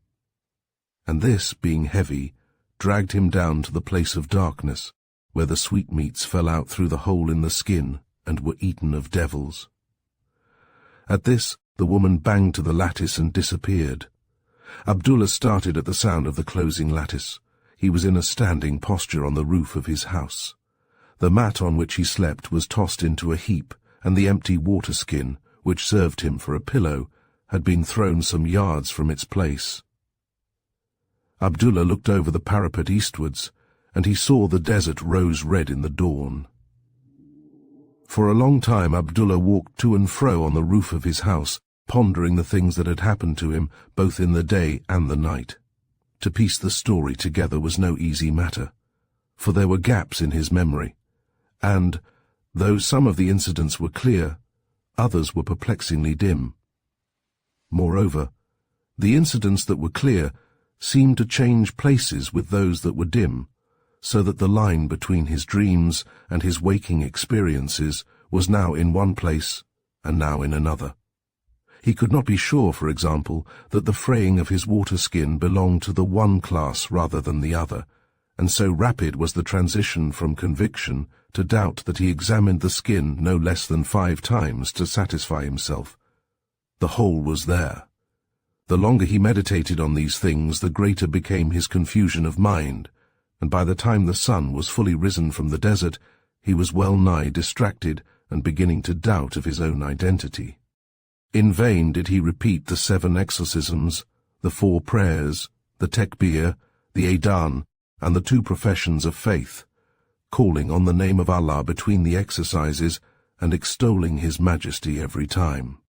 At last Abdullah began to wring his hands and to cry aloud like one bereft of intelligence. While thus lamenting, it suddenly seemed to him that one from a far distance was calling him by name. Checking his cries, he listened. The voice came nearer and nearer, and presently broke out in familiar tones at his very side. "What aileth thee, O Abdullah?" said the voice. "Hast thou partaken of the intoxicating drug? Has the evil eye encountered thee, or sufferest thou from a visitation of God?" "O my mother," answered Abdullah, "there is none else besides thee under heaven who can ease my pain and give me counsel in my perplexity.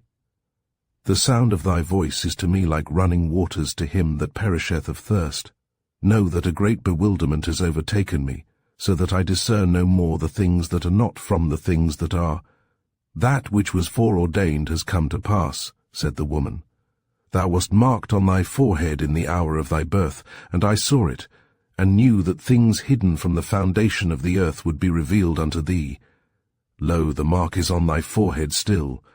O Abdullah, my son, thou art no longer a seller of water, but a seer of the inner substance, and divulger of secrets." "O my mother," said Abdullah, "I know not what thou sayest. The inner substance is a thing whereof I have never heard, and there is no secret that I can divulge.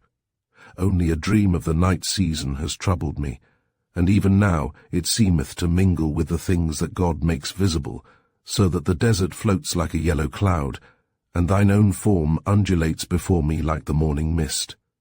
"Thy confusion," said the woman, "is caused by the intermingling of the worlds, which few among the sons of men are permitted to note, and the undulations that bewilder thee are made by the river of time.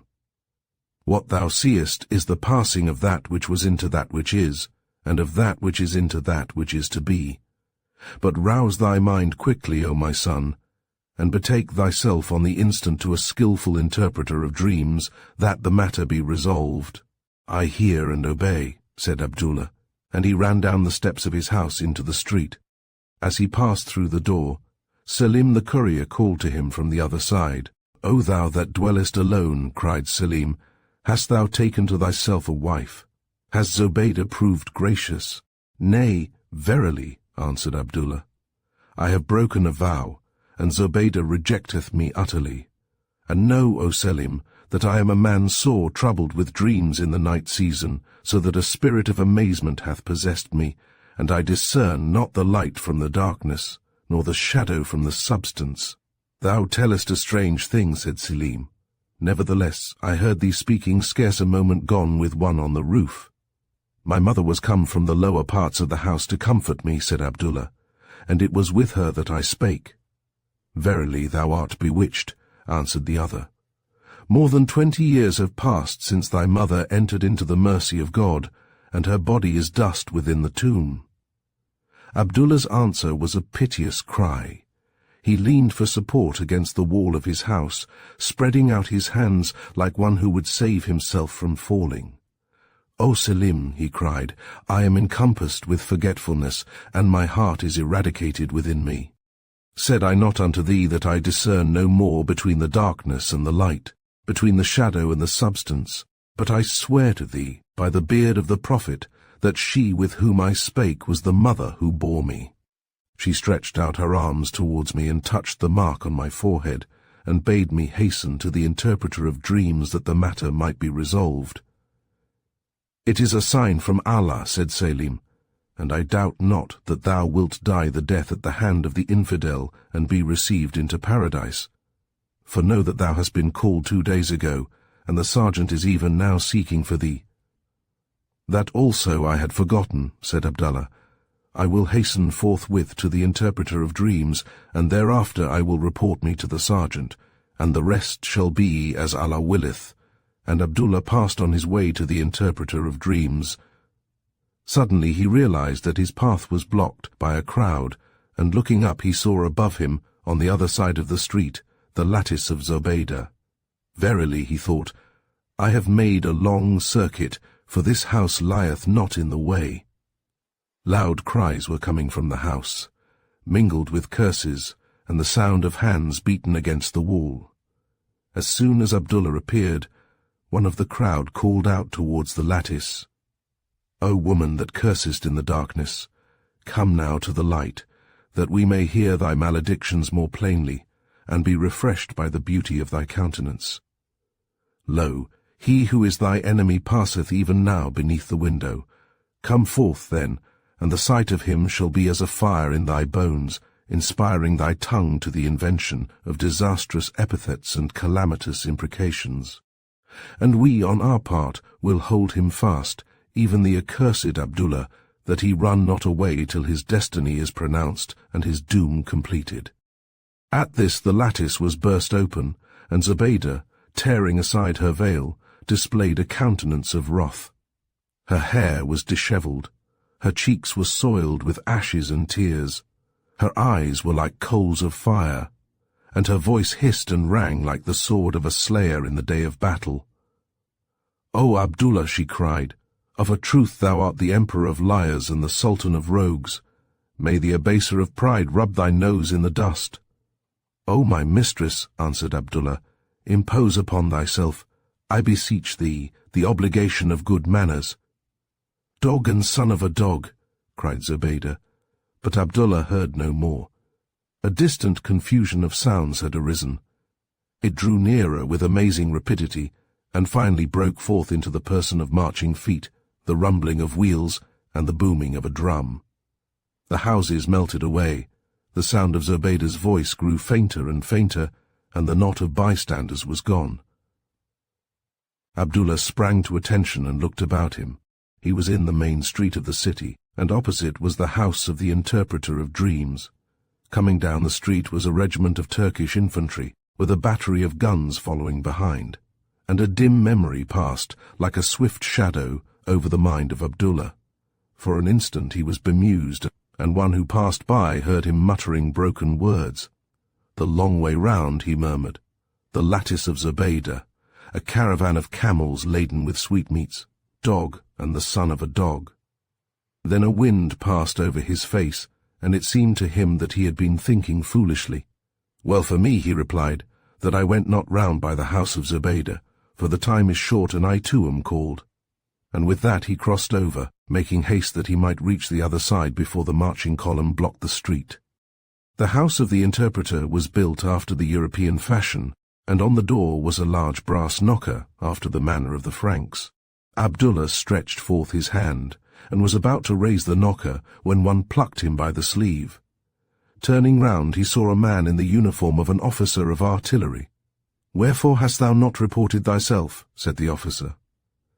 "Thy name was called 2 days ago, and verily thou runnest a risk of being shot." "O my master, a bewilderment hath overtaken me," said Abdullah, "so that I forget all things and know not the day from the night. Lo, even now, I seek the interpreter of dreams that the matter may be resolved." "Thou art in a way to have thy dreams interpreted by a bullet through the brain," said the officer. "Leave then thy dreaming and hold thy peace, or, by Allah, I will proclaim thy cowardice forthwith and order thy arrest. Fall in." Abdullah had no choice. A moment later he was marching in step with a squad of reservists who followed in the rear of the guns. As the column passed down the street, a veiled woman stepped out from the edge of the crowd, and taking 3 paces by the side of Abdullah, whispered in his ear, "Play the man." They were now at the station, in training for the seat of war. The carriages were crowded, with shouting soldiery, and many, unable to find room within, had clambered on the roofs. Among these was Abdullah, crouching silent. Suddenly a man in European costume forced his way along the platform and called him by name. "Art thou Abdullah, the water-seller of Damascus?" said the man.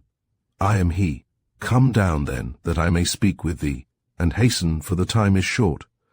"Stay thou behind and let these go," said the European, when Abdullah had descended from the roof. "I will purchase thy release from the Pasha.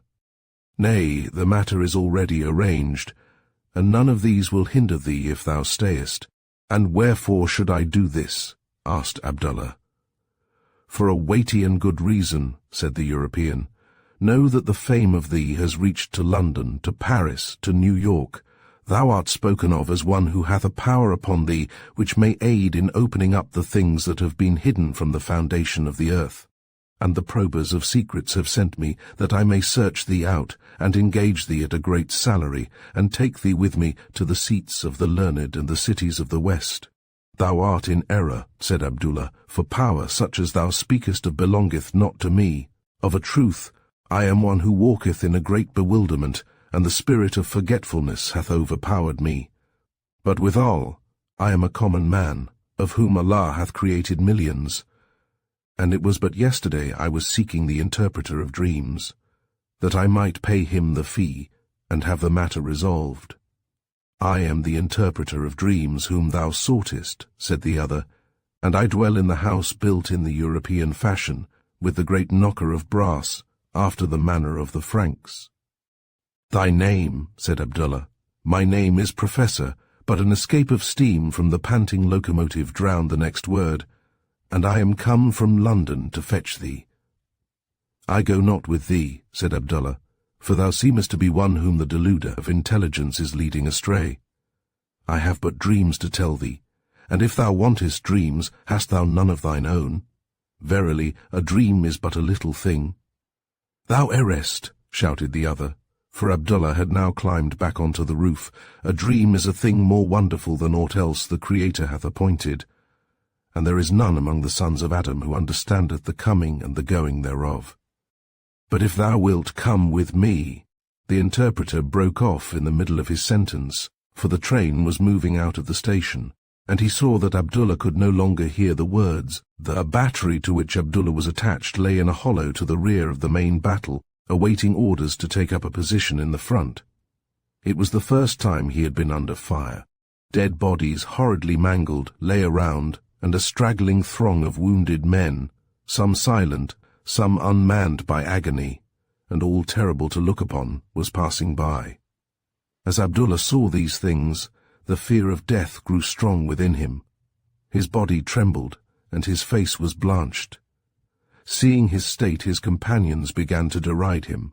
Presently a gaily dressed officer, passing where he was, paused in front of him, and drawing a small mirror from his pocket, held it in front of the trembling man, and said, Look in this, O Abdullah, and thou wilt see the face of a coward.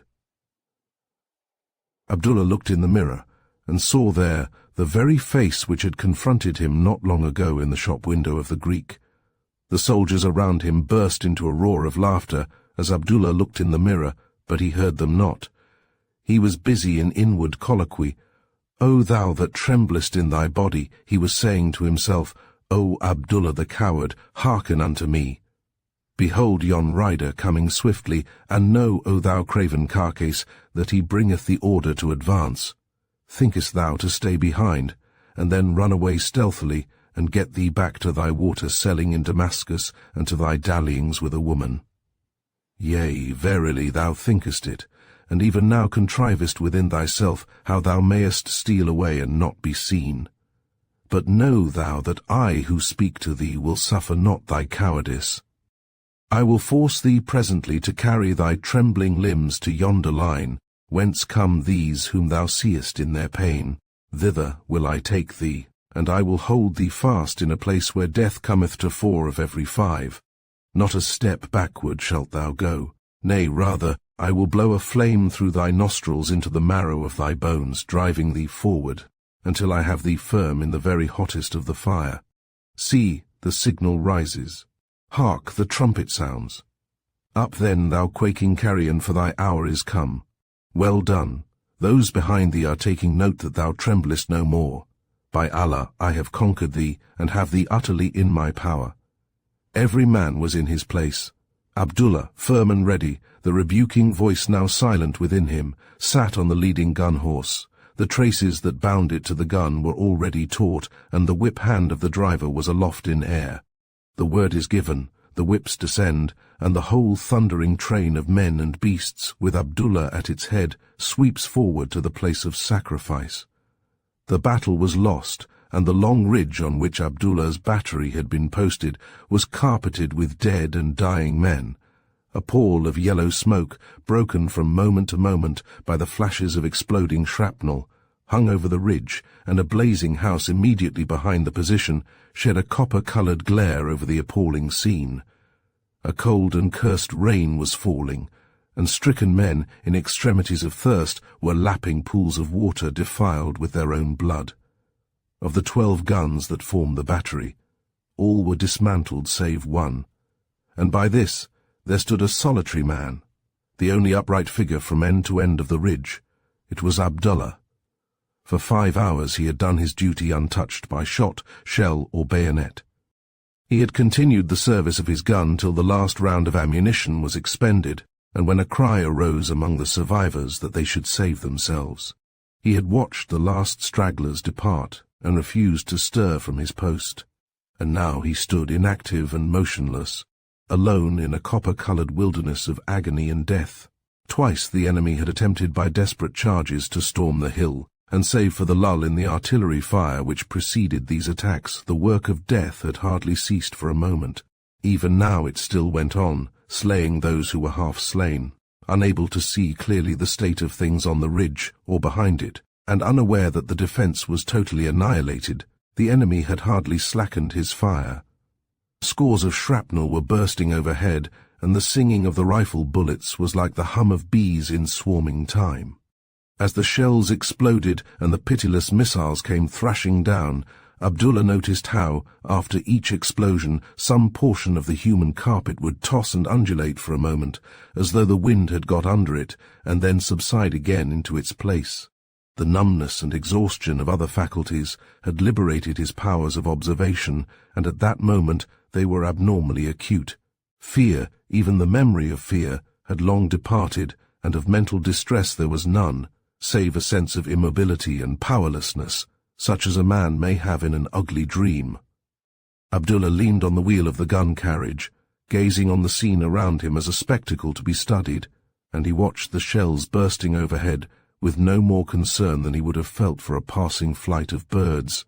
He was aware of his utter loneliness, and now and then a slight stir of self-compassion would ripple the lucid depths of his consciousness. With a certain repugnance also, he noticed the copper-coloured light, which shed its glare in every direction as far as he could see. The tensest hours of his life, during which he had exerted his body with furious energy, and his senses had been incessantly assailed with every kind of shock, had ended in a feeling, amounting almost to conviction, that the events in which he had participated, the deeds he had done, and the spectacle now before him were the tissue of a dream. Blustering facts that bludgeon and bombard the senses often provoke us, by the very violence of their self-announcement, to suspect them as illusory. Reality is a low-voiced, soft-footed thing, a mean between two extremes, clothed at all times in the garments of modesty and reserve, which neither strives nor cries, nor lifts up its voice in the streets. But when the gods are drunk, and the heavens in uproar, and the thing called fact is unrestrained, ranting and storming about the stage like an ill-mannered actor, then it is that the cup begins to pass away from us, and a still small voice whispers within that the whole performance is a masquerade. Thus had it happened to Abdullah. Dreamer as he was, he had never yet been able to detect himself in the act of dreaming.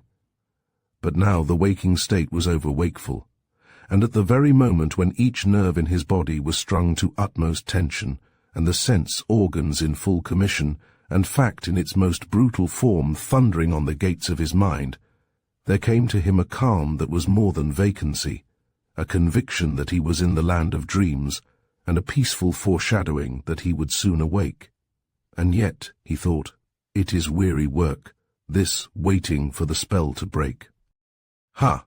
That one would have done it, had I stood a span further to the left. Why cannot they wake me?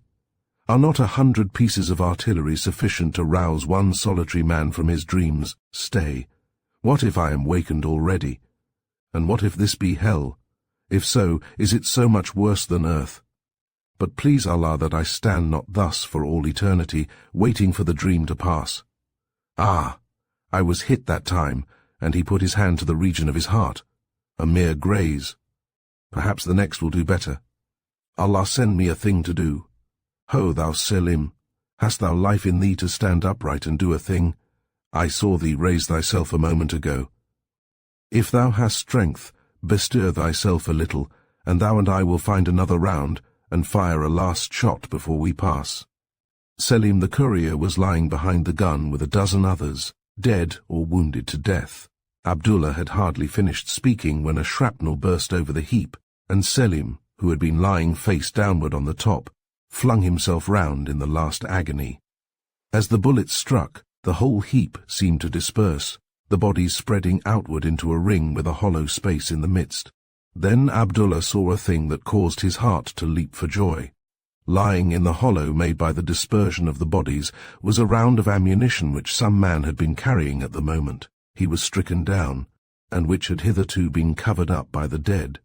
At the sight of it, a sudden inspiration fell like a thunderbolt upon Abdullah's dream. The sense of immobility was gone. "By Allah, thou art alive and awake," he cried, addressing himself. "Quick, thou slave of a body!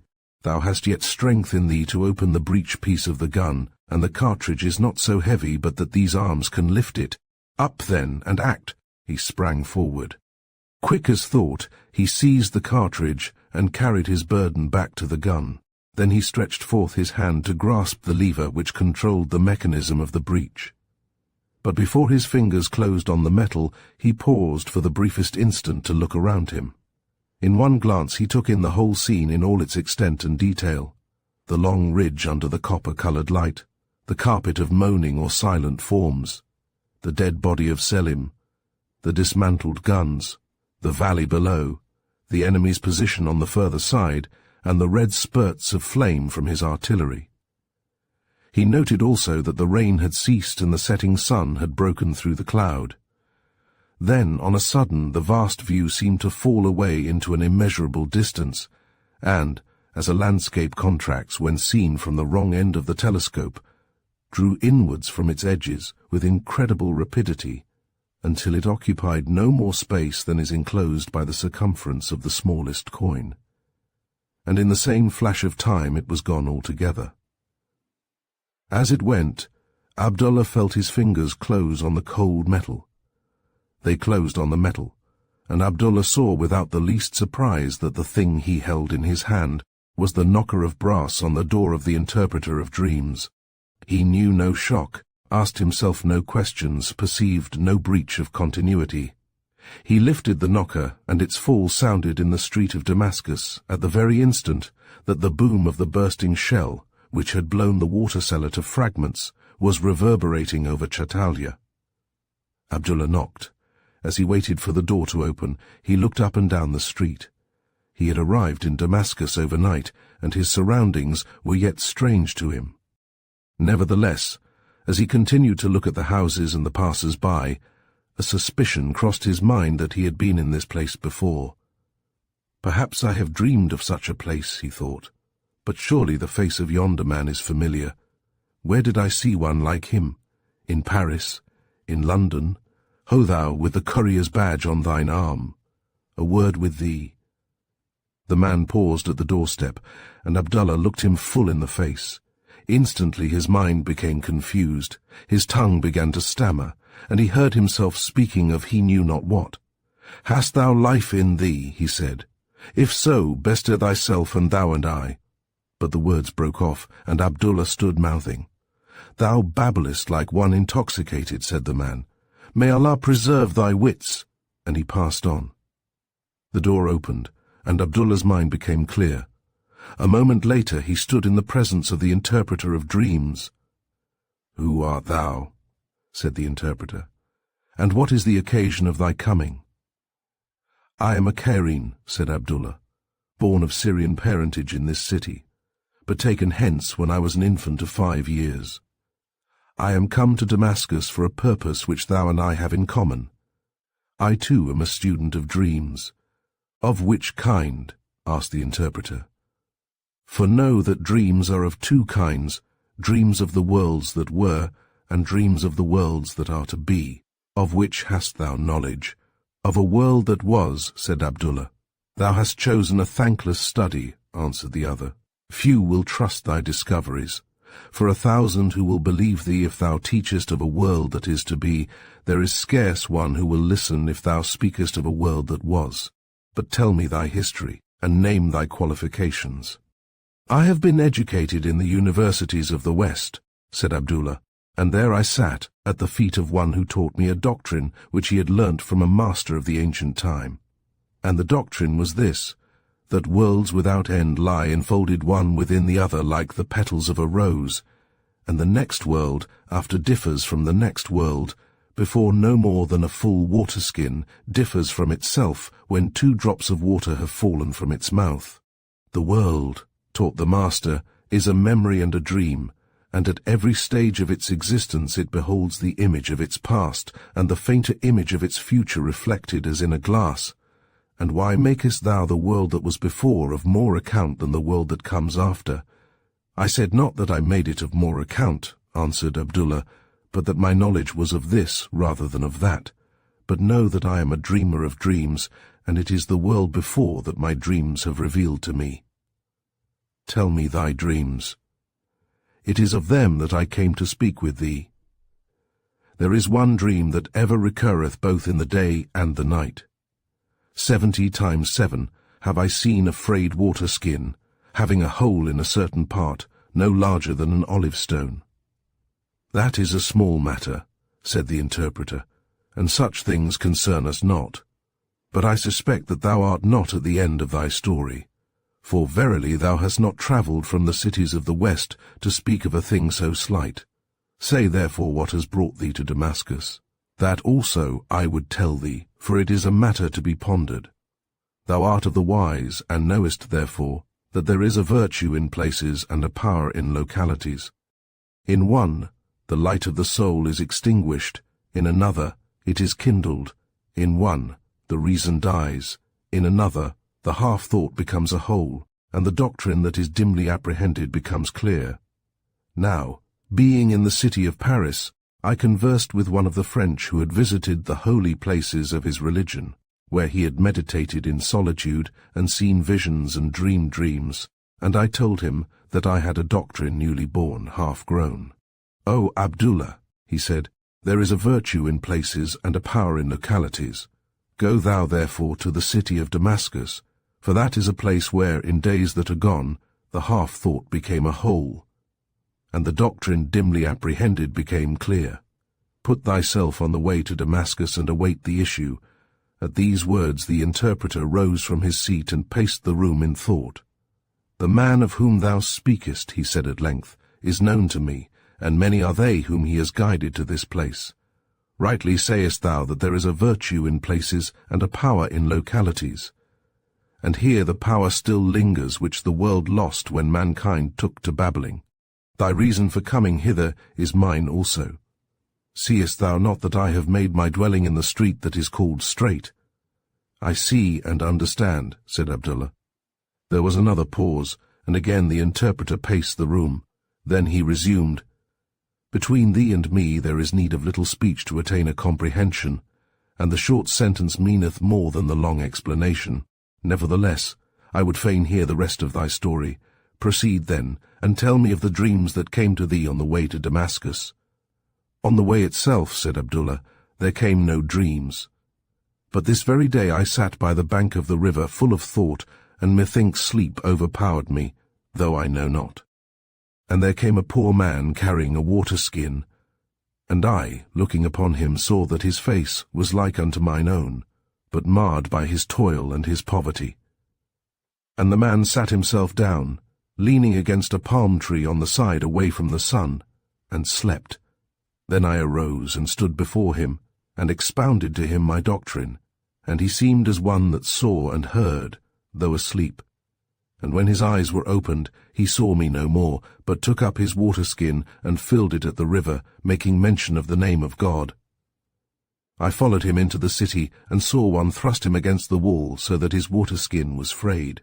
Thereafter the water-skin burst, and a hole appeared in a certain part the size of an olive stone, and the remnant of the water flowed forth. But, passing a certain street, a woman called to him to give her little ones to drink.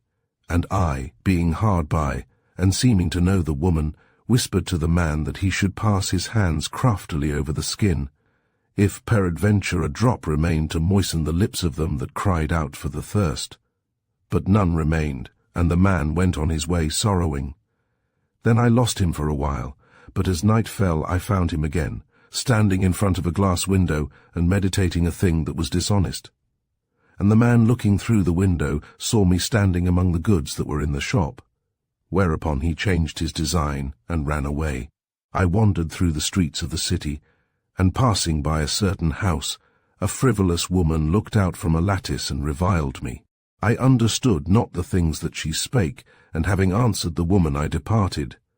Then I bethought me that she had taken me for another, and remembering that the face of the water-seller was like unto mine own, I surmised that it was he.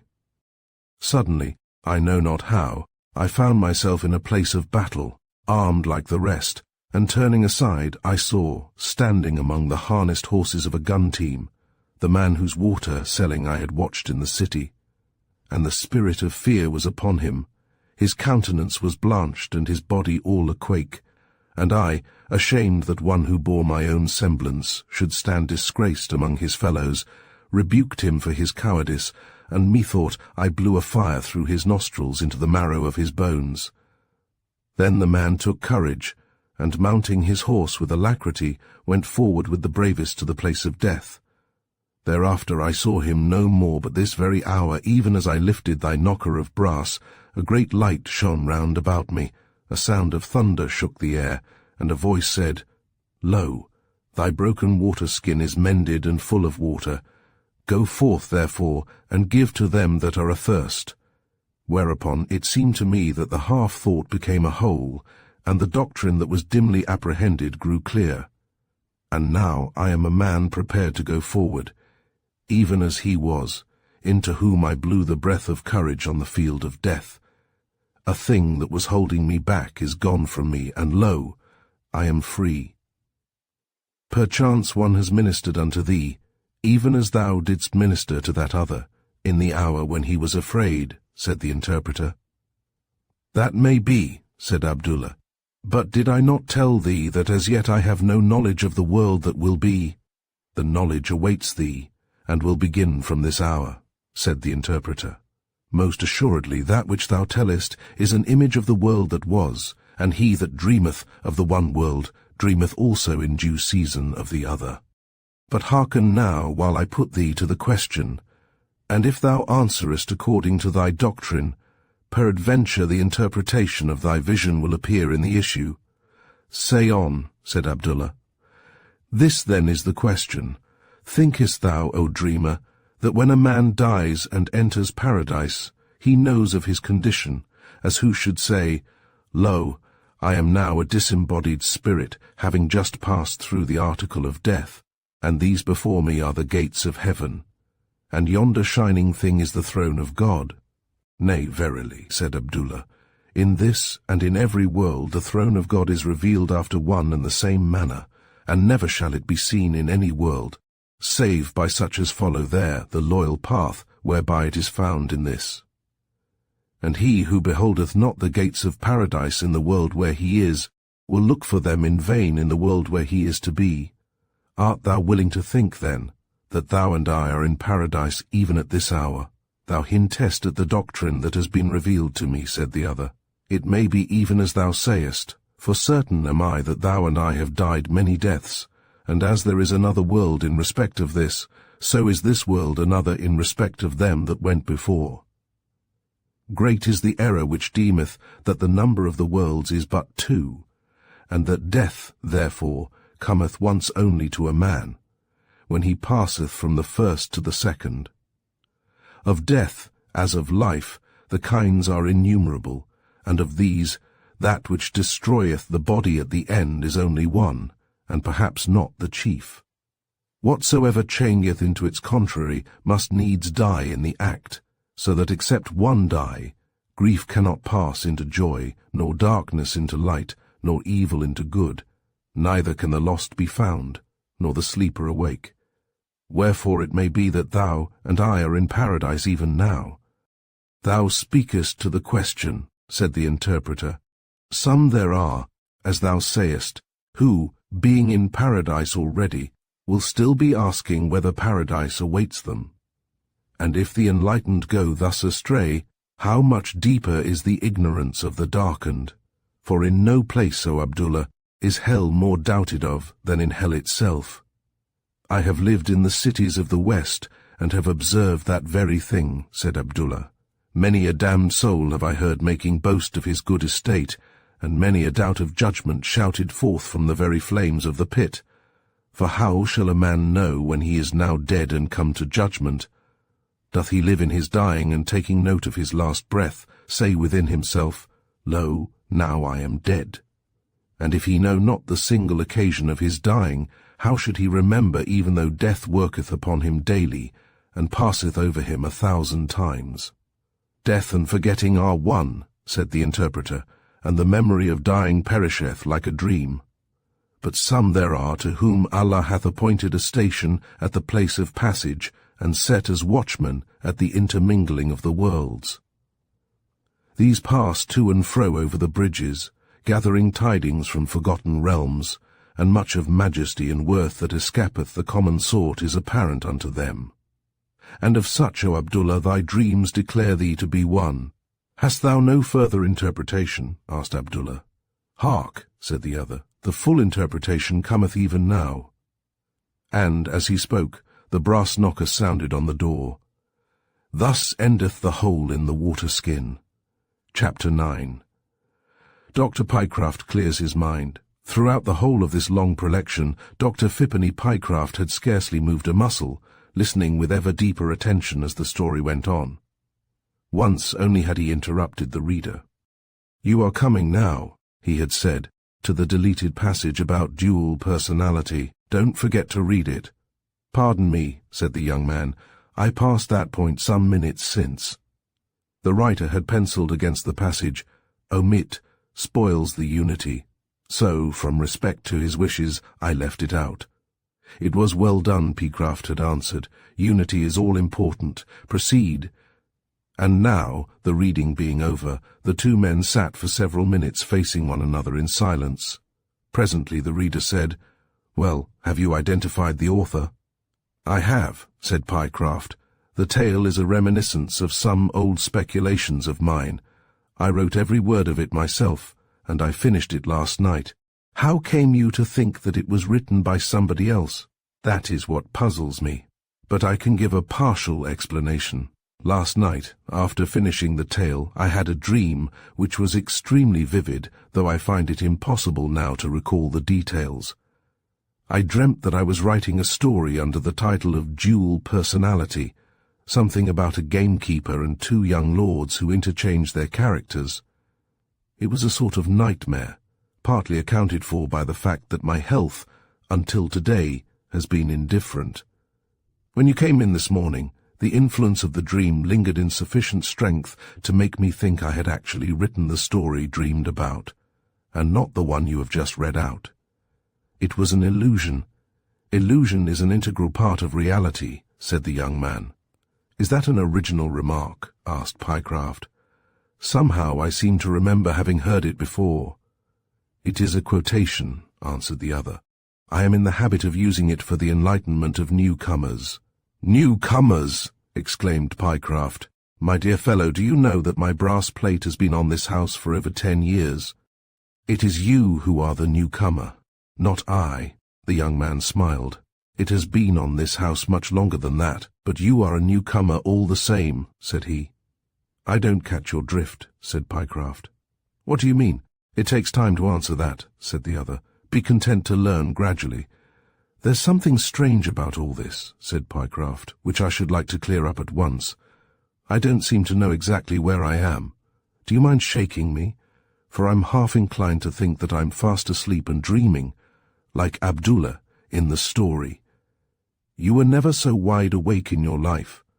But if you wish for an immediate enlightenment, I can take you to a house in the next street, when the whole position will be cleared up at once. Come along, said Pycraft. I feel like a man who is in for a big adventure. There's something interesting in this.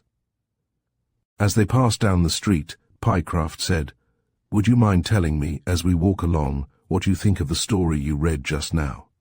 It's not in my usual style. In fact, it's quite a new departure, and I'm very anxious, before publishing, to know what impression it makes on good judges. The story is not bad for a first attempt, said the young man. You'll learn to express yourself better later on. It was a bold thing on your part to tackle that subject right away. To handle it properly requires much more experience than you have had. There are 1 or 2 points which you have presented in a false light, and you have mixed some things up which ought to have been kept separate. But on the whole, you have no reason to be discouraged." "I'm surprised at what you say," returned Pycraft. "As to my being a beginner, I had a notion that I was a novelist of standing, as well as a gold medalist in cerebral pathology. But just now I'm not going to dogmatize about that or anything else. It's just possible that I'm still under the illusion produced by the dream of last night. Meanwhile, I'm really anxious to know what has happened. The things about me are familiar, and yet somehow not the same as I remember them. They look as though the old dirt had been washed out of them." "You are getting on remarkably well," said his companion. "The whole world has been spring-cleaned since you saw it last." "You have an original way of expressing yourself," said Pycraft. "Your style reminds me of a young half-brother of mine. He was lost in a steamer whose name I can't remember. When was it? His conversation was always picturesque. And by the way, that suggests another thing. The young girl who waited on me this morning, who is she? Why do you ask? Because she's so uncommonly like a girl I used to run after in the old days, a student at the Slade School of Art. And a wonderfully good, nice girl she was. Her father, who was said to be a scoundrel, got 10 years for alleged embezzlement, and the girl gave me up because I wouldn't take his side. How she stuck to him through thick and thin. I tell you, my boy, she was a loyal soul. I wonder if she is still alive." "Such souls are hard to kill," said the other. By this time the pair had arrived at the house indicated by the messenger. On the door of it was an enormous knocker of brass. "Knock, and it shall be opened," said the young man. Dr. Pycraft had lifted the knocker and was about to let it fall when he heard his name called loudly down the street and saw a man running towards him with a piece of paper in his hand. The man approached, and Pycraft, taking the paper, read as follows: "Dr. Phippeny Pycraft is needed at once for a matter of life and death." "I must be off immediately," he said to his companion. "I am called to an urgent case. It's a matter of life and death. Duty first, my boy, and the clearing up of mysteries afterwards. Remember what the sergeant said to Abdullah when he plucked him by the sleeve. Besides, who knows? This may mean that the practice is going to revive." "That is precisely what it does mean," said the young man. "Matters of life and death are extremely common just now, and you are the very man to deal with them." "How do you know that?" said Pycraft with some astonishment, and as he spoke the words, without thinking he released the lifted knocker from his hand. The knocker fell, and the instant it struck the door, Dr. Phippeny Pycraft knew where he was. "It's wonderfully like the old home," he said. A familiar laugh sounded behind him. He turned round, and the man who grasped his hand was Jim. The Professor's Mare. Chapter 10. The Reverend John Scattergood, D.D., Professor of Systematic Theology, was of Puritan descent. The founder of the family was Caleb Scatter the Good Seed, a cornet of horse in Cromwell's army, who had earned his master's favour by prowess at the Battle of Dunbar. The family tradition averred that, when Cromwell halted the pursuit of Leslie's shattered forces for the purpose of singing the 117th Psalm, it was Caleb Scatter the Good Seed who gave out the tune and led the psalmody. This he did at the beginning of every verse by striking a tuning fork on his bloody sword. He was mounted, said the tradition, on a coal-black horse. John Scattergood, D.D., was a hard-headed theologian. His lectures on systematic theology ended, as all who attended them will remember, in a cogent demonstration of the friendliness of the universe, firmly established by the inflexible method. This was a masterpiece of ratiocination, the impartial observation of facts, the even-handed weighing of evidence, the right ordering of principles and their application, the separation and weaving together of lines of thought, the careful disentangling of necessary presuppositions, the just treatment of objectors, all the qualities demanded of one who handles the deepest problems of thought were combined in Dr. Scattergood's demonstration of the friendliness of the universe according to the inflexible method. Most of his hearers were convinced by his arguments, and went forth into the world to publish the good news that the universe was friendly. Hard-headed as Scattergood was, it would be unjust to his character to describe him as free from superstition. Much of his life, indeed, had been spent in attacking the superstitions of the ignorant and the thoughtless. But this very practice had bred in him, as in so many others, a superstitious regard for the argumentative weapons used in the attack. Like his ancestor at Dunbar, he struck his tuning fork on his sword. To be sure, he was a rational theist and a cause of rational theism in others, but, unless I am much mistaken, the ultimate object of his faith, the power behind his deity, was the inflexible method. Superstition never dies, it merely changes its form. It is not a confession we make to ourselves so much as a charge we bring against others, and its greatest power is always exercised in directions where we are least aware of its existence. And Scattergood, of course, was unaware that his attitude towards the inflexible method was profoundly superstitious. It follows that he was unprepared for the part which superstition, changing its form, was destined to play in his life. Theology, then, was his vocation, but I have now to add, the horse was his hobby. Although he had taken to riding late in life, he was by no means an incapable rider or an ignorant horseman. Next to the universe, the horse had been the subject of his profoundest study, and as he was a close reasoner in regard to the one, he was a tight rider in regard to the other. His seat, like his philosophy, was a trifle stiff, but what else could you expect in one who had passed his 60th year? He never rode to hounds, nor otherwise unduly jeopardized his neck, but for managing a high-spirited horse, when all the rest of us were in difficulties, I never knew his better. "Let Scattergood go first," we cried, as the traction engine came snorting down the road, and our elderly hacks were prancing on the pavement, and sure enough, his young thoroughbred would walk by the monster without so much as changing its feet. "Scattergood," I once asked him, "what do you do to that young mare of yours when you meet a traction engine or a military band?" "Nothing," he replied. "Then what do you say to her?" "Nothing. Then how do you manage it?" "I haven't the faintest idea." Needless to say, he was deeply respected in the stables. "A gentleman with a wonderful horse sense," said the old ostler one day, expatiating as usual on Scattergood's virtues. "If I'd had a horse sense like him, I'd be one of the richest men in England. If ever there was a man as throwed himself away, there he goes. Horse sense isn't a thing as you see every day, sir. The only other man I've ever knowed as had it was his lordship. As I was his coachman in Ireland more than 20 years ago, his lordship used to say to me, 'Tom,' he says, 'Tom, it all comes of my grandfather and his father before him being jockeys.' And between you and me, sir, that's what's the matter with his reverence. He's jockey bred, sir, you take my word for it." "His father was a bishop," I interposed. "Well, his father may have been a bishop for all I care," said Tom. "But what about his mother? And what about his mother's father, and his father before him, and all the rest on 'em? When it comes to a matter of breedin', you don't stop at fathers, you take in the whole pedigree. Wasn't his lordship's father a brewer? And what difference did that make? When horse sense once gets started in a family, it takes more than brewin' and more than bishopin' to wash it out of the blood."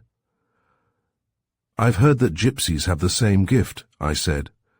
"I've heard it too, sir, but I never would have nothing to do with gypsies, though his lordship was as thick as thieves with 'em. And thieves are just what they are, sir, and if it weren't for that, I'd say as the gentleman was as like to be gypsy bred as jockey. Don't you never let the gypsies sell you a 'oss, sir, you'll be took in if you do. But they couldn't gypsy him. Why, I don't believe as there's a OSS dealer for 20 miles round as wouldn't go out for a walk if he heard as Dr. Scattergood was comin' to buy a 'oss." That the ostler's last remark was true in the spirit, if not in the letter, the following incident seems to prove. Once I was myself entrapped into the folly of buying a horse, and I was on the point of concluding the bargain, which seemed to be all in my favour, when a friendly Damon whispered in my ear that I had better be cautious. So I said, "Yes, the horse seems all right.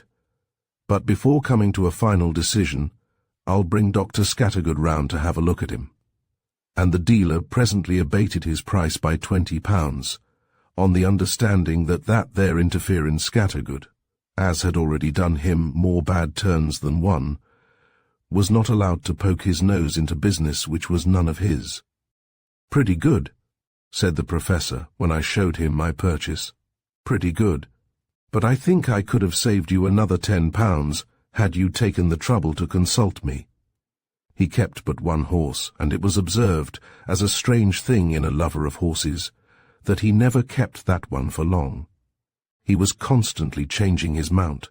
By superficial observers, this was set down to a certain fickleness of disposition, but the truth seems rather to have been that Scattergood, consciously or unconsciously, was engaged in the quest for the perfect horse.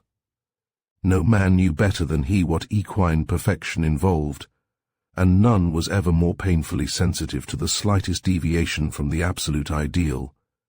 Whatever good qualities his horse might possess, and they were always numerous, the presence of a single fault, however slight, would haunt and oppress him, in much the same way as a venial sin will trouble the consciousness of a saint.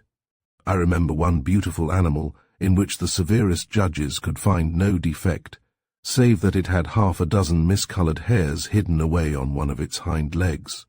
Every time the good doctor rode that horse, he saw the miscoloured hairs through the back of his head, and away went the beast to Tattersall's after a week's trial. Another followed, and another after that, but we soon ceased to count them, and took it for granted that Scattergood's horse, seen once, would not be seen again.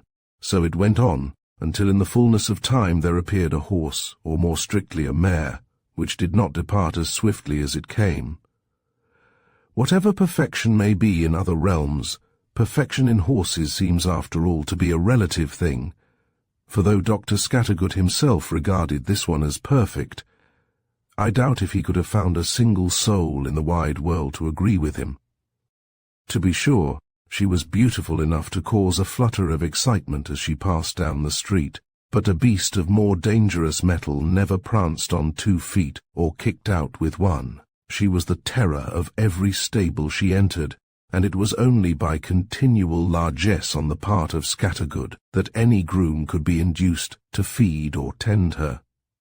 What she cost him monthly for tips, for broken stable furniture, and for veterinary attendance on the horses she kicked in the ribs, I should be sorry to say. But Scattergood paid it all without a murmur. No infatuated lover ever bore the extravagance of his mistress with a lighter heart. For the truth of the matter was that he was deeply attached to this mare, and the mare was deeply attached to him.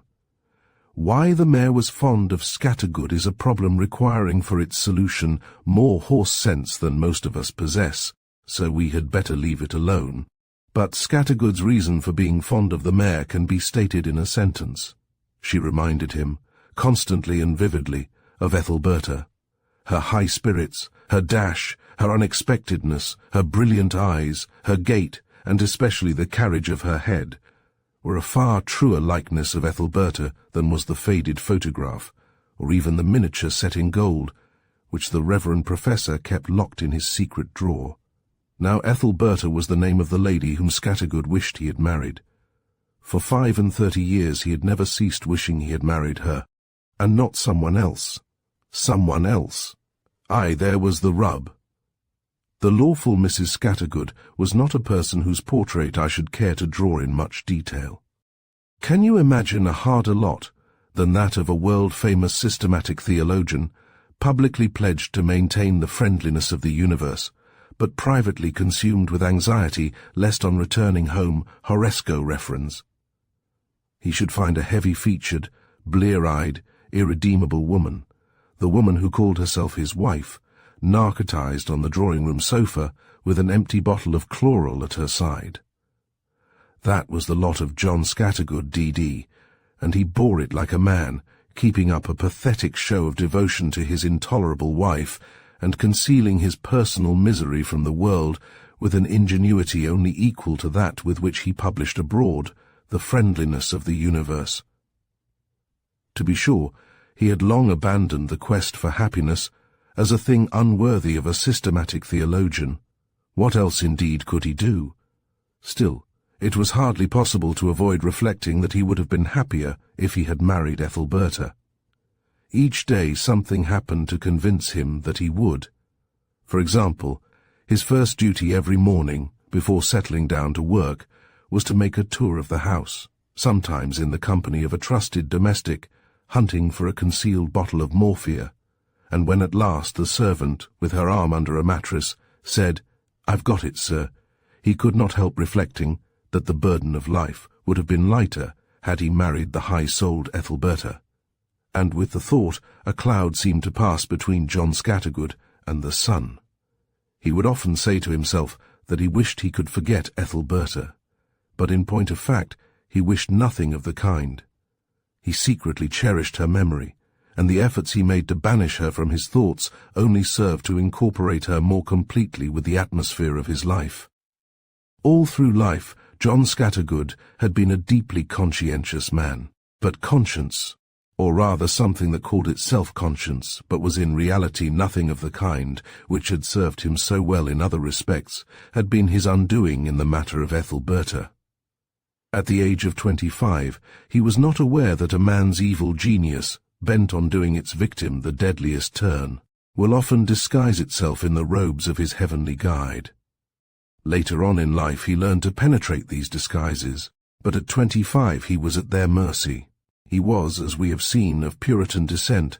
His evangelical upbringing had taught him to regard as heaven sent all inner voices which bade him sacrifice his happiness, and this it was of which the enemy took advantage. In his relationship with Ethelberta, the young man was radiantly happy, but that very circumstance aroused his suspicions. "You are not worthy of this happiness," said an inner voice, and, what is far more to the point, you are not worthy of Ethelberta. She is too good for such as you. "Who are you?" said the young Scattergood, addressing the inner voice. "Who are you that haunt me night and day with this horrible fear?" "I am your conscience," answered the voice. "You are unworthy of Ethelberta, and it is I, your conscience, that tell you so. I am a voice from heaven, and beware of disregarding me." Had Scattergood been 30 years older, this strange anxiety on the part of his conscience to establish its claims as a voice from heaven would have put him on his guard. He would have lifted those shining robes and seen the hoofs beneath them. But these precautions had not occurred to him in the days when he and Ethelberta were walking hand in hand.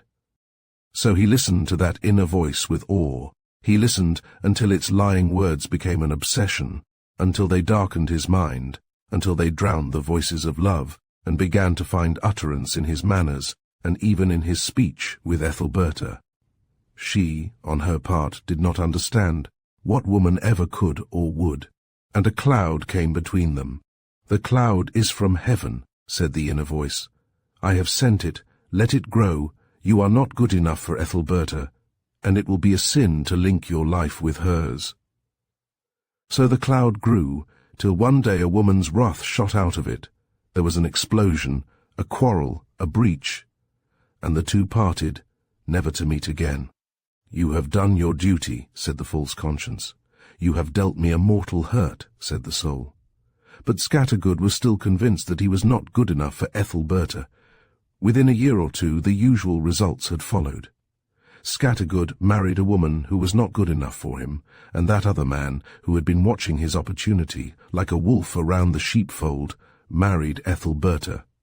And he was not good enough for her. And now many years had passed, and Ethelberta was long since dead. But that made no difference to the aching wound, for Professor Scattergood, who was intelligent about all things, and far too intelligent about Ethelberta, used to reflect that probably she would still be alive had she married him.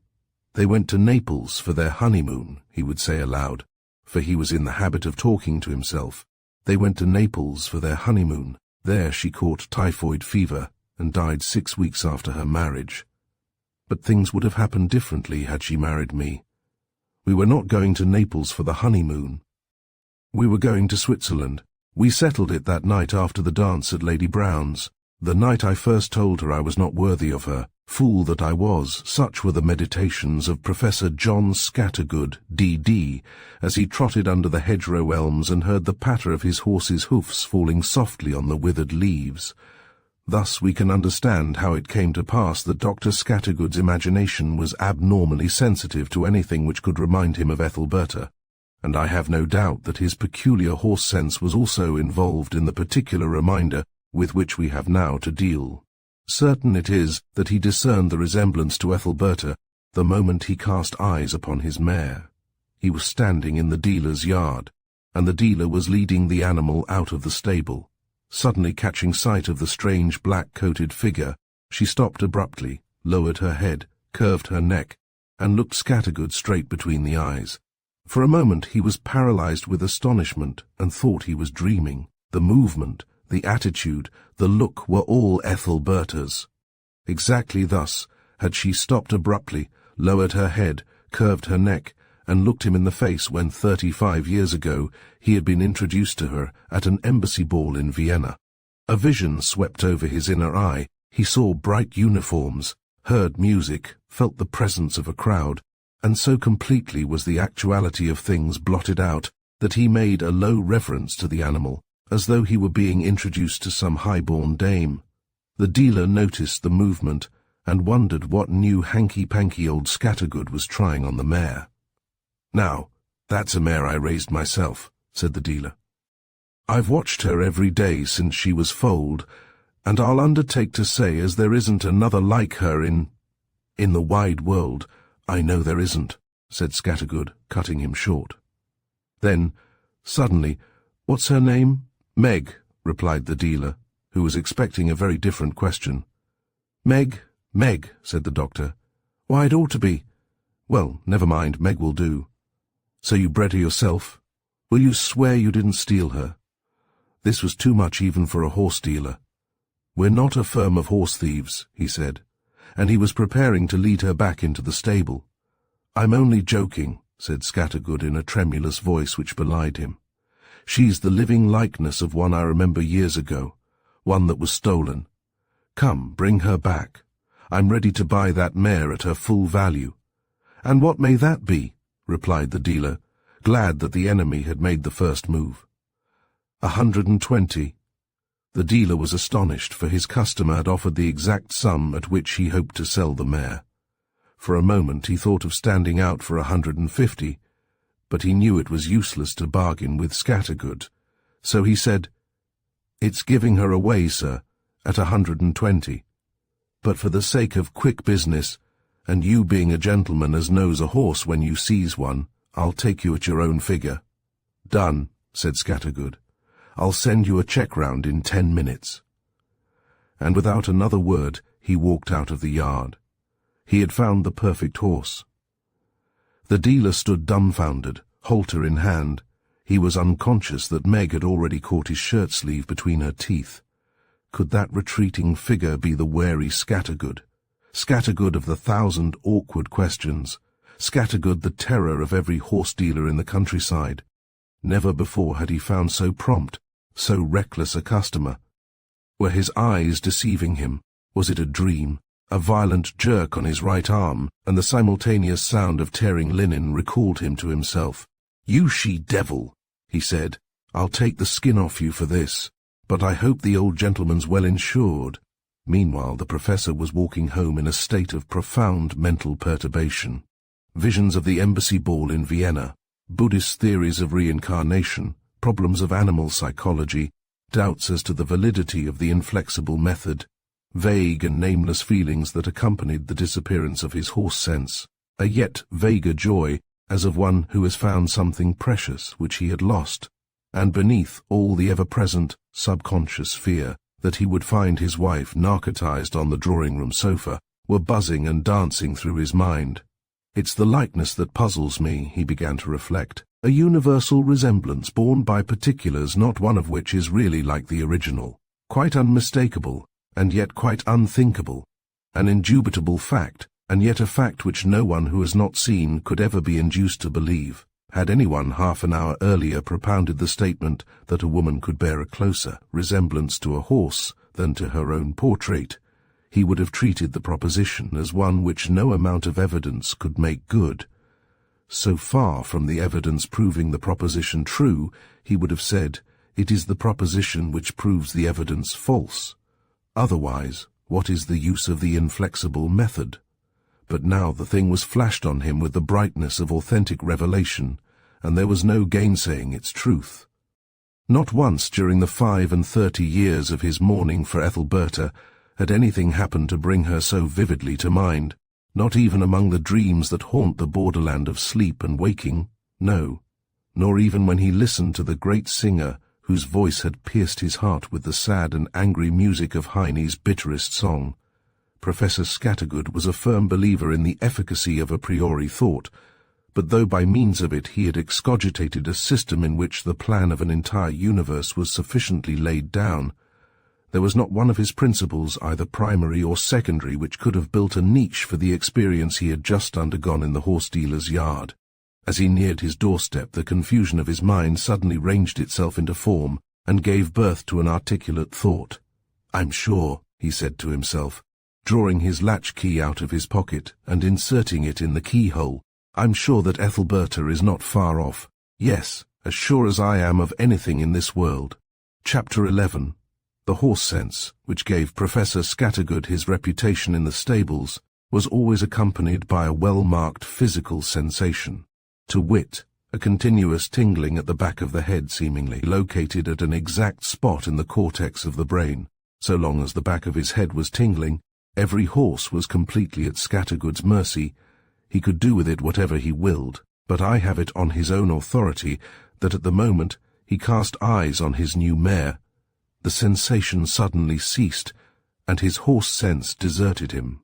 Accordingly, the first time he took her out, he mounted with trepidation, and fear possessed his soul that she would run away with him. Though nothing very serious followed, the fear was not entirely groundless.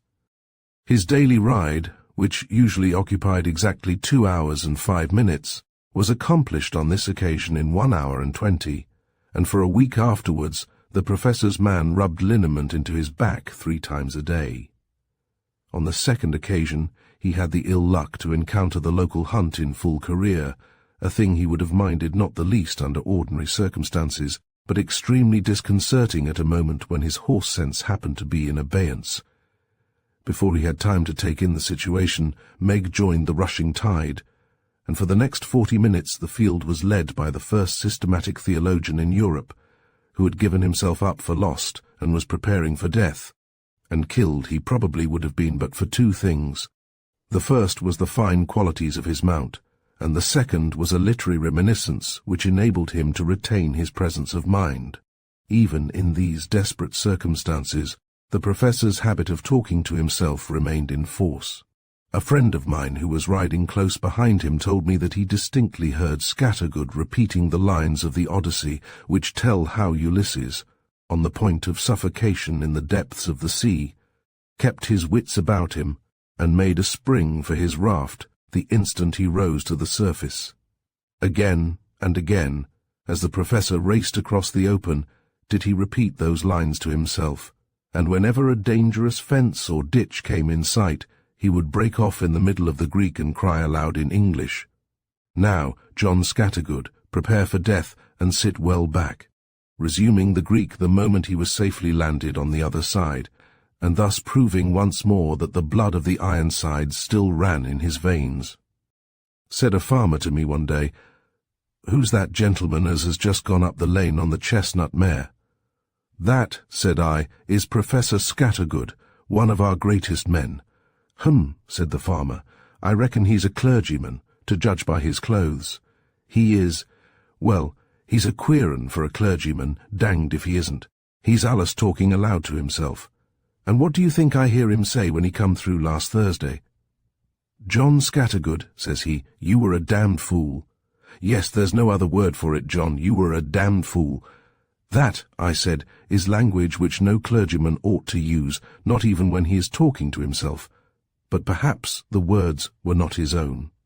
They may have been used about him by some other person, possibly by his wife, who people say is a bit of a Tartar.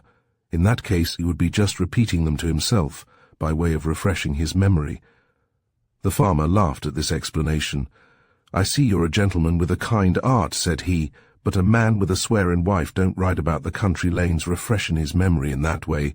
He knows his missus will do all the refreshin' he wants when he gets home.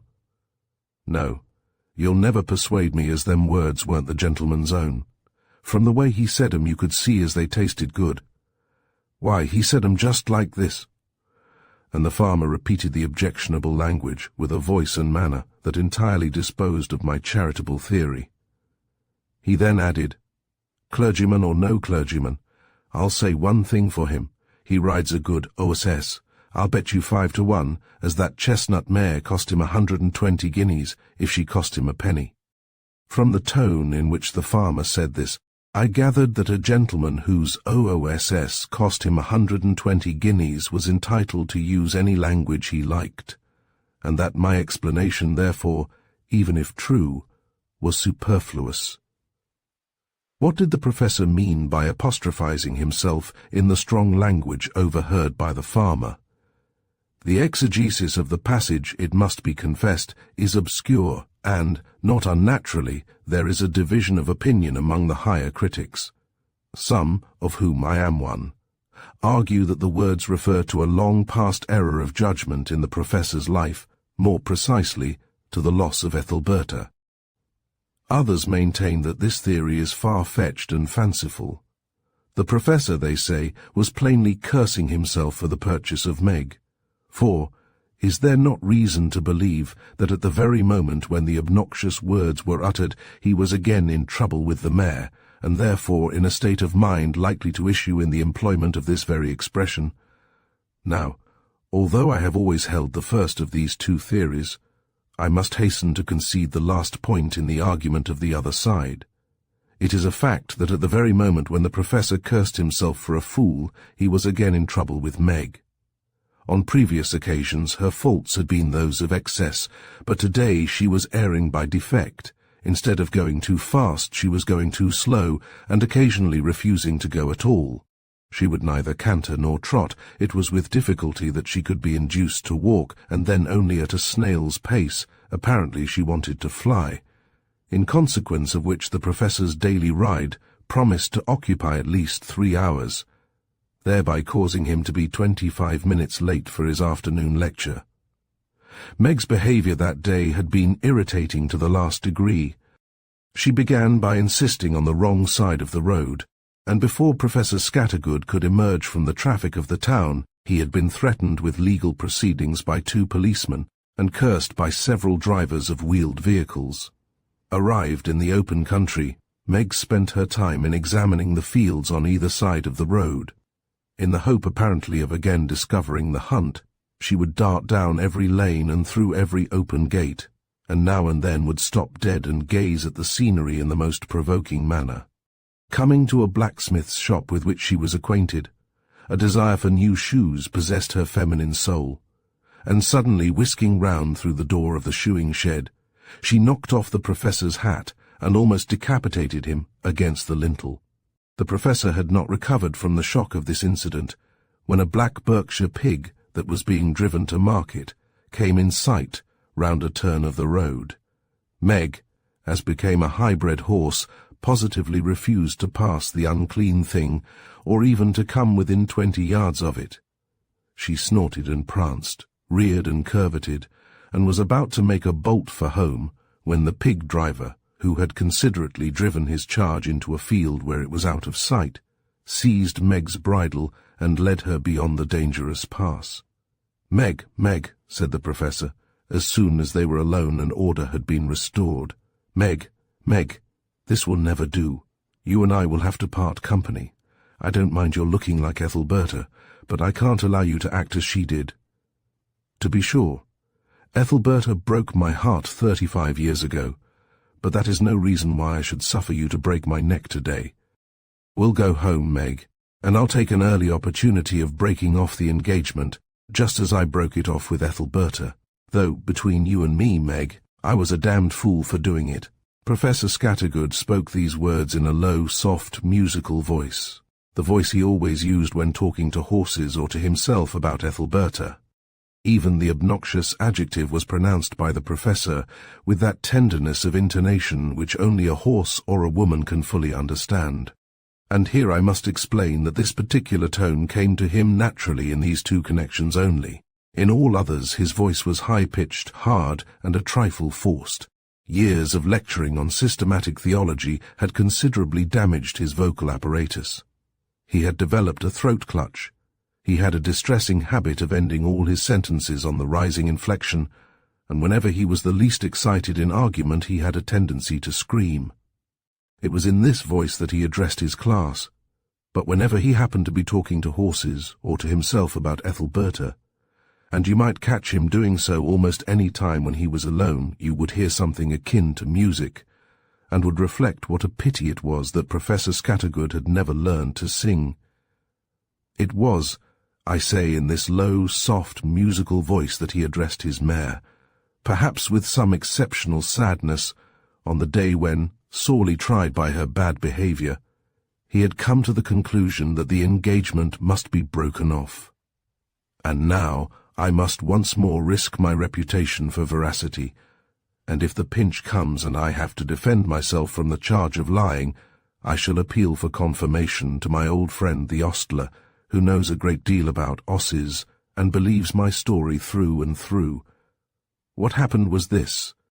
The moment Professor Scattergood began to address his mare in the tones aforesaid, she stood stock still, with ears reversed in the direction from which the sounds were coming. When he had finished, a gentle quiver passed through her body. Then, suddenly lowering her head, she turned it round with a quick movement towards the off stirrup, and slightly bit the toe of Professor Scattergood's boot. This done, she recovered her former attitude of attention, and again reversed her ears as though awaiting a response. Taking in the meaning of her act with a swift instinct which he never allowed to mar his treatment of systematic theology, the professor said one word, Ethelberta, and the word had hardly passed his lips when something began to tingle at the back of his head.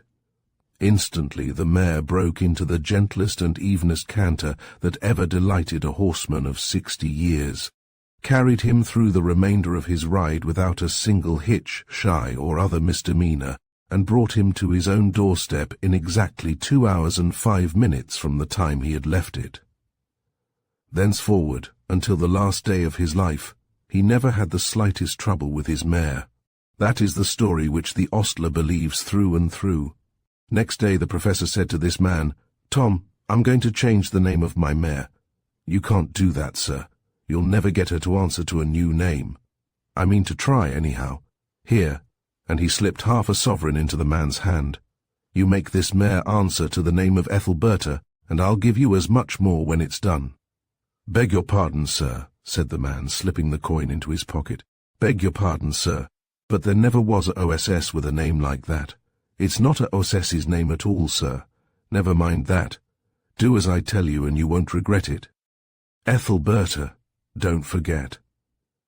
The groom touched his hat. Professor Scattergood left the stables, and presently the groom and his chief pal were rolling in laughter on a heap of straw. A fortnight later the groom said, "The mare answers wonderful well to that new name, sir. Stopped her kicking and biting altogether, sir. Why, the day before we give it her, she tore the shirt off my back and bit a hole in my breeches as big as a mangel wurzel." "I'll pay for both of them," said Professor Scattergood. "Thank ye, sir. But since we give her the new name, she's not even made as though she wanted to bite anybody. And as for kicking, why, you might take tea with your mother-in-law right under her heels and she wouldn't knock a saucer over."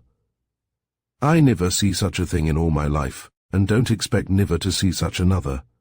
Wonderful's what I calls it.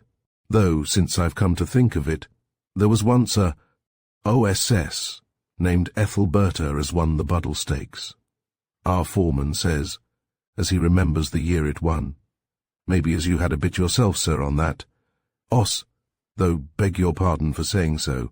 "Yes," said the professor, "I backed Ethelberta for all I was worth, and won 10 times as much. Only some fellow stole the winnings out of my inner pocket just before I got home. It was 35 years ago, so it was a bit of bad luck after all, sir." "It was," said Scattergood, "extremely bad luck. Did they ever catch the man, sir?" "They did. They caught him within a year after the theft. I expect they give it him hot, sir. Yes. He got a life sentence the same as my The same as that man got who was convicted the other day." At this lame conclusion, the groom looked puzzled, and Scattergood had to extricate himself. "You see, Tom," he went on, "the value of what I lost was enormous." "It must have been a tidy haul to get the thief a sentence like that," said Tom. "But maybe he give you a tap on the head into the bargain, sir." "He put a knife into me," said Scattergood, "and the wound aches to this day." For some reason, he felt an unwanted pleasure in pursuing this conversation with the sympathetic groom, and inwardly resolved that he would give him a handsome tip. "Put a knife into you, did he?" cried Tom. "Why, that's just like what happened to me when I was coachman to his lordship. We was living in Ireland, and it was the days of the Land League. Me and his lordship had been to Ballymoney races, and his lordship had got his pockets stuffed full of money as he'd won, and I don't say I hadn't won a bit myself, seeing as I allus backed the same osses as he did. Well, we had about 15 miles to drive in the dark, and before we starts his lordship says to me, 'Tom, my lad,' he says, 'go round the town and buy me the most grievous big stick you can find in the place.' 'What's that for, my lord?' I says, for me and his lordship was a'most like brothers. 'Tom,' he says, 'I've been losing my 'orse sense all day, and whenever that happens I knows there's trouble a-brewing. So I goes and buys him a stick, and a beauty it were too, made of bog oak, and that Evie that I couldn't help feeling sorry for the wife of the man, as was going to get it on the top of his ead. 'All right, Tom,' says his lordship as he jumps on the car, 'and give the reins a turn round the palm of your hand.' So off we starts, and we hadn't gone more than 4 miles when 3 men springs out on us just like shadows. 'Look out, my lord,' I shouts, 'there's 3 on 'em.' His lordship, as was sitting just behind me, he hits out splendid, and I could hear his big stick going crack, crack on their eads. 'Well done, my lord,' I shouts. 'Hit 'em, my lord,' I says. 'Give it 'em and brood.' 'It's hitting 'em that I'm after,' says he. 'I've made one on 'em comfortable. Tom, you're a great boy for choosing a stick, but what's become of that big fellow?' 'He's on the near side, creeping under the car,' I says. 'Look out for that one, my lord, he's got a knife.' And I was just giving the reins another turn round the palm of and when I feels summat sharp under my right shoulder blade, and I begins catching my breath. The last as I remember was seeing his lordship bending over me, like as if he'd been my own mother. 'Tom, my own darling,' he says, 'if the black villains have killed you, it's a sorry man I'll be for the rest of my days, but I've given that big one a sleeping draught, as he won't wake up till the angel Gabriel knocks at his bedroom door. I got it proper, I can tell you. Touched the lung, too, that it did, and whenever I catches a bit of cold and begins coughing, it's that painful that I can't.' 'Aye, said Scattergood. 'Well, here's something that's good for an old wound, though,' he muttered to himself, as he rode away. It never made much difference to mine. He had given the man a sovereign. As the professor walked his horse down the yard, Tom said to his pal, he must have been a warman in his young days. Good-hearted, too. But why the old bloke should call his oss Ethelberta, seeing he lost his money after all, licks me Ola. 'Just look at the pair on 'em,' said the pal. 'Why, to see that mare walking down the yard, you might think as she was a little gel going to Sunday school, but you'll never persuade me as she isn't foxing. She'll do a down on him yet, you mark my word. She's as tricky as a woman, I can see it in her eye.' 'Ha,' said Tom. 'That reminds me of something his lordship once said to me. It happened at the Dublin 'Orse Show, as his lordship was one of the judges, with me by to help him. There was a roan mare just brought into the ring, and his lordship says to me, looking hard at the mare all the time, 'Tom, my boy,' he says, 'did you ever have a sweetheart?' 'Yes, my lord,' I says, 'several.' 'Are they living or dead?' says he. 'I never killed none on 'em, my lord,' I says. 'That's all I knows about it.' 'Treat 'em handsome, my boy, treat 'em handsome,' says he in the solemnest voice you ever. 'It's desperate bad luck on a man as has to do wi' osses when a angry sweetheart dies on him. And look here, Tom,' he says in a whisper, 'from the way the back of my eads are tingling, it's a angry sweetheart as we're judging now. Pass her down,' he says to the groom as we're leading the mare. 'Pass her down, divil a prize shall that one have. She's a dangerous bad oss.' Chapter 12. Among Professor Scattergood's numerous admirers there have always been some to whom his arguments for the friendliness of the universe proved unconvincing. They would begin by pulling his logic to pieces, and conclude by saying, with the air of people who keep their strongest argument to the last. It looks, at all events, as though the friendly universe had done our good professor a most unfriendly turn by depriving him of Ethelberta and substituting the present Mrs. Scattergood in her place, and there was no denying the force of the argument. For half a long lifetime, John Scattergood had lived his earnest days with little aid from those sources of spiritual vitality upon which most of us depend. Love, in all its finer essences, had been denied him, as he knew better than anybody, by that very universe whose friendliness he had set himself to prove. Among the many lonely souls who live in crowded places, it would be hard to find one lonelier than he. Even the demonstrated friendliness of the universe did not seem to thaw his heart, or to break down the barriers of his reserve. The surest means of discovering his inner mind was to put your ear to the keyhole on one of the many occasions when he was talking to himself. Wie brennt mein alte Wunder, is what you would often hear him say. Mrs. Scattergood was said to have once been a very beautiful woman, and I can well believe it was even so. She was the daughter of a baronet, and had been brought up to think that the mission of women in this world is to have a good time. But her husband had thwarted this mission. At all events, he had not provided its fulfillment, and the lady made it a point of daily practice to remind him of the failure, driving the reminder home with the help of expletives learnt in her father's stables long ago. John Scattergood would retire from these interviews talking to himself. If I could keep her from the morphia, he would say, I think I could bear the rest. He would then shut himself up in his study, would take out the miniature of Ethelberta from his secret drawer. A foolish thing to do, but a thing which somehow he couldn't help, would shake his head and say for the 1000th time, Wie brennt mein alte Wunder. After which, having brushed aside a tear, he would take up his pen and continue his proof of the friendliness of the universe according to the inflexible method. If Scattergood could have seen himself, as I see him in memory, seated in his quiet study, with the household skeleton, the philosophical thesis, and the gold-rimmed miniature of Ethelberta in their respective positions, forming, as it were, the 3 points of a mystic triangle, I think he might have discerned in the universe something of deeper import than ever appeared within the 4 corners of his philosophy. But alas, all QEDs are fatal to emotion, and it was QED that Scattergood had placed at the end of his great thesis. In some respects, he resembled that other great philosopher who became so absorbed in his proof of the existence of God that he forgot to say his prayers.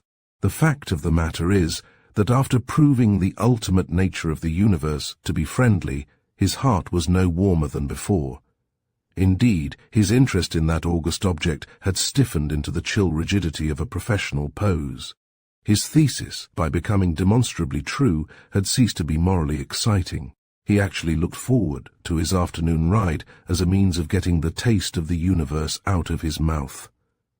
By long and devious ways, John Scattergood had thus arrived at the point from which he had set out.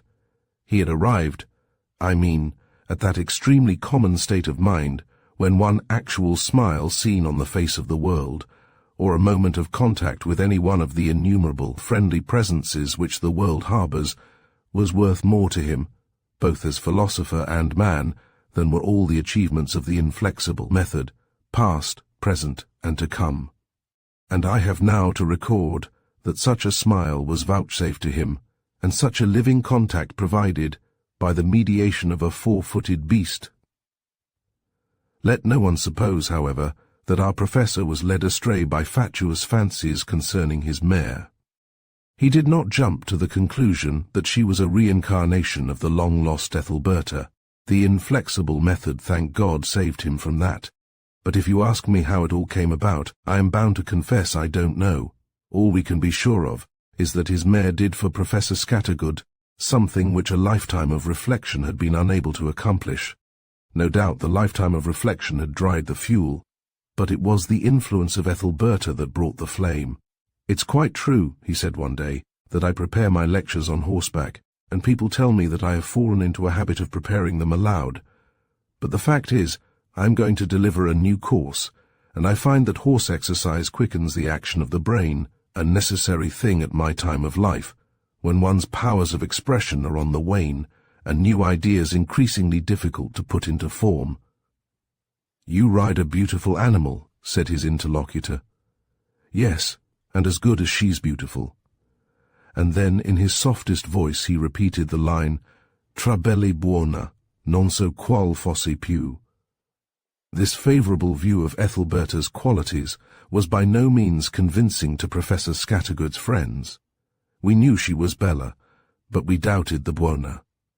The spectacle of an elderly doctor of divinity setting out for his daily ride on a magnificent racehorse in the pink of condition was indeed a vision to fill the bold with astonishment and the timid with alarm.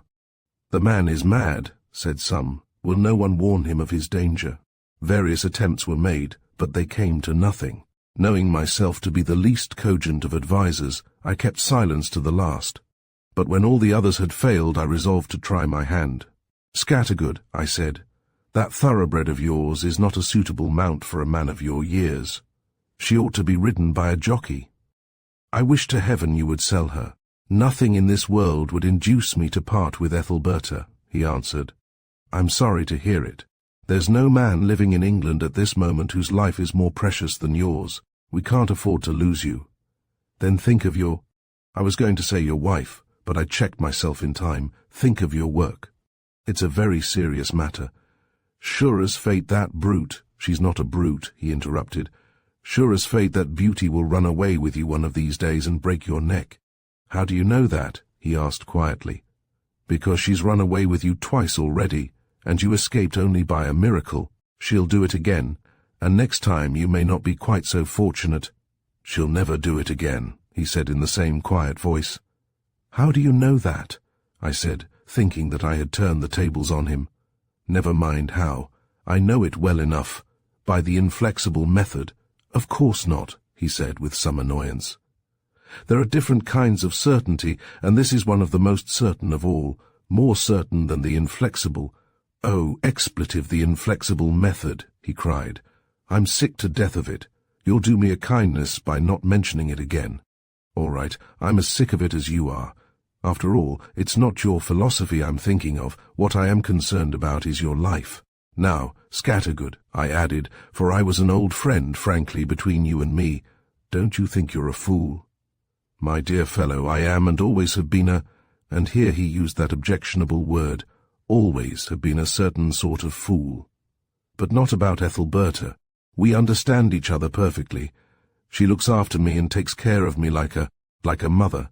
My life is absolutely safe in her hands. I mean, of course, on her back." "Confound those mixed metaphors," I cried. "That's the 7th I've heard today, and they're horribly confusing, even when they are corrected as you corrected yours. Now, what on earth do you mean?" He looked at me curiously. "I mean," he said, "that Ethelberta may be trusted to the uttermost." "Scattergood," I said, "there's a sort of friendship in the universe which does not scruple on occasion to break every bone in a man's body, and I greatly fear that Ethelberta may be one of its ministers. Now, here's a plain question. Would you be prepared to stand before your class tomorrow morning and bid them trust the universe for no better reasons than those on which you trust your life to the tender mercies of that brew of Ethelberta? I only wish I could find them reasons half as good. Half as good as what? As those for which I trust my life to Ethelberta. What are they? I can't tell you. If I did tell, the reasons would lose their force. But until they are uttered, they are quite conclusive." "What," I cried, "are the reasons taboo? Have you found a magic formula?" "Don't jest," he said. "The matter's far too serious. There is more at stake than the mere safety of my life." "Then you admit your life is at stake," said I, and I thought I had scored a point. "No, I don't. But other things are, things of far greater importance. My life, however, runs no risk from Ethelberta." "Then tell me this, who runs the bigger risk? You who trust your life to a beast for no reasons you can assign, or we, your disciples, who trust ourselves to the universe in the name of your philosophy? By far the bigger risk," he answered, "is yours." "Then you mean to say that you have better reasons for trusting your beast than we have for trusting your system?" "I do. You are quite serious. I am. But follow this out, I said. If we, your disciples, run the bigger risk in trusting ourselves to your system, you, its author, run the same risk yourself. You're strangely mistaken, he answered. Surely, said I, we are all in the same boat. What reasons can you have, other than those you have given us, for trusting your conclusion as to the friendliness of the universe? You forget, he said. In addition to the reasons I have given you, I have all those which induce me to trust my life to Ethelberta. But how do they affect your philosophy?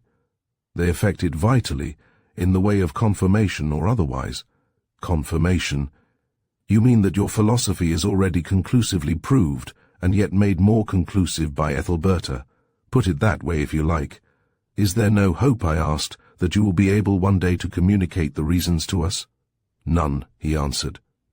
But what I can do, and will do, if I live long enough, is to show that all of you are acting much as I am acting in regard to Ethelberta. But we are not all risking our lives on thoroughbred horses. You are running far bigger risks than that, he said, and you are fools not to see it. Did I not tell you that I am revising my lectures? Scattergood, I said, it's plain to me that you will have to do one of two things. Either you must radically change your system, or you must sell Ethelberta. Personally, I hope you'll do the last. In any case, he replied, I shall not sell Ethelberta. Then, said I, may the friendly universe preserve you from being killed. And with that I took my departure. Chapter 13. That very afternoon Professor Scattergood, arrayed in a pair of goodly riding boots, went round to the stables to mount his mare. The groom met him as usual. She's been wonderful restless all night, sir, said he. She's broke her halter, and a'most kicked the door out. And she's bitin' as though she'd just been married to the devil's son. She wants exercise, said Scattergood. Put the saddle on at once. Not me, sir, answered the groom. It's as much as a man's life's worth to go near her. Bring me the saddle, then, and I'll do it myself, said Scattergood. He opened the door of the stable, and the moment the light was let in, Ethelberta announced her intentions by a smashing kick on the wooden partition. Have a care, sir, cried the terrified groom, as Scattergood, with the saddle on his arm, passed through the door. She'll give you no time to say your prayers. Look out, sir. She'll whip round on you like a bit of sin and put her heel through you before you know where you are. Good Lord, he added, addressing another man, it's a hexecution. The gentleman'll be in heaven in less than half a minute. Ethelberta, what's the meaning of all this? Said Scattergood in a quiet voice, as he faced the animal's blazing eyes. Come, sweetheart, let us behave for once like rational beings. And he put his arm round Ethelberta's neck and rubbed his cheek against her nose. In 5 minutes the saddle was on, and Scattergood, seated on as quiet a beast as ever submitted to bridle, was riding down the stable-yard. That old Johnny knows a trick or two about 'osses, said the groom as soon as the professor was out of hearing. I'd give a month's wages to know how he quieted that mare. Did you hear him talking to her, Bill? Well, could you hear what he said? No. Well, you listen the next time you hear him talking to her, and see if you can get the very words he says. It's the words as does it, and if we can find out what they are, it'll be worth hundreds of pounds to you and me. I tell you, it's the words as does it. I reckon as it's summat out of the Bible. Why, when I was groom to Lord Charles, I knowed a man as give scripture to 'osses regular. A psalm-smiting old teapot he were, and whenever we'd got a kicker, he used to put his eed in at the stable door and say a hymn. Then he'd go in and get hold of the OSS's ear between his teeth and say text of scripture right into its ear-hole. I've knowed a gentleman give him £5 for scripture in a SS. Only don't you let on to the other blokes what I've told you now. Keep it quiet, Bill, and you be here with me when Dr. Scattergood comes back at 4 o'clock. All right, said Bill, we'll get the words, but they won't be no use to us when we've got 'em. I've heard all about scripture in 'osses, but you won't catch me trying it on, I can tell you that. You know that sour-faced man as works for Bullivant him, as limps on his left leg? Do you mean him wi' the watery eyes? Asked the other. That's him. Well, he was taking some polo ponies to London, and one on 'em was a bit of reg'lar hot ginger and begins bucking one day in the middle of the road. There was a chap working in a field as sees what was going on, and he comes up and offers to scripture the pony for a pint of ale. So he takes the pony's ear in his teeth, and scriptures him same as that man did as was working wi' you at Lord Charles's. Genesis and Revelations, he says, whispering into the pony's ear, and the pony became as quiet as a lamb. The sour-faced chap heard him, and says he to himself, I'll remember them words. So the next time as they had a kicker at Bullivant's, the sour-faced chap thinks he'll try his and at scripturing, so out he goes for a drop of whiskey to put a bit of hurt into him, for between you and me he didn't half like his job. Then he goes into the stables and makes a grab at the oss's ear. But the oss catches hold of his breeches with his teeth and pitches him to the back of the stable in no time. The sour-faced chap, seeing himself under the oss's heels, roars out Genesis and Revelations, just as though his house was on fire. And no sooner had he spoken them words than the OSS let him have it red hot, broke his thigh in 2 places that it did, and kept him in hospital 3 months. And that's how he got his limp. Looks as though it were no use getting the right words unless you're the right sort of man, said the other groom. That's what does it, answered Bill. My old dad, as was in the balaclava charge, used to say as no man could scripture a OSS unless he'd been converted. I reckon that's what happened to old Shiny Boots and his Ethelberta. Haven't I always said that he must have been a warman in his young days? What about him putting his money on that OSS as won the Buddle Stakes? And what about him being robbed of his winnings just as he was getting home? He hadn't got his white tie on then, Bill, eh? What state must a man be in when he comes home after a race and lets another fella pinch his money out of his inside pocket? Drunk as a lord, no doubt, said Bill, though to see the old joker now you wouldn't think it. Meanwhile, Professor Scattergood, after trotting 3 or 4 miles down the London road, had turned into the by-lane that led to the villages of Medbury and Charlton Towers. Up to this point the behaviour of Ethelberta had been beyond reproach, but as they turned down the lane a person with a wooden leg, who was nursing a fire of sticks in the hedge, some 50 yards ahead, got up and stepped out into the road. For a few moments Ethelberta did not see him, and maintained her swinging trot. Professor Scattergood tightened his grip. The mare went on, until the person was not more than 5 paces distant, and then, suddenly noticing his deformity, she planted her 4 feet and stopped dead. Scattergood, nearly unhorsed by the sudden stoppage, was thrown off his guard, and in momentary confusion of mind called out in his rasping voice, "Steady, Meg, steady." Meg. The sound stung Ethelberta like the lash of a whip, and in an instant she was off. Professor Scattergood did not lose his presence of mind. For a moment he tried to check the bolting mare, but feeling her mouth like iron, he loosened his rein and let her race. He knew the road for the next 5 miles was fairly straight, except at one point there was a long steep hill on this side of Charlton Towers, and he reflected that his mare was certain to be blown before she reached the top. He could keep his seat, and, barring a collision with some passing vehicle, the chances were that he would win through. He shouted, "Indeed," and tried such resources of language as his breathlessness allowed. But Ethelberta was far beyond the reach of endearments, and the race had to be run. So Scattergood sat tight and awaited the issue. His mind was perfectly clear. It seemed as if his desperate condition had given him a large, quiet leisure for introspection. As objects on the road shot by him, he noted each one, and, with a curious double consciousness, began watching the flow of his own thoughts. He even wondered at the calmness and lucidity of his mind, and asked himself the reason. Perhaps it is the imminence of death, he reflected, but death, now that it has come so near, has no terrors. John Hawkesbury's cottage. I wonder if his son has returned from India. I must be careful on the bridge. God grant that we don't meet a cart. They were nearing a village, and Scattergood heard the pealing of bells mingled with the roar of the wind in his ear. As they shot past the church, he saw a wedding party standing aghast in the churchyard. He saw the bride, leaning on the bridegroom's arm.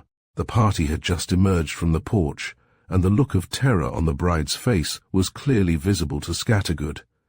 Poor girl, he reflected, she'll take this for a bad omen. He saw men running and heard their shouts. At the end of the village street, a brave lad stood with arms outstretched. A hero, thought Scattergood. He will surely be rewarded in the resurrection of the just. They were out of the village in a flash. A furlong beyond it, the road turned sharply at right angles. She will jump the hedge at that point, thought Scattergood. I must be ready. Ethelberta swung round the bend with hardly a check, but the rider, ready for that also, still kept his seat. A moment later she leapt over some obstacle in the road, which Scattergood, short-sighted as he was, could not see. His glasses were gone, and the cold wind beating in his eyes had half blinded him. He was losing the sense of his whereabouts, and there were moments when he saw himself as a mere inanimate object held in the grip of the brute force that was pulsing beneath him. And yet, he reflected, I am not utterly abandoned after all. I know what is happening. The leaf on the torrent knows nothing. A point for a lecture on necessity and freedom, all the difference between the two involved in that single fact. To have one's wits about him and be unafraid, what a power is that to break the ruling of fate? Nothing save a shock can unhorse me. It is a match between pure reason in Scattergood and madness in Ethelberta. Would that it had been so in the old days, but please God, I shall beat her this time. Ha! She's giving in. They were breasting the 2-mile hill on this side Charlton Towers, and with the rise in the gradient came a slackening of the pace. Ethelberta, with head down, still held the bit between her teeth, but the first rush of her speed was exhausted. Scattergood felt the difference instantly, and marked its gradual increase, promising himself that he would have her in hand before they reached the level ground on the top of the hill. Some distance ahead of him he could dimly see the form of a tall tree. With admirable presence of mind, he roughly measured the distance and said to himself, On passing that tree, but not before, I will tighten the rein, and gradually tighten it until on reaching the summit I shall have completely pulled her up. They were almost abreast of the tree when a dark plumaged bird, frightened from its roost, fluttered out of the upper branches and flew with a whir of wings right athwart the road. At the sight of the black object, flung as it were into her eyes, Ethelberta made a rapid swerve, and placing her near 4 foot on a rolling stone, plunged forward with her head between her knees. Down she came, almost turning a somersault with the violence of her impetus, and Professor Scattergood, hurled far out of his saddle, fell prone with a terrific shock on the newly metalled road. When consciousness at length returned, it brought no pain of wounds, but cold pierced him like a knife, and a shock of sounds was in his ears. A flood of memories was sweeping over him, beginning in the distant past, and streaming through the years with incredible rapidity. They terminated abruptly in a vision seen far below him, as though he were a watcher in the skies. He saw a deeply wounded man lying outstretched, as it seemed, on the circumpolar ice, and a horse stood by him like a ministering priest. The horse was warming the man with its breath, and the steam of its body rose high into the frozen air. The consciousness of Scattergood, hovering in a present which had well nigh become a past, was on the borderland which separates a running experience from a completed fact. Vaguely suffering, yet aloof from the sufferer, whom he seemed to remember as one who long ago endured the bitterness of death. The vision was hardly more than a spectacle, the last link in a long chain of memories, and the past would have claimed it entirely had not the stunning sounds still fettered some fragment of conscious distress in the body of the freezing man. The din increased, and in great bewilderment of mind he began to seek for its cause. Now it was one thing, now another.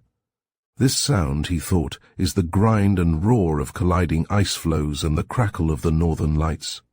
The sounds thus identified immediately became something else. They seemed to scatter and retreat, and then, concentrating again, returned as the tolling of an enormous bell. Nearer and nearer it came, till the quivering metal lay close against his ear, and the iron tongue of the bell smote him like a bludgeon. A warmth passed over his face, and a troubled thought began to disturb him. I am sleeping through the summer. I must rouse myself before winter comes back. And with a great reluctant effort, he opened his eyes. A scarlet veil hung before them. He tried to thrust it aside with his hands, which seemed to fail him and miss the mark. Succeeding at last, he saw a vast creature standing motionless above him, its hot breath mingling with his, its great eyes, only a handbreadth away, looking with infinite tenderness into his own. He tried to recollect himself, and something in his hand gave him a clue. This thing, he mused, is surely my handkerchief. It belongs to John Scattergood. It is one of a dozen his poor drug-sodden wife gave him on Christmas Day. And here, close to me, is Ethelberta. How red her feet are! And he stared vacantly at a deep gash on Ethelberta's chest, and watched the great gouts that were dripping from her knees and forming crimson pools around her hoofs. The crimson pools were full of mystery. They fascinated and troubled him. They were problems in philosophy he couldn't solve. Surely, he thought, I have solved them, but forgotten the solution. I have lost the notes of my lecture, dyed garments from Bosra, red, the colour of my doctor's gown. I have trodden the wine-press alone, the colour of poppies, drowsy, syrups, deadly drugs, the ground tint of the universe, a difficult problem. Strange that a friendly universe should be so red. Gentlemen, I am not well today. Don't laugh at a sick man. The red is quite simple. It only means that someone is hurt. Not I, certainly. Who can it be? Ah, now I see. Poor old girl. And he feebly reached out his handkerchief, already soaked with his own blood, as though he would staunch the streaming wounds of Ethelberta. As he did this, the great bell broke out afresh. It fell away into the distance. A second joined it, a third, a fourth, a fifth, until a whole peal was ringing, and the air seemed full of music and of summer warmth. Then Scattergood began to dream his last dream, ineffably content. He stood by the open door of a church. Inside he could see the ringers pulling at the ropes. And Ethelberta, young and happy as himself, was leaning on his arm. "Sweetheart," she whispered, "let us behave ourselves like rational beings." He laughed and would have spoken, but a din of clattering hoofs, which drowned the pealing of the bells, struck him dumb. The swift image of a grey-headed man, riding a maddened horse, shot out of the darkness, passed by, and vanished, and the wedding party stood aghast.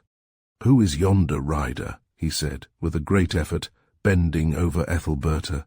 "A man of sorrows and acquainted with grief," said a soft voice in his ear. 1,000 echoes caught up the words and flung them far abroad. Then thunders awoke behind, and rolled after the echoes like pursuing cavalry. "A man of sorrows," cried the echoes. "He has come through great tribulations," the thunders shouted in reply. On went the chase, the flying echoes in retreat, the deep-voiced thunder in pursuit. Then Scattergood saw himself swept into the torrent of riders, and it seemed as if the solid frame of things were dissolved into a flight of whispers and a pursuit of shouts. A fugitive secret, that fled with unapproachable speed, was the quarry, and the hunters were billows of sound, and the rhythm of beating hoofs gave the time to their undulations. A tide of joy awoke within the dreamer. He was horsed on the thunder. He was leading the field. He was close on the heels of the game.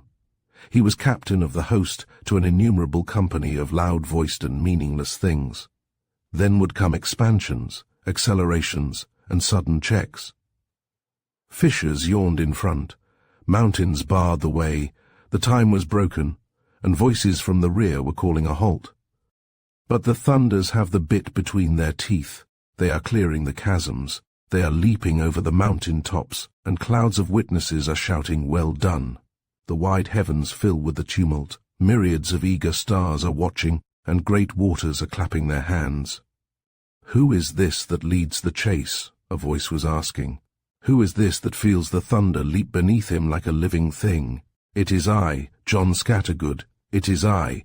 And ever before him fled the secret. It mocked the chasing squadrons, and the wild winds aided its flight. and now the pursuer perceived himself pursued. A swarm of troubled thoughts on winged horses was overtaking him. They swept by on either side, they forged ahead, they pressed close and jostled him on his rocking seat. There was a shock. The thunder collapsed beneath him, and he fell and fell into bottomless gloom. Suddenly his fall was stayed. A hand caught him, a presence encircled him, something touched him on the lips, and a voice said, "At last, at last." Professor Scattergood was sitting on the stones, his body bowed forward, his hands feebly clasped round the head of his motionless horse. The breath of life was leaving him, and his heart was almost still. Then the dying flame flickered once more. He opened his eyes, gazing into the darkness like one who sees a long-awaited star. His fingers tightened. He seemed to draw the head of Ethelberta a little nearer his own, and it was as if they two were holding some colloquy of love. In the twinkling of an eye it was done, and the pallor of death crept over the wounded face. The clasped hands, with the blood-stained handkerchief still between them, slowly relaxed. The glance withered, the arms fell, the head drooped. It rested for a moment on the soft muzzle of the beast, and then, with a quiet breath, the whole body rolled backwards and lay face upward to the stars. Clouds swept over the sky, the winds were hushed, and the dense darkness of a winter's night fell like a pall over the dead. Not a soul came nigh the spot, and for hours the silence was unbroken by the footfall of any living creature, or by the stirring of a withered leaf, and far away in the dead man's home lay an oblivious woman, drenched in the sleep of opium. It was near midnight when a carrier's cart, drawn by an old horse and lit by a feeble lantern, began to climb the silent hill. Weary with the labours of a long day, the carrier sat dozing among the village merchandise. Suddenly he woke with a start. His cart had stopped. Leaning forward, he peered ahead, and the gleam of his lantern fell on the stark figure of a man lying in the middle of the road. A larger mass, dimly outlined, lay immediately beyond. Raising his light a little higher, the carrier saw that the further object was the dead body of a horse. Farmer Jeremy and his ways. Mr. Jeremy's system for the regulation of human life was summed up in the maxim, "Put your back into it," and a lifetime of practicing what he preached has endowed that part, or aspect, of his person with an astonishing vitality and developed it to an enormous size. Not without reason did our yeomanry sergeant exhibit his stock joke by informing Jeremy on parade that if only his head had been set the other way, he would have had the finest chest in the British Army. But the full significance of Jeremy's back was not to be perceived by one who looked upon it from the drill sergeant's point of view. It was not only the broadest but the most expressive organ of the farmer's body, and a poet's eye was needed to interpret the meaning it conveyed. For myself, I should never have suspected that it meant anything more than great physical strength employed in a strenuous life, had not a poetical friend of mine taken the matter up and enlightened me. My friend and I were crossing a field by the footpath, and Jeremy, walking rapidly in the same direction, was a few yards ahead. "There goes a man," I whispered, "who is worth your study. You could write a poem about him. He's one of the few remaining specimens of a type that is becoming extinct. He represents agriculture as it was before the advent of science and radical legislation. He is the most honest and prosperous farmer in the county, a man, moreover, who has endured many sorrows and conquered them. Let us overtake him, for I should like you to see him face to face." "Not so," said my friend. "The man's history as you have told it, and much more beside, is written on his back. Let us remain, therefore, as we are, and study him where such men can best be studied, from the rear. His back, I perceive, especially the upper portion of it, is the principal organ of his intelligence. Observe, he is thinking with his back even now. He hitched his trousers up a moment ago. His thoughts are pleasant. You can see it in the rhythmical movement of the muscles under his coat. He has some great design on hand, and is sure he can carry it through. See how his shoulders, as he swings along, seem to be tumbling forward over his chest. He has had great sorrows. The droop in the cervical vertebrae confirms it. He has conquered them. Hence that forward plunge into his task. He understands his business, of course, for the back is the organ by which all business is understood. He is honest. He is temperate. He has never broken the seventh commandment. You can read his innocence in the back of his head. I wish mine were like his. And my poetical friend turned round and showed me his villainous cerebellum. Thus enlightened, I began a closer study of the farmer's habits. I saw a new significance in an odd trick he had of suddenly swinging round on his heels at the interesting point of a conversation and delivering his remarks, and sometimes shaking his fist, with his back to the interlocutor. I say his back, but functionally considered it was not so, since at those moments the functions of the two sides of his body were interchanged, the organ of expression being the side now towards you, with every smile and frown accurately registered in the creases of the coat as they followed the movements of the muscles beneath. So too when Jeremy laughed. No doubt his face while laughing was expressive enough, but you couldn't see it because it was turned the other way. What you did see was the farmer's coat, a tergo, twitching up and down as though pulled by a cord and then suddenly released like a Venetian blind, and this was quite enough to ensure your hearty participation in the merriment. I also managed to take several interesting photographs from the rear, and may the saints forgive him. A young gentleman of my acquaintance once attempted to snapshot the hinder parts of Jeremy while in church. Unfortunately, the light was bad, and the negative proved a failure. Otherwise, my poetical friend, for whom I intended the photograph, would certainly have found in it material for a new poem. Be it recorded that Jeremy, when engaged in devotion, did not kneel, but stretched his body forward from the seat to the bookrest, presenting his back to the heavens and his face to the inner regions of the earth. And, as his body was very long and the pew very wide, the back formed a solid and substantial bridge over which you might have trundled a wheelbarrow laden with turnips. No photograph, indeed, save one of the cinematograph order, the apparatus for which was too large to lie concealed beneath the young gentleman's waistcoat, would have reproduced the creepings, ripplings, and dimplings of the farmer's coat. These gave animation to the picture, but even without them, the mere contour of the mass, thrust upwards like the back of a diving whale, was a spectacle of vigour and concentrated purpose, of which my poetical friend would not have lost the significance. Jeremy was the oldest of the Duke's tenantry, and the land he farmed, which was of high quality throughout, had been held by his father, his grandfather, his great-grandfather, and by ancestors of yet remoter date. If there is any calling in which heredity is of importance to success, it is surely the farmer's, and Jeremy was fully conscious that he had it in the blood, and recognized the debt he owed to his fathers before him.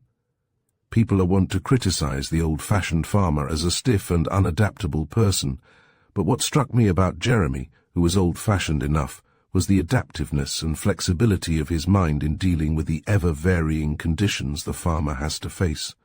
He had an extraordinary instinct for doing the right thing at the right time, and handled his land as though it were a living thing, with a kind of unconscious tact which seemed to me the exact opposite to that blind and mechanical following of habit which so often, but so mistakenly, is said to be the standing fault of his class. Obstinate and incredulous as he seemed to the new teachings of veterinary or agricultural science, I yet noticed that Jeremy managed to absorb enough of these things to produce the results he desired, and though he never absorbed as much of them as the experts required, his crops were always larger and his stock healthier than those of his neighbours, whose farming was strictly according to the modern card. I have read 1 or 2 books on the nature of soils, and it is not without significance to me that the very little useful knowledge I have of these things was derived not from the books, but from Mr. Jeremy. There was a bit of ground in my garden where I could make nothing grow, and I hunted in vain through all the gardening books I could find for a remedy, and even went the length of consulting some of the gifted authors, 2 of whom were ladies. I sent them specimens of the soil for examination. They teased them with formulae and tormented them with acids. They boiled them in retorts and pickled them in glass tubes. They sent me the names of marauding bacteria whose lodgings they had discovered in that morsel of earth, and I, following their instructions, dosed the land with atrocious chemicals, until the earthworms sickened and the very snails forsook the tainted spot. Still nothing would grow. Then came Mr. Jeremy.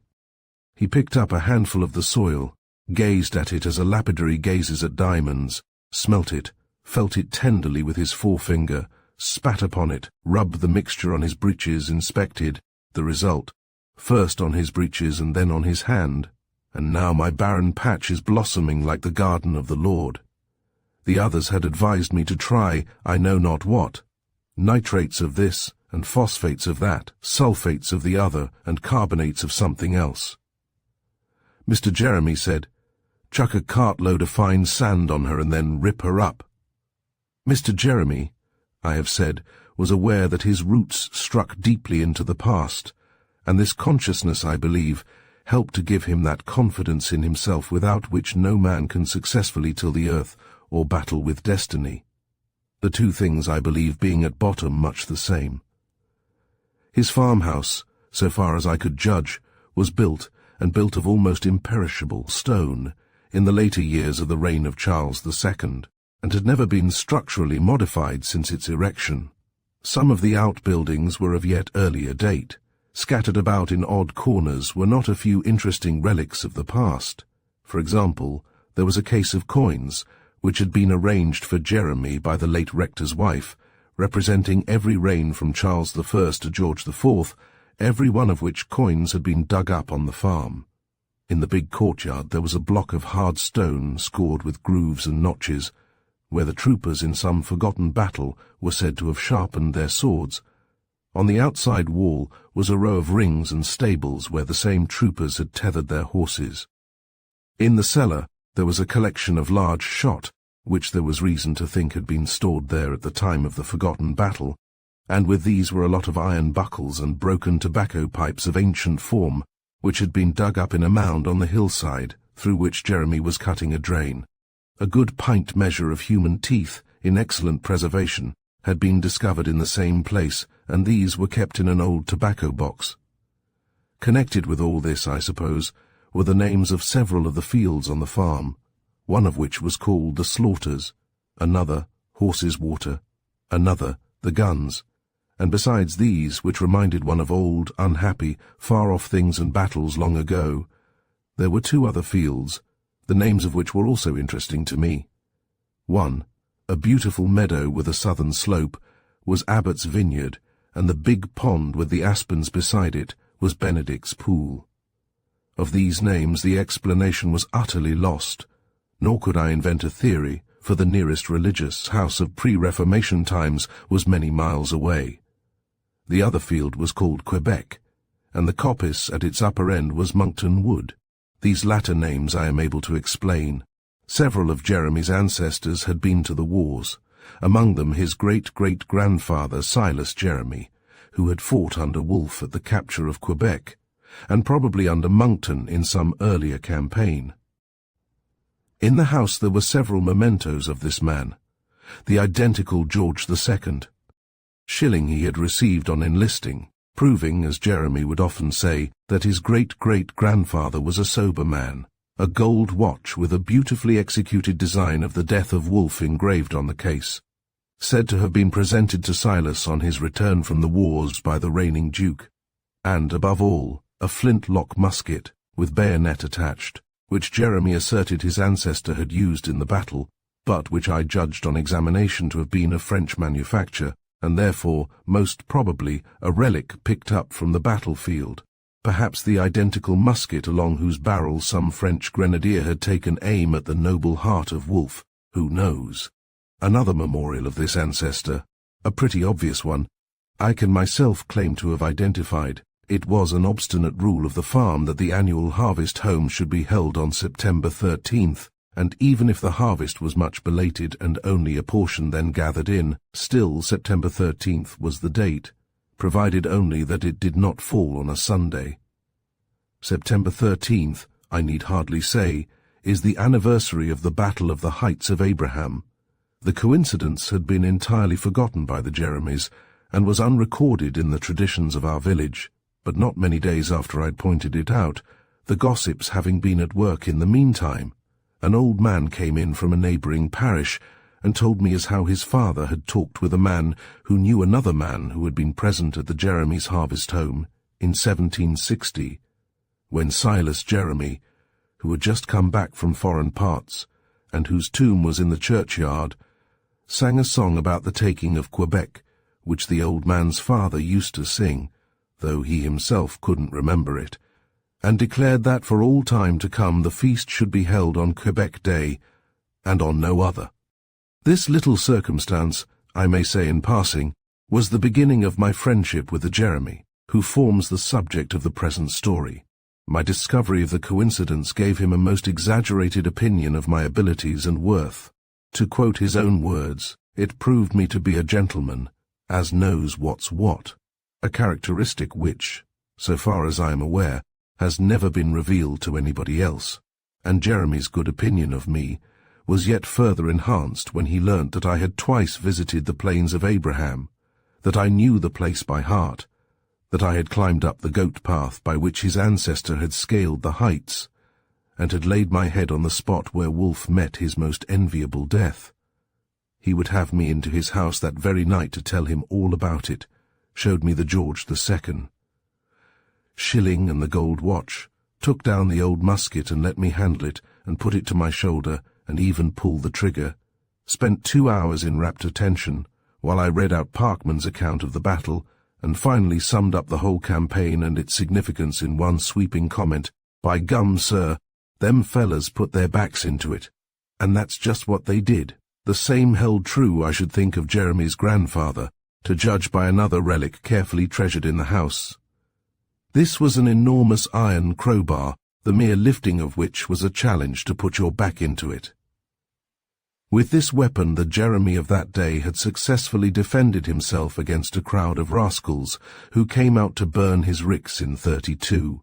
Some memories of that fight were still extant in the village, and a bonny fight it must have been.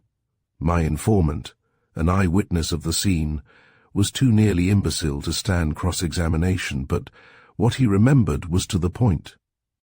Aware of the impending danger, Jeremy had built his ricks that year within the defences of his courtyard, the walls of which he had rendered unscalable by various devices.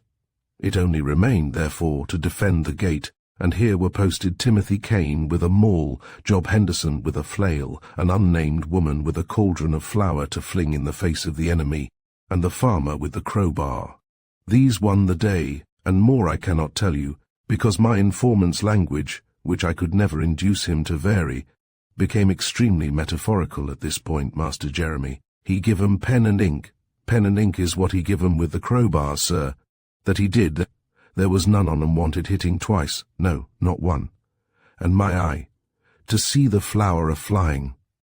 What a steam it made. I can see it now. Agricultural experts who visited our parish, though forced to admire the excellence of Jeremy's farming, were wont to criticize him for being too slow. Now there, I think, they were distinctly wrong. I have nothing to say against agricultural science.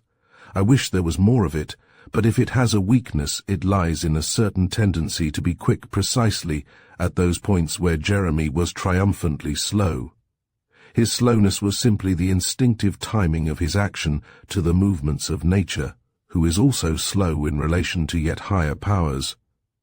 You would often think that he was dawdling, but if you looked into the matter, you were sure to find that just then nature was dawdling too, and that Jeremy was beating her at a waiting game. So too, if you watched a python creeping from branch to branch, or lying coiled in a glass case, you would judge it to be the slowest of beasts, but not if you saw it springing on its prey. There was much of the wisdom of the serpent in Mr. Jeremy, as there must be in every man who earns his living by battle with the natural order of the world. I wakes regularly at 5 o'clock, he said, but I never gets up till 1/4 past. What do I think about in that quarter of an hour? Why, I spends it in cutting out. By cutting out he meant the process of mentally arranging the day's work for himself and for every man on the farm. The python on the branch, I imagine, is often engaged in cutting out, In farming, he added, for he was giving a lesson, you ought to cut out fresh every day, and not every week, as some farmers do, though I've knowed them as never cut out at all. And cutting out's a thing you can never learn in books and colleges. It comes by experience and a light hand. Sometimes you must cut out rough, and sometimes you must cut out fine, mostly according to the weather and the time of year, and always leave a bit somewhere as isn't cut out at all. And when you've done the cutting out, take a look out of the window and tap your glass. Do it the minute you jumps out of bed. And if there's been a change in the wind during the night, cut out again while you're pulling your breeches on and tear up what you've cut out already. And don't give no orders to anybody till you've had your breakfast. Leastways a cup of tea. It clears a man's head and lets you see if you've been making any mistakes. I've often cut out 6 or 7 times between waking and giving the day's orders, what with the tricks of the weather and my head not being as clear as it ought to have been, and I wondered how often Napoleon had done the same thing. Indeed, if I may venture on a quite innocent paradox, there is a kind of slowness which takes the form of rapidity in reducing one's pace. Such slowness is nothing but inverted speed, and is highly effective in farming, in war, and in many other things. And of Mr. Jeremy we may say that whereas, on the one hand, he was extremely slow in the acquisition of new knowledge, on the other he was equally quick to check himself in the application of such knowledge as he possessed already. This gave him, in the eyes of superficial observers, the appearance of being slow. At the same time it enabled him to make a better thing out of farming than any of his neighbours, some of whom had been trained in agricultural colleges. I have to confess that my acquaintance with Mr. Jeremy has not been without a certain demoralizing effect. It has corrupted the brightness of many comfortable truths which excellent preceptors taught me in my youth. I will not say that my hold on these truths has altogether vanished, but, thanks to Mr. Jeremy's influence, I have learned to see them in so many new lights, and with so many qualifications, that for purposes of platform oratory, on all questions connected with the land and its uses, I have entirely lost the very little effectiveness I once had. There was a time when if anyone mentioned the land I always wanted to make a speech. Now I feel, what no doubt I ought to have felt then, that I must hold my tongue. To be quite frank, my views on the land have become confused, hesitating, and politically ineffective, that a farmer owning his own land was ceteris paribus necessarily better off than a tenant once seemed to me a truth so plain as not to be worth discussion. But if I had to speak on that point now, I should hesitate and hedge about to a degree which would force any intelligent audience to regard me as a fool. Instead of speaking out loud and strong for peasant proprietorship, I should be thinking all the time of the 3 peasant proprietors in our neighbourhood, George Corey, Charles Narroway, and Billy Hoare, who are the meanest, the stingiest, the most underhand and generally despicable rascals I have ever met, were a resolution placed before the meeting in favour of bringing the townspeople back onto the land, I should say, in support, that while it is infinitely sad to see the real peasantry drifting into the towns, it is yet worse to see people like Prendergast, the ex-draper, drifting out of the towns and setting up as country gentlemen. I should want to tell the audience all about Prendergast and the hideous human packing case he has built on the opposite hillside, how he swindled the village shopkeeper out of £20, how he sweats his labourers just as he sweated the poor girls who used to serve behind his counter, how he told me to go to the devil when I begged him not to build his abominable house where it would spoil the view, and then I should want to add a few details about his personal habits which I am afraid would cause the ladies to walk out of the room. And I should wind up by saying, amid the derisive laughter of the audience, that one reason, at all events, why the real peasants go into the towns is to escape from slavery to these pinchbeck fellows who come out of the towns. I should want to quote, but I am afraid my courage would have already broken down, what Jeremy once said to me, the Duke, when did you ever hear of any man going into the town as worked on his estate? But as for this 'ere Prendergast, I wonder the very pigs stop in his sty. Undoubtedly it was due to Jeremy's influence that I came to appreciate this side of the matter. He also taught me to regard the tenant farmer as superior to all other varieties of his class. I know it is wrong-headed, generalizing from a particular case and all that, but I would rather be wrong-headed with Jeremy, who took a back view of everything, than right-headed with some forward spirits who treat the land as a corpus vile for political experiments. And what logical mind could resist arguments like the following, back views though they be? "It takes two, sir," said Jeremy, "for to handle the land, a nobleman to own it, and a farmer to cultivate it. There's nothing that gives you confidence like having a real gentleman behind you, and the Duke's a real gentleman, if ever there was one. And you want confidence in farming, and that's what these radicals don't see. I don't want none of their safeguards. Give me the Duke, he's safeguard enough for me. And what safeguard have you when fellas like Prendergast begin buying up the land? Look at his tenants, not a real farmer among 'em, no, and not one as can make both ends meet. These little landlords are the men they ought to shoot at, not the big uns. Now isn't it a wonderful thing that my family and the Dukes has kept step with one another for a matter of 200 years? 8 Dukes in that time and 8 Jeremies, 1 Jeremy to each Duke. But who'll ever keep step with Prendergast? Who'll ever want to? Why, I wouldn't be seen walking down the street with him, no, not if he was to give me £1,000. And if he was to offer me his best farm rent-free tomorrow, I'd tell him to go and boil hisself. No, sir, he continued, it don't pay to own the land you farm, and don't you believe them as tells you it does. Leastways, it pays a sight better to farm under a good landlord. Them as can't make farming pay under a landlord can't make it pay at all. Now look at me, and then look at Charlie Shott. Me and Charlie started the same year, him with 400 acres of his own, and me with 380 acres under the Duke, rented all round at 28 shillings an acre. And where are we both now after 30 years? Why, if Charlie's land, and all he's made on it, and all he's put into it, were set at auction tomorrow, I could buy him up twice over, and me paying over £500 a year rent for 30 years, and him not paying a penny. How does that come about? Well, you're not a farmer, and you wouldn't understand if I told you, but I'll tell you one thing, as perhaps you can understand. It hurts the land to break it up, and it hurts the land still more to sell it. Now I dare say you never heard of that before. I confess that I had not. Well, it's a fact. When you break land up it won't keep. It goes like rotten apples. First a bit goes rotten here and then a bit there, and the rottenness spreads and runs together. And as to selling, I tell you there's something in the land as knows when you're going to sell it, and loses heart. I've seen the same thing in Aussies. It takes the land longer to get used to a new master than it does a OSS, and there's some land as never will. No, sir, I say again, if you want to make farming pay, take a farm on a big estate, one that's never been broke up and's never likely to be, one that's been in the same hands for hundreds of years, one that's never been shaken up and messed with and slopped all over with lawyers' ink and made sour with lawyers' lies. Never mind if the rent's a bit stiffish. Rent never bothered me.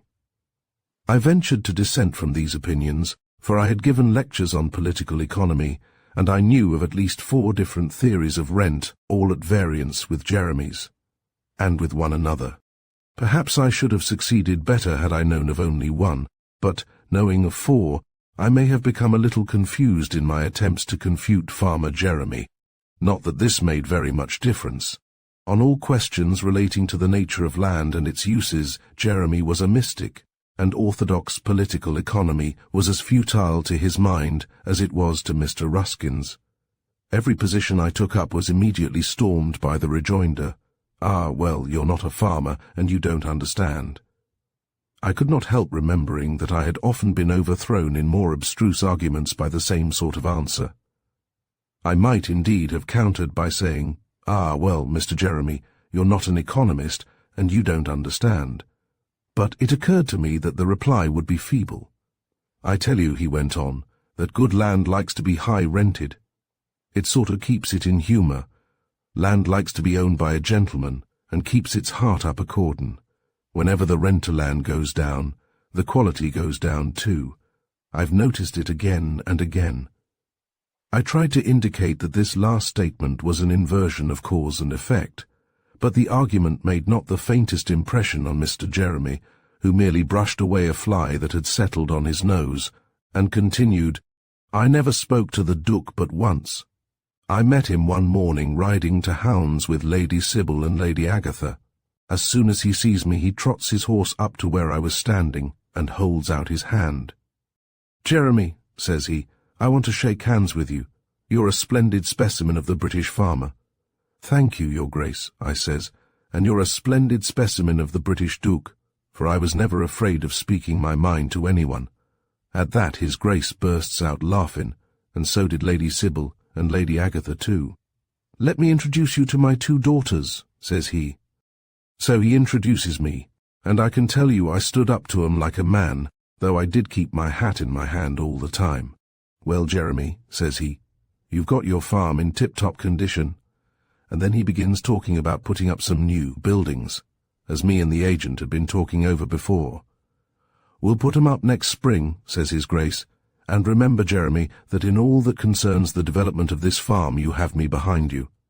'I've never forgotten it, Your Grace,' I says, 'and I never shall, and I'm not the only one who remembers it.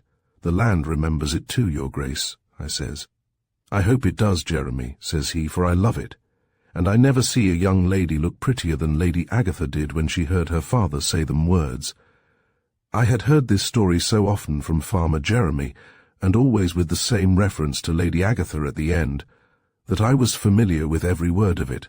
He was growing old, and I believe that in the course of the year he managed to tell the story 100 times over. 'I was coming home from market last Saturday,' said he, 'and a lot of other farmers was in the same compartment with me. We begins talking about the Duke, and I happened to tell him about that time when I met his Grace with Lady Sybil and Lady Agatha. There was a chap sitting in one corner as didn't belong to our lot, and as soon as he hears the Duke's name mentioned, he drops his paper and begins listening. Well, I never see such a rage anywhere as that man got into when I told him how I kept my hat in my hand while talking to the ladies.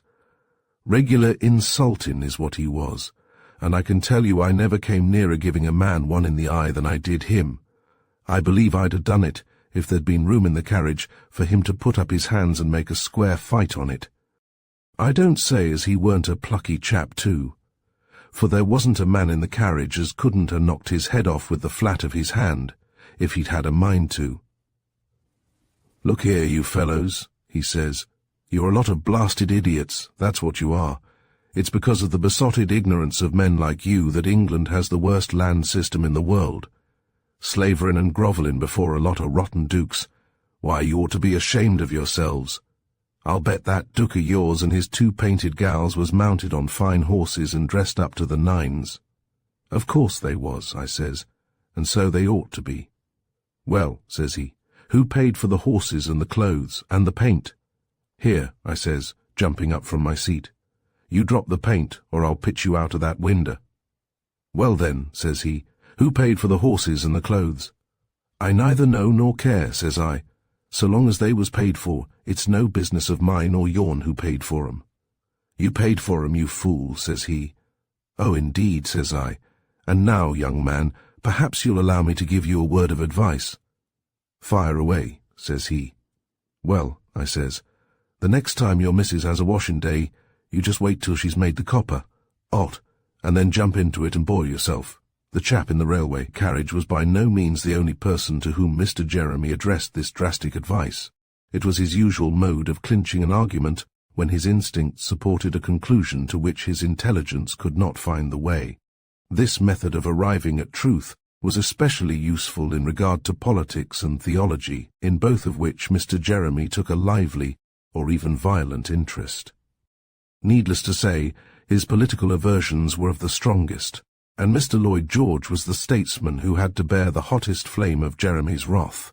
More than once I have seen him fling his weekly paper on the floor with the words, "I wish this ere Lloyd George would jump into the copper and boil hisself," and on my remarking that I thought this a rather inhuman suggestion, he would wave his arm round the room, in a manner to indicate the entire Liberal party, and say, "I wish the whole lot on 'em would jump into coppers and boil themselves."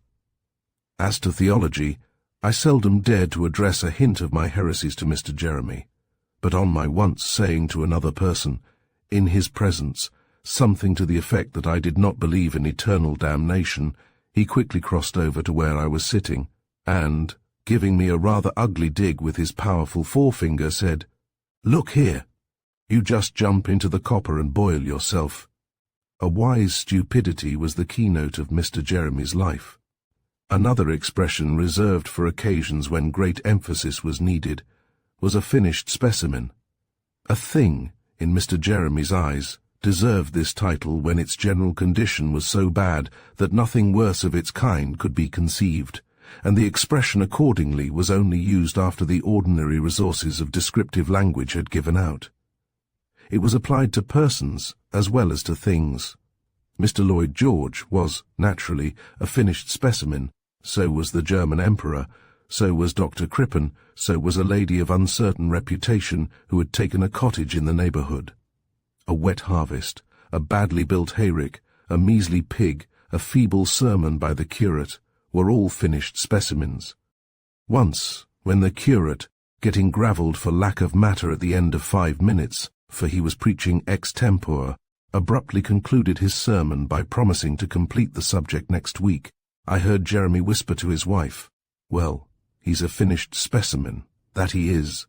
Nothing irritated the good man so much as an unfinished job, and the fact that a thing was unfinished was precisely what he meant to express when he called it a finished specimen. A great deal of human language, especially philosophical language, seems to be constructed on the same principle. Mr. Jeremy was a regular church-goer.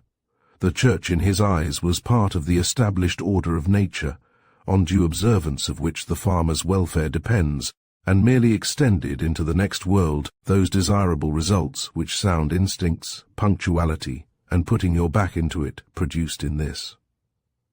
On weekdays Mr. Jeremy farmed the broad acres of the Duke. On Sundays he farmed Palestine, and occasionally drove a straight furrow clean across the back of the universe. To both operations he applied the same methods, the same instincts, the same ideas. I confess that I have often smiled with the air of a superior person when listening to a highly trained cathedral choir proclaiming to the strains of great music that Moab was their washpot. But when Mr. Jeremy repeated the words in the village church, I felt that he spoke the truth, and I went away with a clearer conception of Moab than I have ever gained from the works of Queenan or Cheney. Moab, I reflected, can be no other than the little field on the hillside, where Jeremy washes his sheep in the pool behind the willows. Again, I was morally certain that if Jeremy had lived in the neighbourhood of Edom, he would have cast out his shoe upon that country, accurately aiming the missile at the head of any rascally Edomite who happened to be prowling about, with a rabbit snare in his pocket.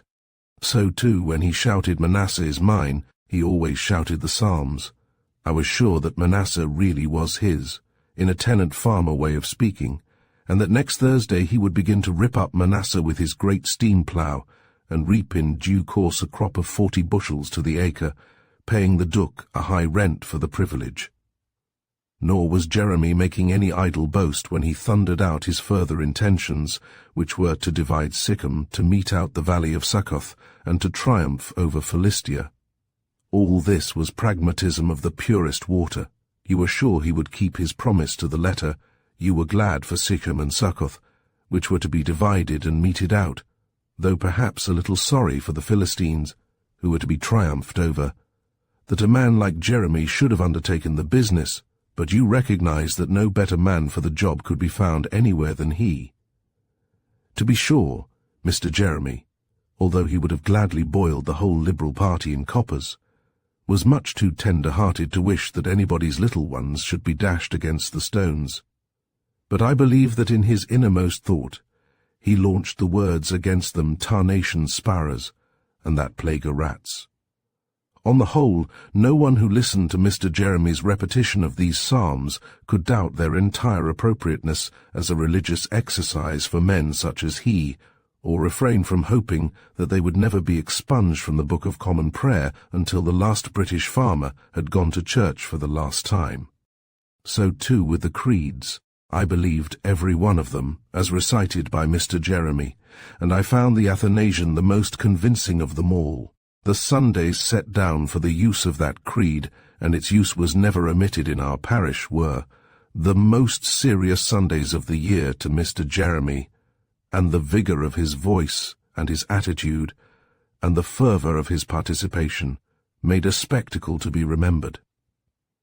I wish William James might have seen it before he wrote his Varieties of Religions experience. It would have given him a new chapter. At the very first words, Jeremy joined in like a trained sprinter starting for a race, and though the clergyman rattled through the clauses as fast as he could pronounce, or mispronounce, the syllables, the farmer headed him by a word or two from the very first, gradually increasing his lead as the race proceeded until towards the end he was a full sentence to the good. It was evident that to Jeremy's mind, and perhaps to the clergyman's also, a subtle relation existed between the truth of the creed and the speed with which it could be rendered, long before the end was in sight, and while Jeremy was still battling with various incomprehensibles. The rest of the competitors had retired from sheer exhaustion. The children were munching sweets. The lads and lasses were ogling one another at the back of the church. Mrs. Jeremy was staring in front of her, wondering perhaps if the careless Susan would remember that onion sauce always went with a leg of mutton on Sundays, while Lady Agatha and Lady Sybil, I grieve to record this, but my historical conscience compels me, sat down. As to those of us who remained attentive to what was going on, our confidence in Catholic truth gradually took the form of a certainty that the farmer would come in first and the clergyman be nowhere. So it always proved. Standing in the pew behind that of Jeremy, I could see the muscles of his mighty back working up and down beneath the broadcloth of his Sunday coat, and as I looked from him to the easily winded gentleman from Pusey House who was running against him in the chancel, I could not help reflecting how ridiculous, nay, how unsportsmanlike it was to allow two men so ill-matched to compete for the same event. This, no doubt, was the first symptom that, in spite of the standing attitude, I was going to sleep. But before it could happen, I was suddenly brought to my senses by the fortissimo e prestissimo of Jeremy's conclusion. "He cannot be saved," he roared out, banging his prayer book down on the bookrest, with a defiant look around him, as though the whole Liberal party were in church. "He cannot be saved," and visions of all sorts of people boiling in coppers filled the mental eye. Jeremy, for a farmer, was the most outrageous optimist I have ever met. He never grumbled, save at politicians, and the worst weather could hardly disconcert him. You can always turn a bit of bad weather to good account, if you put your back into it. Yes, it's been a wet season, no doubt, but not what I should call a bad season. It's true we've made but little hay, and that not good, but the meadows isn't dried up as they was last year, and there'll be feed for the stock in the open most of the winter. I bought 50 new head of stock last Wednesday, bought 'em cheap if a man has got frightened, and they'll be well fattened by Christmas. Serious setbacks, of course, often occurred, but Jeremy, unlike most of his kind, was not the man to talk about them. "What I believe in," he said, "is not only keeping your own heart up, but helping your neighbours to keep up theirs. I've no patience with all this grumbling and growling. Of course, a person has a lot to put up with in farming, but it doesn't do a person no good to be always thinking about that. Pleasant thoughts goes a long way in making money, and I tell you there's money to be made in farming. Let folks say what they will. What farmers want is not for Parliament to help 'em, but for Parliament to leave 'em alone. That's why I can't stand this Liberal government. Why can't they stop messing with things, messing with the land, messing with the landlords, messing with the tenants, messing with the farm labourers? Why can't they leave it all alone and stick to what they understand, if there's anything they do understand, which I doubt? No, sir, I don't want their laws, good or bad. Give me the custom of the county, and a good bench of magistrates, and a cheerful disposition, and a farmyard full of muck, and I've got all I want to make farming pay, always provided you put your back into it. But during the long-continued rain of last summer, I could not help observing that Jeremy, in spite of his fidelity to these principles, was making an effort to keep up his heart. Not only was his hay ruined, but the finest crop of wheat he had ever raised was sprouting in the ear. There was sickness among the sheep and the pigs, and the standing crop in his great orchard was sold to a middleman for a quarter the usual price, but Jeremy made no complaint. Only, meeting the clergyman one day in the road, he said, "Parson, it's high time you put up the prayer for fine weather." Jeremy had a firm belief in the power of prayer, and especially of this one. On the first occasion when this prayer was used in the village church, I was present in my usual place behind Jeremy. As the prayer proceeded, it was evident that the farmer was putting his back into it. I could see the movement of the deltoid muscles, and I watched a great crease form itself in the lower portion of his coat and gradually creep upwards until it formed a straight line from one shoulder blade to the other. When the prayer concluded, Jeremy said, "Amen and Amen," with the utmost fervour, and the crease in his coat slowly disappeared. I am afraid I was more occupied in watching this crease than in recalling the lesson that was taught to us sinners when it pleased Jehovah to drown all the world, except 8 persons. During the next 10 days, the rain fell with increasing volume and fury, the ditches were in flood, the roads were watercourses, and much damage was done on Jeremy's farm. Meeting him at this time, I said in the course of conversation, perhaps foolishly, "Mr. Jeremy, the prayer for fine weather seems to have done us very little good." For a moment he looked at me rather angrily, as though suspecting that some lukewarmness on my part had deprived the prayer of its due effect. Then he checked himself and seemed to reflect. "No," he said at length, "it's done us no good at all. But what else can you expect, with all them giggling wenches at the back of the church? For 3 miserable weeks the heavens were deaf to our entreaties, and matters began to look pretty black. A change for the better was confidently expected with the new moon, and though I have never been able to discover the origin of the superstition, nor a reason for it, I found myself as expectant as any of my neighbours, like that other great philosopher who didn't believe in ghosts, but was desperately afraid of them. However, the new moon brought no relief to our sorry plight, and the superstition lives on in our parish, unimpaired. Ominous rumours about the end of the world spread from cottage to cottage, and our wits were busy in discovering the culprit whose misdeeds had precipitated the coming catastrophe. Most of us were persuaded that it was Tom Mellon the waggoner, a good workman but an irredeemable drunkard, and Tom, who was aware of our suspicions, became thoroughly scared.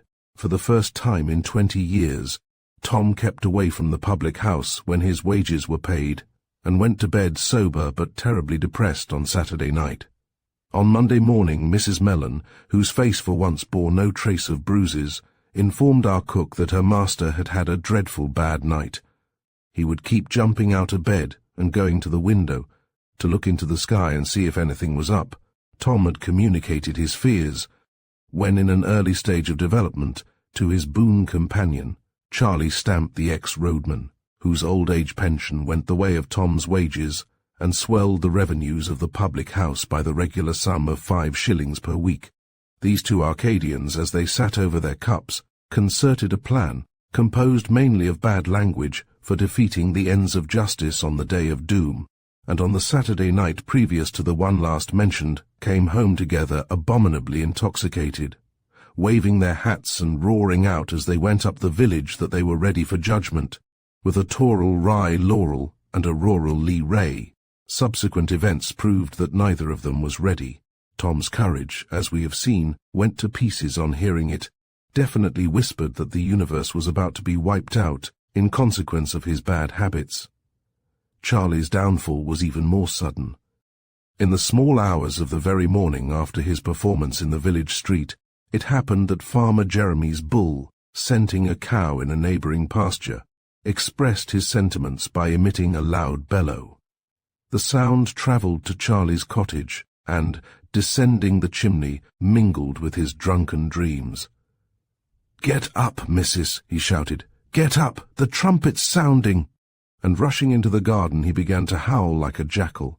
The howls woke the village, and a score of terrified souls, myself among them, convinced that it was come at last, looked out of their windows, only to find that a lovely morning was breaking over the hills. Fine weather returned soon after, and I am sorry to say that with its coming, the moral reformation which had begun so hopefully in Tom and Charlie, and spread to several less hardened sinners in our village, was terminated at a stroke. It must have been some 4 or 5 days before the change came in the weather that I took advantage of a bright interval in the evening to walk across the summit of the hill which shades my house from the setting sun. I pushed on into the upland until the dusk had fallen, and found myself at last in a deserted quarry, a long familiar spot where in old days I used to meet Snarly Bob. There I sat down on the very heap of stones on which he sat as he talked to me of the stars. In due time the stars came out, and I wondered in which of them the great spirit of my old friend had found its abode. I imagined it was Capella, why I know not, unless it be that Capella was the star to which Snarly's finger often pointed when he lifted up his voice about the things on high. This has nothing to do with my story, and I mention it here only because I find myself wondering at this moment how spirits so diverse as those of Snarly Bob and Tom Mellon could have breathed the same atmosphere and drawn their sustenance from the same environment. I lingered in the quarry pondering my memories until the great rain clouds, creeping up from different points of the horizon, had met in the zenith, and every star had disappeared. A sullen rain began to fall, and black darkness was over the hill. I turned homewards, reflecting that it might not be easy to find my way by the sheep tracks on so dark a night. I remembered that on the summit of the hill, some 2 miles from where I was, there stood an isolated barn surrounded by sheds for the shelter of cattle. From this point the way down into the village could hardly be missed, and thither accordingly I turned my steps. With some difficulty I found the barn, for the ways were wet and in some places impassable, and the night, as I have said, was very dark. On nearing the barn, I was astonished to notice a gleam of light issuing from the half-closed door. I approached, and as I did so, I was yet more astonished, and a little scared, to hear the loud and lamentable tones of a human voice. I listened, and at once recognized the voice as Jeremy's, though I could not hear what he was saying nor explain to myself the preternatural solemnity of the tone. It was not a cry of pain, nor that of a man in need of human help. I drew yet nearer, and it became plain to me that Jeremy was praying.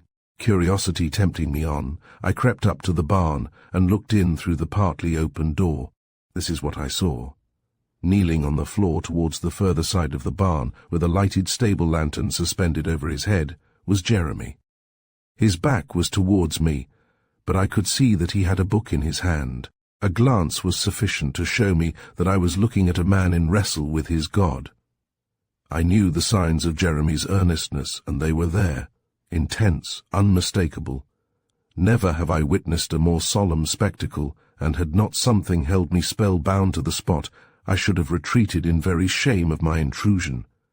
At the moment when I first caught sight of his figure, Jeremy was silent.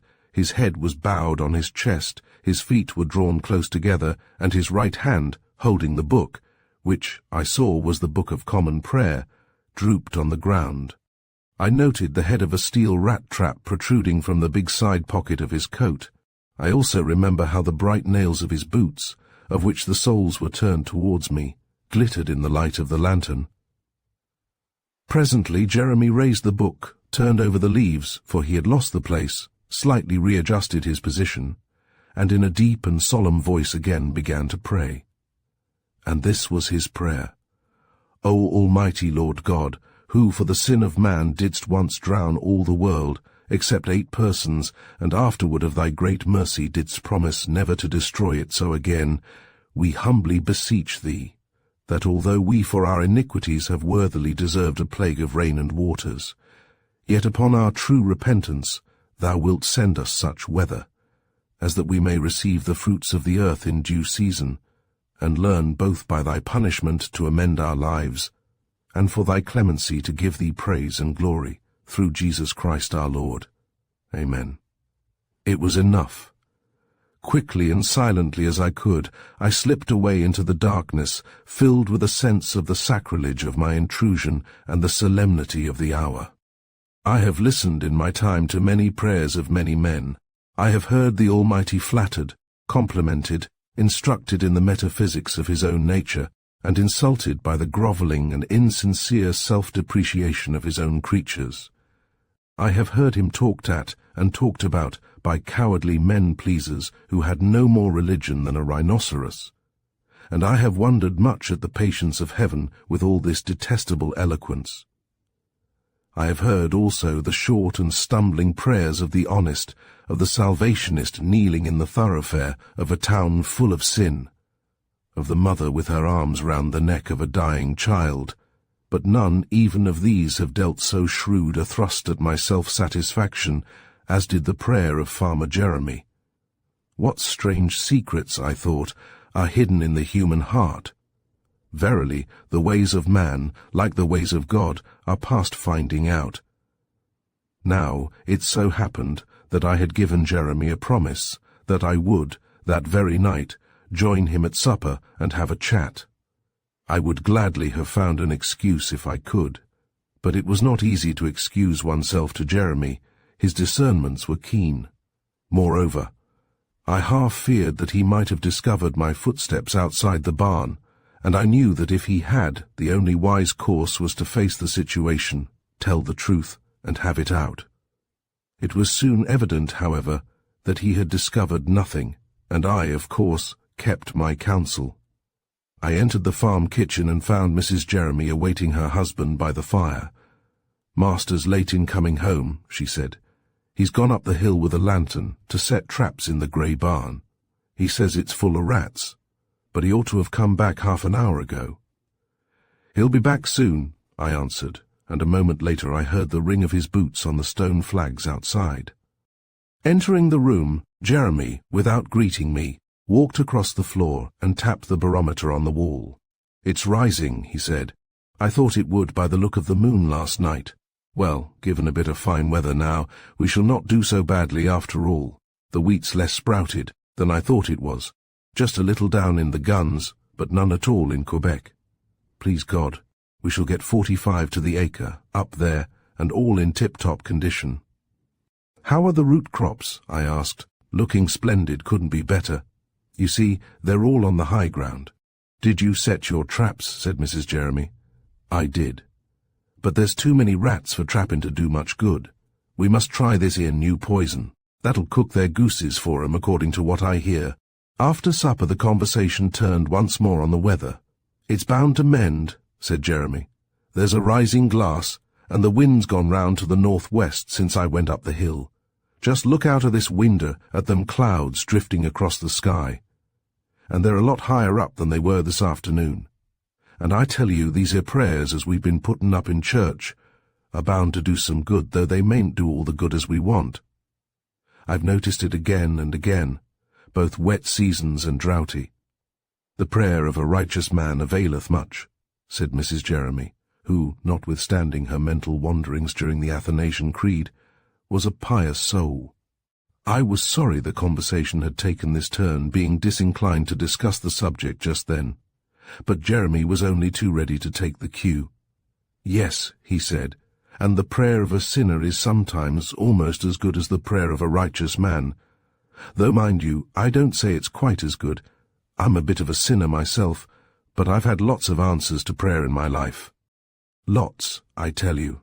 You see, it's this way. My belief is that you've no business to want a thing unless you're ready to pray for it. Of course, you can't always tell what you ought to want and what you oughtn't. That's the difficulty. But my plan is to pray for everything as I wants, and then leave the Lord to sort out the bad from the good. There's a collect in church as puts it in that way. Mind you, I wouldn't pray for anything as I knowed were bad. There'd be no sense in that. And as for fine weather, all points to that being good, and your prayer stands a fair chance of being answered.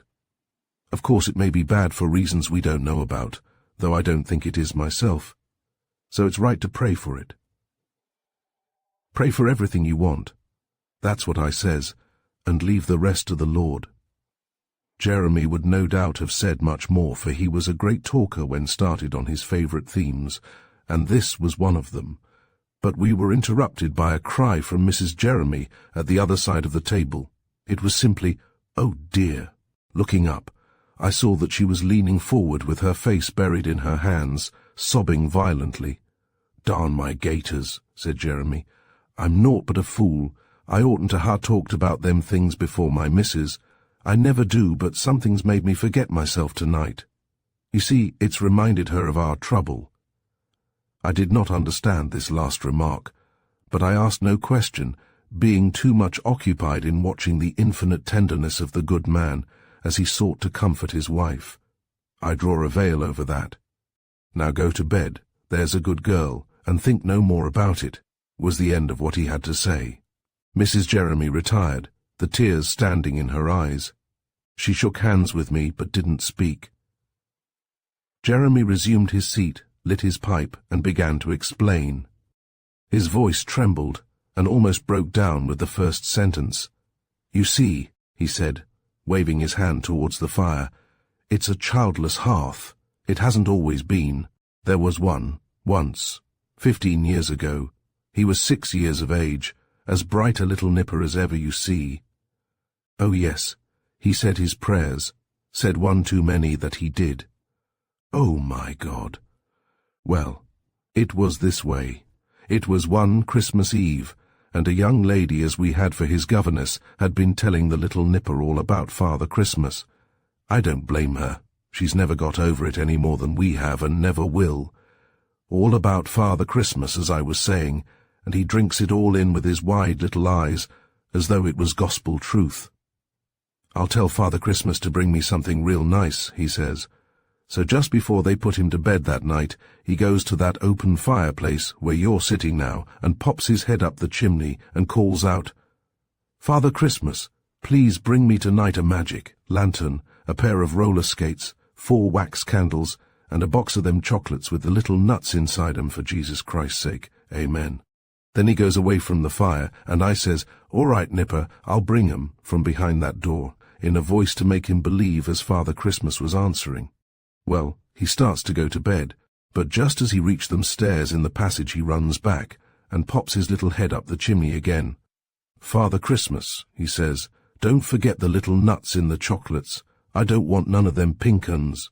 And oh my God, he'd hardly spoken the words when more than 100 weight of blazing soot comes slathering down the chimney and falls right on the top of him just where he stood. I tell you, there never was a thing seen like it since this world began. The room was filled with black smoke in a second. We were all blinded. We could neither breathe nor see. We couldn't see him. We couldn't find him. And we all stumbled up against one another, and the missus fell insensible on the floor, and him screaming with pain all the time. And I tell you, I couldn't find him, though I rushed like a madman all over the room and groped everywhere, and put my hands into the very fire. Then I went too, dropped like a stone. It was all over in a minute. They pulled the rest of us out in the nick of time, but the poor little nipper was burned to death. Farmer Jeremy rose from his seat and went to the window. He was shaking all over, but I averted my glance, for it is a terrible thing to see a strong man in the agony of his soul, and the eyes cannot bear it long. "The clouds are breaking," he said, "and please God, I'll cut the slaughters tomorrow, but there's one harvest as will never be reaped, and there's one cloud that will never break, not till the resurrection morn. Ah me, on the lovely afternoon of an autumn Sunday, about a fortnight after these things, I met Jeremy in the fields, walking the round with his terrier dog. 'Grand weather for farmers,' I cried. 'Grand it is, sir,' he answered, 'and let us be thankful for it.' 'Yes,' I said, 'it has been long enough in coming, and is all the more welcome now it has come.' I felt that the words struck the wrong note, or rather they struck none at all, where a note of music was needed. But I knew not what else to say. Jeremy, with all his reserve, was less timid and more affluent than I. 'Have you never thought, sir,' he said, drawing near to me, 'what brought the fine weather?' I hesitated and was silent. 'Then I'll tell you,' said he, 'the power of prayer.' That very day I had been reading a book on primitive religion, and as I parted from Jeremy, a question flashed through my mind. May it not be, I asked myself, that primitive religion is the only religion that has ever existed or will exist in the world? White roses. Of all the conversations of the learned, those in which history and philosophy maintain the dialogue are probably the most instructive. Such a conversation I was fortunate enough to hear not long ago at the dinner table of a friend, and the occasion was the more interesting, inasmuch as the philosopher of the party was led by a turn of the argument to lay aside his mantle and assume the role of the storyteller, thereby providing us with a valuable comment on the very philosophy with which his own illustrious name has been long associated. We had been talking during dinner about a certain expedition to the South Seas undertaken by the British government in the 18th century, and the historian had just finished a most surprising narration of the facts, based on his recent investigation of unpublished documents, when our hostess glanced at the clock, and rising from her chair gave the signal to the ladies to depart. When we had resumed our places, the professor of philosophy said to the historian, "I wish you would tell us what in your opinion it was that caused the expedition to turn out such an utter failure." "The expedition failed," said the historian, "because the commander was not allowed to select his own crews. The government of the day was corrupt, and insisted on manning the ships with men of its own choosing. Some were diseased, others were criminals, many had never handled a rope in their lives. Before the fleet had doubled Cape Horn, 1/3 of the crews had perished, and the rest were mutinous. The enterprise was doomed to failure from the start. The whole planet is manned in the same manner," said the pessimist, as he helped himself to one of our host's superlative cigars. "I'm sorry for the commander, whoever he is." "What precisely do you mean?" said the professor of philosophy, holding a lighted match to the end of the pessimist's cigar. "I mean," said the pessimist, "that the prospects of the human expedition can't be very bright, so long as society has to put up with anybody and everybody who happens to be born. I suppose there is a human expedition," he went on. "At least you have written as though there were. But who selects the crew? Nobody. They come aboard as they happen to be born, and the unfortunate commander has to put up with them as they come. Broken men, jail deliveries, invalids, seasick landlubbers, and heaven knows what. Who in his senses would put to sea with such a crowd? Humanity is always in a state like that of your expedition when it doubled Cape Horn, incompetent, mutinous, or sick unto death. And what else can you expect in view of the conditions under which we all arrive on the planet?" The host now glanced uneasily at the professor of philosophy, whose treatise on the world purpose was famous throughout 3 continents. The professor was visibly arming himself for the fray. He had just filled his claret glass with port. "Remember," said the host, "that we must join the ladies in 20 minutes at the utmost." "I'm not going to argue," replied the philosopher after a resolute sip at his port. "I'm going to tell you a story." "Tell it in the drawing-room," said the son of the house, who had taken his pretty cousin down to dinner, and was a little exhilarated by that, and by the excellence of his father's wine, that is to say.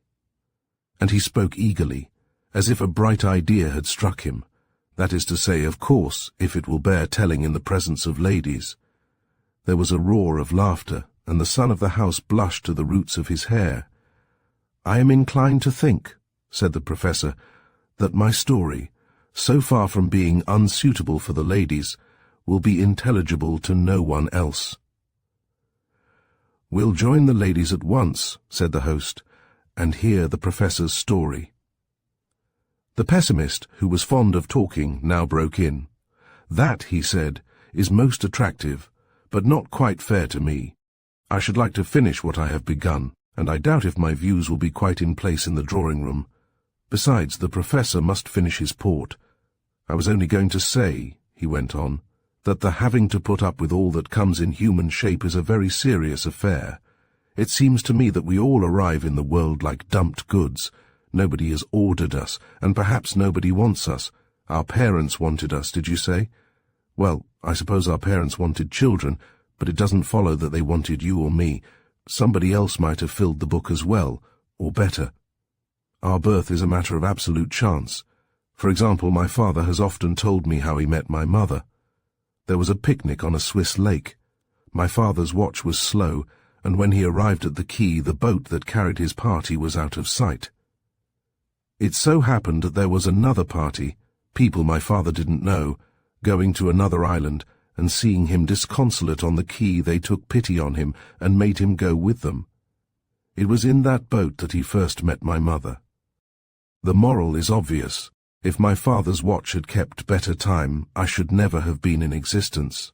A jolly good thing too, whispered the son of the house. Neither would my 6 brothers, nor any of our descendants to the nth generation. Well, that's how the whole planet gets itself manned. That's how the crew is chosen.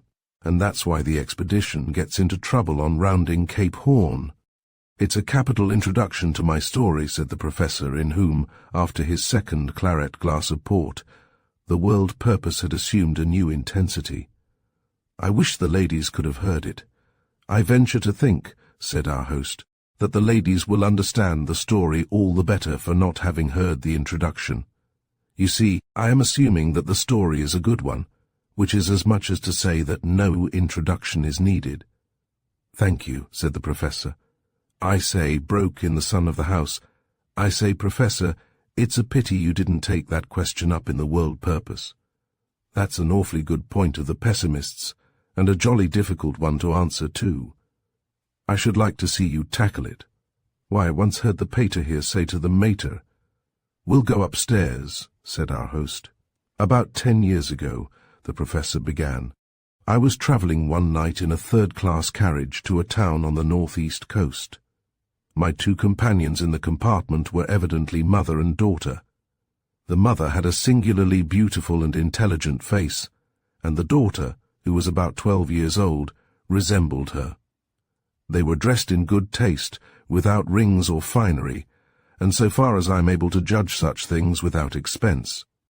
Prior to the departure of the train from the London terminus, I had noticed the 2 walking up and down the platform and looking into the carriages, apparently endeavouring to find a compartment to themselves. They did not succeed, and finally entered the compartment where I was.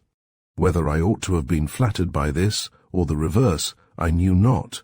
I could see they wanted to be alone, and I felt a brief impulse to leave them to themselves and go elsewhere.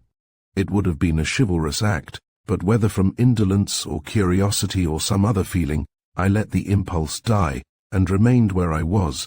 The girl began immediately to arrange cushions for her mother in the corner of the carriage, and from the solicitude she showed, I gathered that the mother, though to all appearance in health, was either ill or convalescent. By the time I had come to this conclusion, the train was already in motion, or I verily believe I should have obeyed my first impulse and left the carriage. I am glad, however, that I did not. When all had been arranged, I noticed that the 2 had settled themselves in the attitude of lovers, their hands clasped, the girl resting her head on the mother's shoulder and gazing into her face from time to time with a look of infinite tenderness. And it was some relief to me to observe that, lover-like, they seemed indifferent to my presence. I was reading a book, though I confess that my eyes and mind would constantly wander to the other side of the carriage. I am not a sentimental person, and scenes of sentiment are particularly objectionable to my temper of mind, but for once in my life I was overawed by the consciousness that I was in the presence of deep and genuine emotion. Finally, I gave up the effort to read. A strange mental atmosphere seemed to surround me. I fell into a reverie, and I remember waking suddenly from a kind of dream, or incoherent meditation on the pathos and tragedy of human life. I looked at my companions, and I saw that both were weeping. The girl was in the same position as before. The mother had turned her face away and was looking out into the blackness of the night. Tear after tear rolled down her cheek. They must have become conscious that I was observing them, though God knows I had little will to do so. I took up my book and pretended to read, and I knew that an effort was being made, that tears were being checked, that some climbing sorrow was being held down. Presently the lady said, speaking in a steady voice, "Do you know the name of the station we have just passed?" I told her the name of the station, asked if I should raise the window, spoke to the girl, offered an illustrated paper, and so on through the usual preliminaries of a traveller's talk. The answers I received were such as one expects from people of charming manners, but nothing followed for a time, and I again took up my book. The book I was reading, or pretending to read, was a volume of the Ingersoll lectures bearing on the back the title Human Immortality. Once or twice I noticed the eyes of the woman resting on this, but I was greatly surprised when, in one of the pauses when I laid down the book, she said, "Would you mind my asking you a question?" "Certainly not. Do you believe in the immortality of the soul?" As a teacher of philosophy, I am accustomed to leading questions at all sorts of inopportune moments, but never in my life was I so completely taken aback. However, I collected my thoughts as best I could, and, though the subject is one on which I never like to speak without prolonged preparation, I briefly told her my opinions on that great problem, as you may find them expressed in my published works. Possibly I spoke with some fervor, the more likely, because I spoke without preparation. She listened with great attention, and as for the young girl, her face was lit up with a look of intelligent eagerness which, had I seen it for one moment in my own classroom, would have rewarded me for the labor of a long course of lectures. I had still much to say when the train drew up at the platform of St. Bede's. "I'm sorry not to hear more," said the lady, "but this is our destination." "And there's Dad," cried the girl. A man in working clothes stood at the carriage door. "Goodbye," said the woman, warmly shaking me by the hand. "You have been most kind to me." "Goodbye," said the daughter. "You're a dear old dear." And with that she threw her arms round my neck and kissed me fervently 3 or 4 times. I was greatly surprised, but not altogether displeased. They were evidently a most affectionate family. As the train moved off, the 3 stood arm in arm before the carriage door. "Got 2 sweethearts tonight, sir," said the man. "And without jealousy," said I. "I congratulate you on each of them." "I hope you'll forgive my daughter," he said. "She's an impulsive little baggage." "She may repeat the offence the next time we meet," I replied, and we all laughed. It was a joyful ending to what had been in some respects a painful experience. "I don't see the point of your story, Professor, and I am at a loss to imagine until you hesitate to wet introduction." "Yes, from the pessimist." "The story has only begun," said the Professor, who was sipping his tea. "Those kisses at the end were jolly hard lines on a man who dislikes sentiment," said the son of the house. "I didn't find them so," answered the Professor. "But remember, they were only the kisses of a child." "The best sort," growled the pessimist. "True," said our hostess. "The judgments of children are the judgments of God." But let the Professor go on. "It was 7 or 8 months later," the Professor resumed, "when on opening the Times one morning my attention was caught by an item of news relating to the town at which my 2 companions had alighted from the train. The news itself was of no importance, but the name of the town printed at the head of the paragraph strangely arrested me, and served to recall with singular vividness the incident of my former journey. I found myself repeating, in order and minute detail, everything that had happened in the carriage, some of the particulars of which I had forgotten till that moment.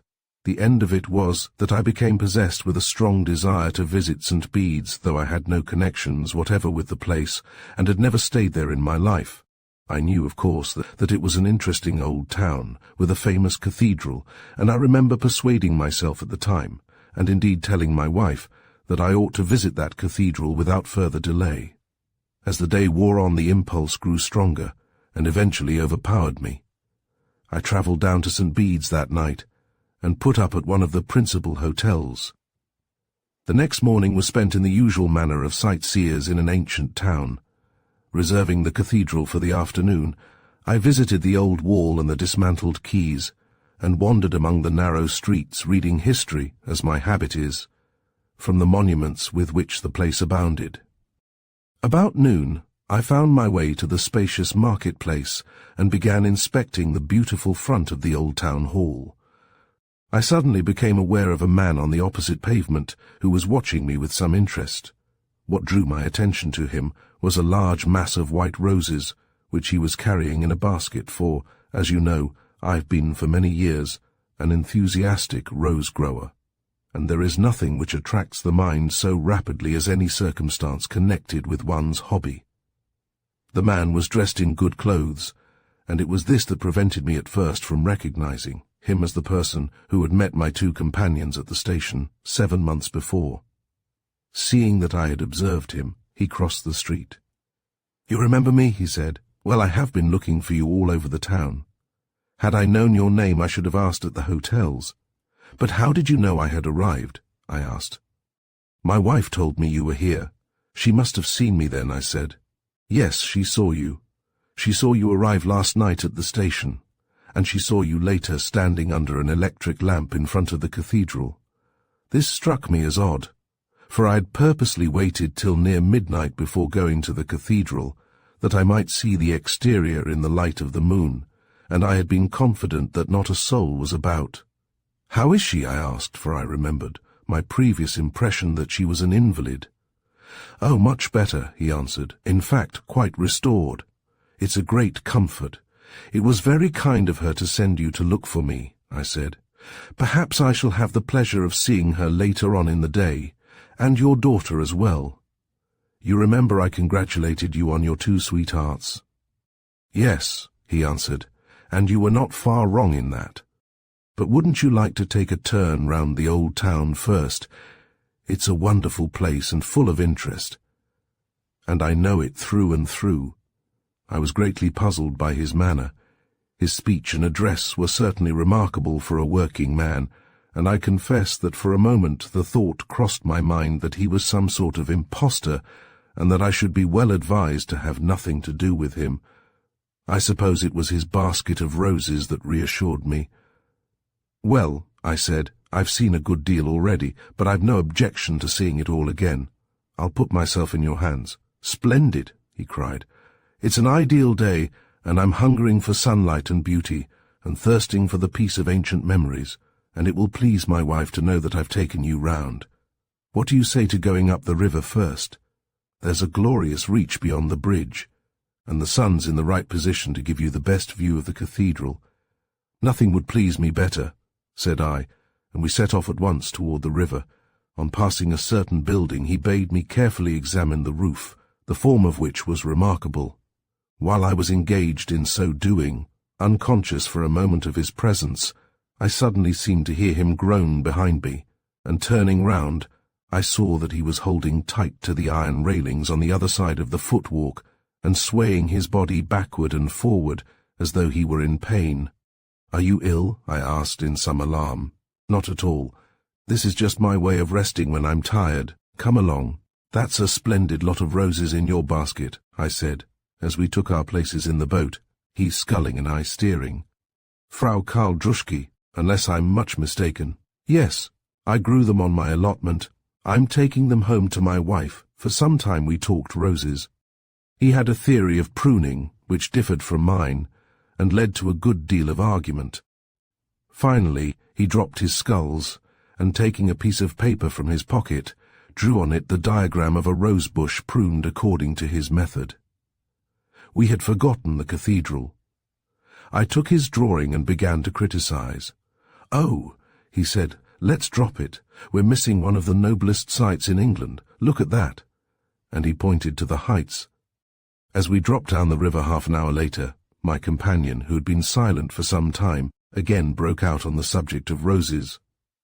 Rose growing is a thing that takes time and patience and thought, he said, more perhaps than it's worth. If it were not for my wife, I should give it up. She's desperately fond of roses. That's the best of reasons for not giving it up, I answered. I happen to be a great admirer of your wife. That's another link between us, said he. She's the best wife man ever had. She's worthy of all the admiration you can give her. She's worthy of all the roses you can grow for her, I said. By God, she is, he answered with an emphasis that startled me. We grew confidential, and a story followed. He told me that he was the illegitimate son of a baronet, that his father had made him an allowance to study art in London, that he had married his model in opposition to the wishes of his father, that the baronet had thereupon thrown him over for good and all, that he had failed to make a living by his original art, that he had got an engagement with a great furnishing house as a skilled painter, that he was earning £4 a week in doing artistic work in rich men's houses and elsewhere, that he was now engaged in restoring some 15th-century frescoes in a parish church. His wife earned money too, though he did not tell me how, and his daughter was being trained as a singer. We're all more or less in art, he said, and we are a very happy family. By this time we were back at the landing place, and as the man stepped ashore he said, "It's about time I took these roses to my wife. We'll just walk along to where I live, and I'll show you the rest of the sights afterwards. I'll take you to the cathedral when the afternoon service is over." As we walked through the streets, the man kept up an incessant stream of talk, pointing to this and that, and discoursing with great eagerness on the history and antiquities of the town. It struck me as strange that he never waited for any answer, but passed from one thing to another without a pause. Presently we stopped in front of a small house, one of a row of villas. "This is where I live," he said, and stopped on the doorstep. "Good," I cried, "and now you will take me in and reintroduce me to your charming wife." "I'm sorry," he answered, "but the thing's quite impossible." I was so startled by this unexpected answer that without thinking I blurted out the question, "Why?" "Because," he said, "she's in a coffin. She died at 4 o'clock this morning." At the words he sank down on his doorstep, put the basket of roses on his knees and bowed himself over them in a passion of tears. The door opened, and the young girl who had been with me in the train ran down the steps. Sitting down beside her father, she put her arms round his neck and said, "Daddy, Daddy, don't cry." The professor ceased, and there was a long pause. "Did you discover," said the pessimist at length, "why the two were weeping in the train?" "No need to ask that," said our hostess. "The woman had received sentence of death." "Did you ever follow it up?" said the historian. "What, for example, became of the young girl?" "She was married to my eldest son last month," said the professor. "I knew the pessimist's introduction would not be needed," said our host.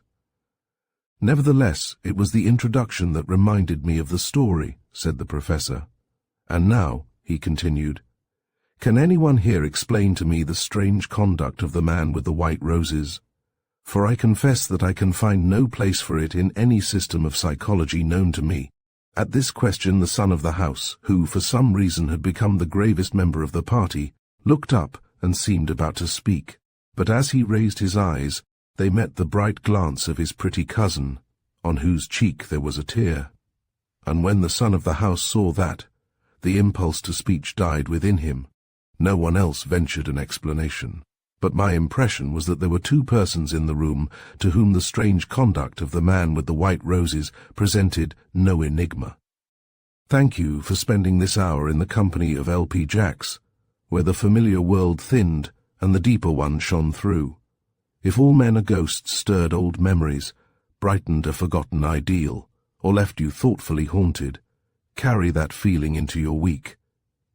Here at Storytime Haven, we gather stories that speak softly but stay long, reminding us that meaning often walks just a step behind our days. Share your reflections, pass the story along, and return soon. Another voice is waiting at the threshold, ready to guide us into the next, gentler mystery.